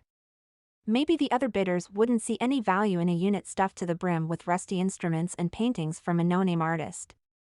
Maybe traffic was heavy and some would be late or miss the auction altogether. Maybe the big bidders accidentally forgot their money in their rush out the door to get here early. It happens, she tried to reassure herself. It could happen. But what if it didn't happen, and she lost all her parents' precious belongings? She'd probably have to stop herself from bawling right in the middle of the auction, begging whoever outbid her to please have mercy. She'd be devastated to walk through the door of her father's tiny apartment, knowing it would never again be filled with the joy of her mother's memory. But at least she'd know she tried. And she'd have her new art piece to work on. The one she'd diligently worked on ever since she'd walked out of that skyscraper Wednesday morning and found herself alone and jobless on the busy Manhattan sidewalk. Sure, she'd started work with every intention of staying at the company, performing well, and earning her paycheck. She'd forced herself into a black pencil skirt and a white blouse and wobbled along the subway platform in work-appropriate stilettos. With a new briefcase from the thrift store and a few pens she'd borrowed from a bank, she'd felt somewhat ready. Everyone at her new office had been kind and welcoming, and each one told her that she was going to be a perfect fit. And though each one had said it with a warm, genuine smile, Molly couldn't help but take each reassurance as a gut punch because it merely seemed to cement her new place in life. "Molly, hey hun," her boss had said, poking her head over the top of her cubicle. "We'd love you to come join the marketing department's weekly meeting. There are a few upcoming designs I'll want you to assist with." "Sure." Molly had pushed back from her desk and stood. "Lead the way." She'd met all the people in the conference room and taken her seat at the back of the room. She'd brought a notepad and a pen with every intention of appearing diligent and proactive. But instead, her mind had drifted, and she'd started doodling along the page's edge, the voices around her fading into an incomprehensible haze. "What do you think, Molly?" Startled and embarrassed, she'd blushed, meeting her boss's raised eyebrow at the front of the conference room. A projector illuminated the image of a painted sunset advertising some sort of cruise liner. "We think it captures the feeling of sunshine on your face and sand in your toes," her boss explained, pointing here and there on the painting. "We want them to really feel like they're there." Molly had nodded slowly and tapped her pen to her lips to make it seem like she was considering her thoughts on the advertisement. Her skin had felt clammy, and she'd been certain the air had stopped moving. "Molly?" The cushion of the chair beneath her but had suddenly felt scratchy. She'd longed to stand up and walk right out of the conference room. "Molly, hun, are you all right?" She blurted out, "I wore a sunset on my dress once." Every executive had turned to her with the same confused look on their faces. Her boss had shifted nervously from foot to foot, chuckling awkwardly. "Well, that's nice, hun, but I don't see exactly what that has to do with the discussion we're having." Molly had glanced down at her paper, noticing for the first time what she'd subconsciously doodled. A canopy of treetops. Like the one in the forest in Kelso. The dancing grasses over the endless hills, the flames shadows from the castle fireplace twisting along her back, the bristles of her brush as she painted with devotion. And I felt it. By the exchanged glances of concern she received, she realized she'd said it out loud. So, she said it again. "I felt it and I was there." A middle-aged man with glasses had squinted at Molly. Her heart had started to race and her palms had grown sweaty. Where exactly?" he asked, glancing around for help from his equally confused coworkers. They all continued to stare. "There," she insisted, as if it were the most obvious thing in the entire world. "That place where you're you. That place where you feel bold and brave and daring. Where every nerve along your entire body is alive. You feel everything." From the looks of those there in the conference room, not a single person had understood what she was trying to tell them. She felt a pang of sadness for them. Because they didn't know. They couldn't understand. They'd never been there. "I felt free," she explained. "I felt inspired. I felt special." She'd paused. "He made me feel special." Believed in her talent. He believed she was too good to be sitting in the chair she found herself in. Had she believed in herself? For the first time, she realized she hadn't believed in herself. She'd always thought she did, but maybe taking this job was a sign she really didn't. She'd always been worried her art wasn't good enough. The comfort and security of her new job was the easy way out. And she'd taken it. But Callum had believed in her. He believed she deserved to chase after her dreams, to live life to the fullest, to be alive and brave and free and wild. She believed in him, too. That he could be the Duke as himself and not some imitation of his father or his brother. Callum had been too afraid to make that leap. But that didn't mean she had to follow his lead. She wanted what she had in Scotland. To make art she cared about, believed in and felt something for. To be her own person and choose her own path. Maybe she'd crash and burn. But she believed that she was worth the chance. Molly stood right up. Her notepad and pen fell to the ground. Every pair of eyes locked on her while she tugged at her tight pencil skirt and kicked off her heels, not caring where they landed. "You need to put that sunset on a dress," she said to her boss, who stared wide-eyed at her. "And don't just have an intern cut and paste a design onto a digital image of a dress. You need to get real paint and paint it onto a real dress and then have a real woman put it on. That's what you need to do if you want people to feel something." Not a single word was spoken as she walked past the row of high-backed leather chairs towards the door. She was already to the elevator before she remembered what she'd forgotten to say. In her bare feet, she ran back to the door and poked her head inside. "Oh, and I quit." Her boss immediately started to protest, but Molly was already down the hall and slipping into the open elevator. She'd barely been aware of the strange looks she received as her bare feet smacked against the lobby's marble floors, as she marched straight toward the busy revolving doors. After all, it was New York City. A woman walking barefoot was hardly the strangest thing people had ever seen. Probably not even the strangest thing they'd seen that day. Out on the sidewalk, suit after suit pushing past her in an awful hurry, Molly realized she'd forgotten her paper with the doodle she started. Well, her brief corporate career had ended and her new project began. Rushing excitedly to her apartment, she immediately began painting those lines. Up all night, she cried and laughed and grabbed a pillow to scream into and laughed again and kicked at the air and above all felt everything. Good, bad, beautiful, ugly, she felt it all. And it felt good. She never again wanted to be numb. On the day of the auction, she searched the couch cushions for any extra change and gathered all her remaining money before heading to the subway. Now, as the train rattled into the station outside the storage facility, Molly looked up from counting her bills and noticed a poster across from her. On it, a woman in a sea of gray suits stood, wearing color.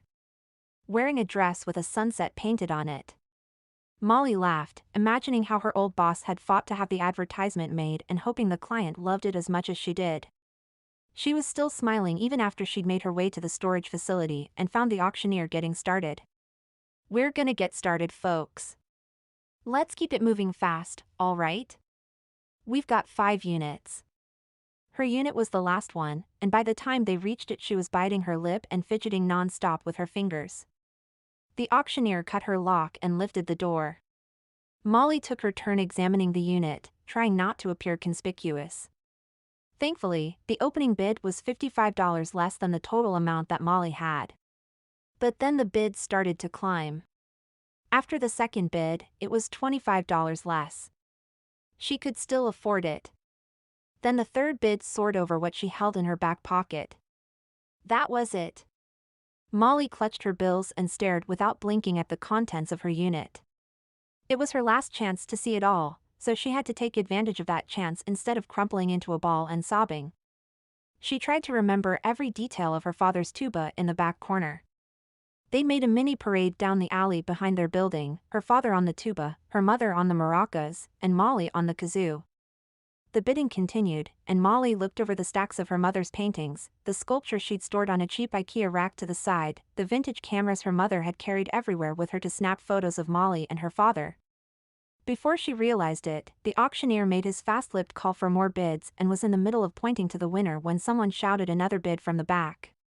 Molly didn't know what surprised her more, the staggering amount, $1,000 higher than the previous bid, or the fact that she knew exactly who that voice belonged to. Chapter 23.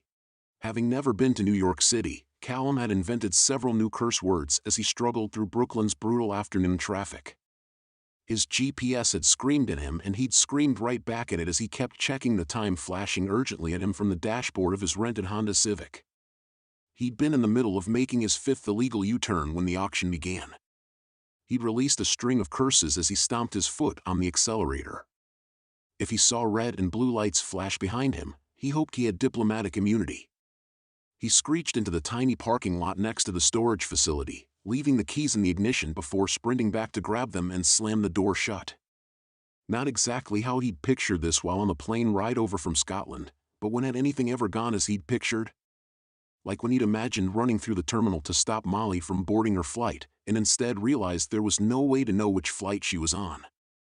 "Mac, how do they do it in the movies?" he asked as they drove back from the airport. "I think you've answered your own question, Your Grace," Mac answered with a kind smile back at him in the rearview mirror. Callum certainly hadn't pictured a woman spilling her latte on him when he sat down in his airplane seat, nor the hour-long wait to locate his lost luggage, or the traffic. But maybe, he thought, it was time that he went back to the Messier side of life. That was, after all, why he was there. The moment he first caught sight of her at the auction, it was like hearing thunder after a strike of lightning. The sight of her skin in her white tank top and cut-off jeans splattered with paint still made his palms sweat and his heart race and his hair dampen at the nape of his neck. He shouted out his bid to win the storage unit. Every head turned right toward him, but he only cared about seeing just one face. Nothing else mattered but the exact manner with which Molly lifted her sunglasses and pushed them back into her curls, the exact color of her surprised eyes, the exact shape of her pretty pink lips as they formed a silent O. Callum kept his eyes fixed on her as he assured the auctioneer his bid wasn't a joke. The auctioneer invited anyone to outbid Callum, but didn't rustle up a challenger, and Callum was awarded the unit with applause. Callum stood across the pavement from her as the crowd mingled past, catching glimpses of their gossip about this foreign fool who had just paid a fortune for a junky old storage unit. He remained silent until they were alone, staring at one another under the brutal afternoon heat rising in waves off the concrete. Drawing up every ounce of courage, he walked toward her. "I lied," he said as she blinked up at him. He swallowed and scratched at the back of his neck. "I did overhear your conversation that first day we met, before we went to the school in Kelso." She nodded. It was just the tiniest tilt of her chin downward. "I lied about saying it was improper for the Duke to compete in the games," he said. "I felt I wasn't deserving of the enjoyment Jamie and I used to share after my role in his death. I was afraid everyone would think that, too." Pain flashed in Molly's eyes, but she remained quiet. Listening. Watching. "I lied when I told you that I'd changed, that I was ready to be myself again." Callum cleared his throat. "I didn't know it at the time, but I'm still worried about disappointing the memory of my father, of Jamie. I'm still afraid that I'll make a reckless decision as the Duke of Roxburgh. The temptation to act like someone else is still there." His confession made her eyes soften. He stepped a little closer and his voice took on a darker edge when he spoke next. "But I never, ever once lied about the way I feel about you, Molly Lane." He said it fiercely. "When I said you're special, it was the truth. When I said I wanted you to stay with me, it was the truth. When I said you are the reason I want to live fully and wildly and deeply, feeling everything, seeing everything, loving, well, that was the truth." A hint of a smile played at her lips. It was her turn to move closer. "I don't remember you saying that last one," she whispered. He reached into his back pocket and held out the front page of Kelso's local paper. "I'm saying it now." It was an article about the unveiling of the Duke of Roxburgh's official portrait. It showed the painting she'd done, just with a few more streaks of paint on it. Her eyes flew through the article that described how it had been painted, how it had gotten dirty, how it had been selected. She kept glancing at Callum, as if unable to believe that this was real. "Back home, I know I messed up, and I know I'm not quite back to being the man I want to be, but I hope that with you, Molly, I can get there." "And I." "Callum," she interrupted. He raised an eyebrow. "Yes?" She grinned. "Would you kindly shut up and kiss me already?" When he kissed her, he was on the floor in front of a fireplace, tracing the way the flames danced across her stomach. He was in a forest with his fingers digging into her waist, her hands splayed across his chest. He was standing behind her as they looked at each other in a mirror. He was twirling her on a dance floor. He was leaning with her against the front of his car. He was in the here and now, his hand on her neck, in her hair, skimming along her cheek. His chest was rising and falling with hers, his sighs were slipping out with hers, his lips were melting against hers. Sighing and blushing, Molly pulled away and tucked a strand of hair behind her ear. The redness in her cheeks deepened, and he grinned. "What is it?" he asked. "Squinting against the sun," she said, somewhat shyly. "I was right after all." "Right about what?" She reached up to brush her fingers through his hair. "In the sun," she dreamily explained. "In the sunlight, I swore you'd have red in your hair." He smiled. Jamie's hair was just about as red as it comes. He always teased me that my hair was the reason I'd never be a proper Duke of Roxburgh. All you needed was a bit of American sun to show you what was there all along. He wrapped his arms around the small of her back. "Now, as to whether you can be a proper Duke of Roxburgh, I believe you have all the necessary traits," she said. He pulled her tight to his chest, so he could feel the rapid rise and fall of hers. "What traits would those be?" "I've heard he's a brave leader," she whispered back. "He follows his own path, his own heart, his own soul. He can be reckless at times, but always acts out of love for his people." She paused, and when she continued her tone was very different, low and dangerous. "I've also heard there's a beast in him. When he lets it loose, he's quite the passionate lover." Callum grinned. "Is that so?" "Yep. I've also heard he once showed a woman a great time on his car." She looked up at him, her blue eyes dark as she bit her lip. "Do you have a car here, Your Grace?" Her fingers slipped into his back pocket, and with a victorious grin she found his keys. "It's a Civic," he said. Molly winked. "Spacious." She dragged him behind her, and he followed. He'd always follow. Epilogue. Are you going to tell me what we're doing down here? Molly asked. In the early morning light stretching across the lower castle hallway, Callum winked at her and twisted the key in the lock. He swung the door open, swept his arm across his body, and bowed. She stepped inside the smaller corridor, but then turned back to him with a raised eyebrow. "I remember this hallway." With a quick grin, she glanced around for the exact stone wall he'd pinned her against. "Are we here for a repeat?" "Later maybe." He laughed, grabbing her hand and walking with her down the corridor to a door near the end. "But first, I have to show you something." She cocked her head, curious what was behind the door, and curious about the eager smile on his face. "This hall is indeed where we made wonderful memories, but it's also where we store our family heirlooms." He pointed to doors that lined the hallway. "All the priceless jewels and ancient pieces of history and everything that is most important to me is locked behind these doors. Memories of my grandparents and my father and my brother. My family."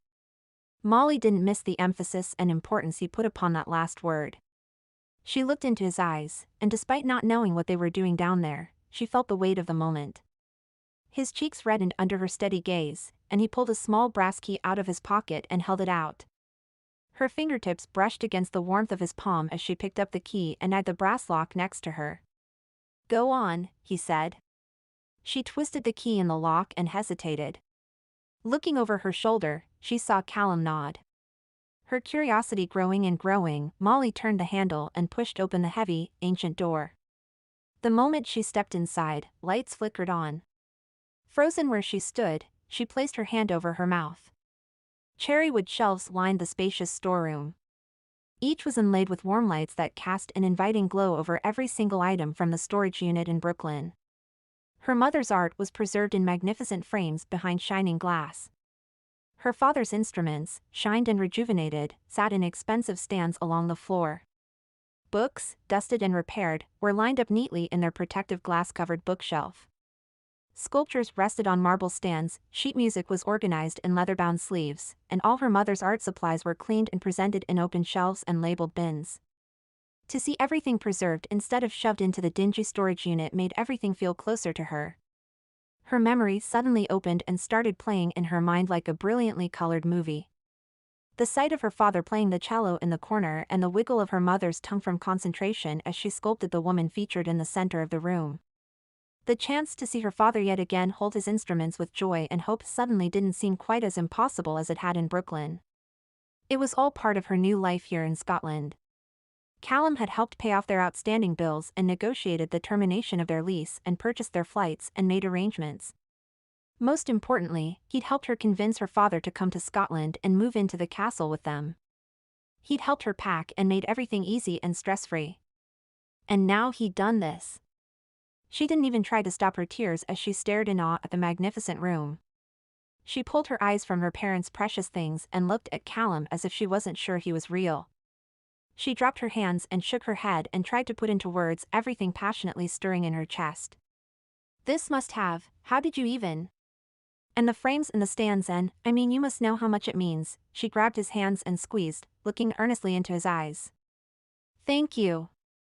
He kissed her cheek and she felt her fingers quiver around his. This is important to you, and so it's important to me. If it means the world to you, it means the whole goddamn universe to me. She laughed as her eyes again roamed the expansive room with all the wonder of a child receiving every present they ever wanted at Christmas. Her life would never be the same. There was a new horizon, and he was standing right beside her. Take a look if you want. He wrapped his arm around her shoulders. Show me. They stayed there for hours. Callum listening attentively as they circled around the room. She'd point to this piece or that and share the story linked with each one. Eventually, she led him toward the door, certain she was starting to bore him, but he guided her to another instrument and then another book and asked what it meant to her. It was only after she'd said something about each piece that he finally nodded, and she suspected it was because he saw the contentment and peace she felt. He took her hand and they walked to the doorway. As Callum moved to turn off the lights, she stopped him. Wait, she said, and tugged him toward a small flute near the back. She picked it up. Of all the instruments, it had been her father's favorite because it had been the first instrument Molly's mother had given him. It was engraved with a heart surrounding their initials. She stared at the engraving, then looked up to find Callum's eyes on her, soft and understanding. We did it, right? She said. We faced our fears and we'll keep facing them until they're conquered. I think my father can face his fears, too. And maybe it starts with a flute. No better way to start than with a flute. Molly stood on her tiptoes to kiss him. I might be able to think of a better way to start. Callum raised his eyebrow. What, a bagpipe? Molly smiled and smacked his chest. No, a paintbrush. And seizing the opportunity to throw caution to the wind and find the one, the man, the duke that completes me. I love you, Callum. I love you beyond words, Molly. Now, how about I paint you something new? She smiled, remembering the perfect picture he'd painted for her with his words. Any requests? He said.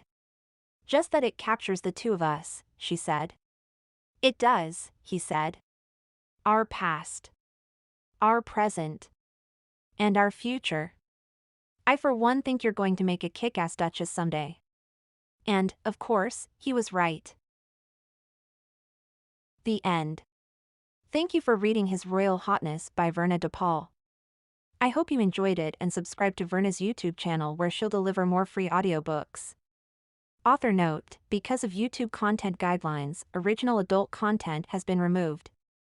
For more spice, check out the full ebook version on Amazon and other retailers. www.vernadepaul.com.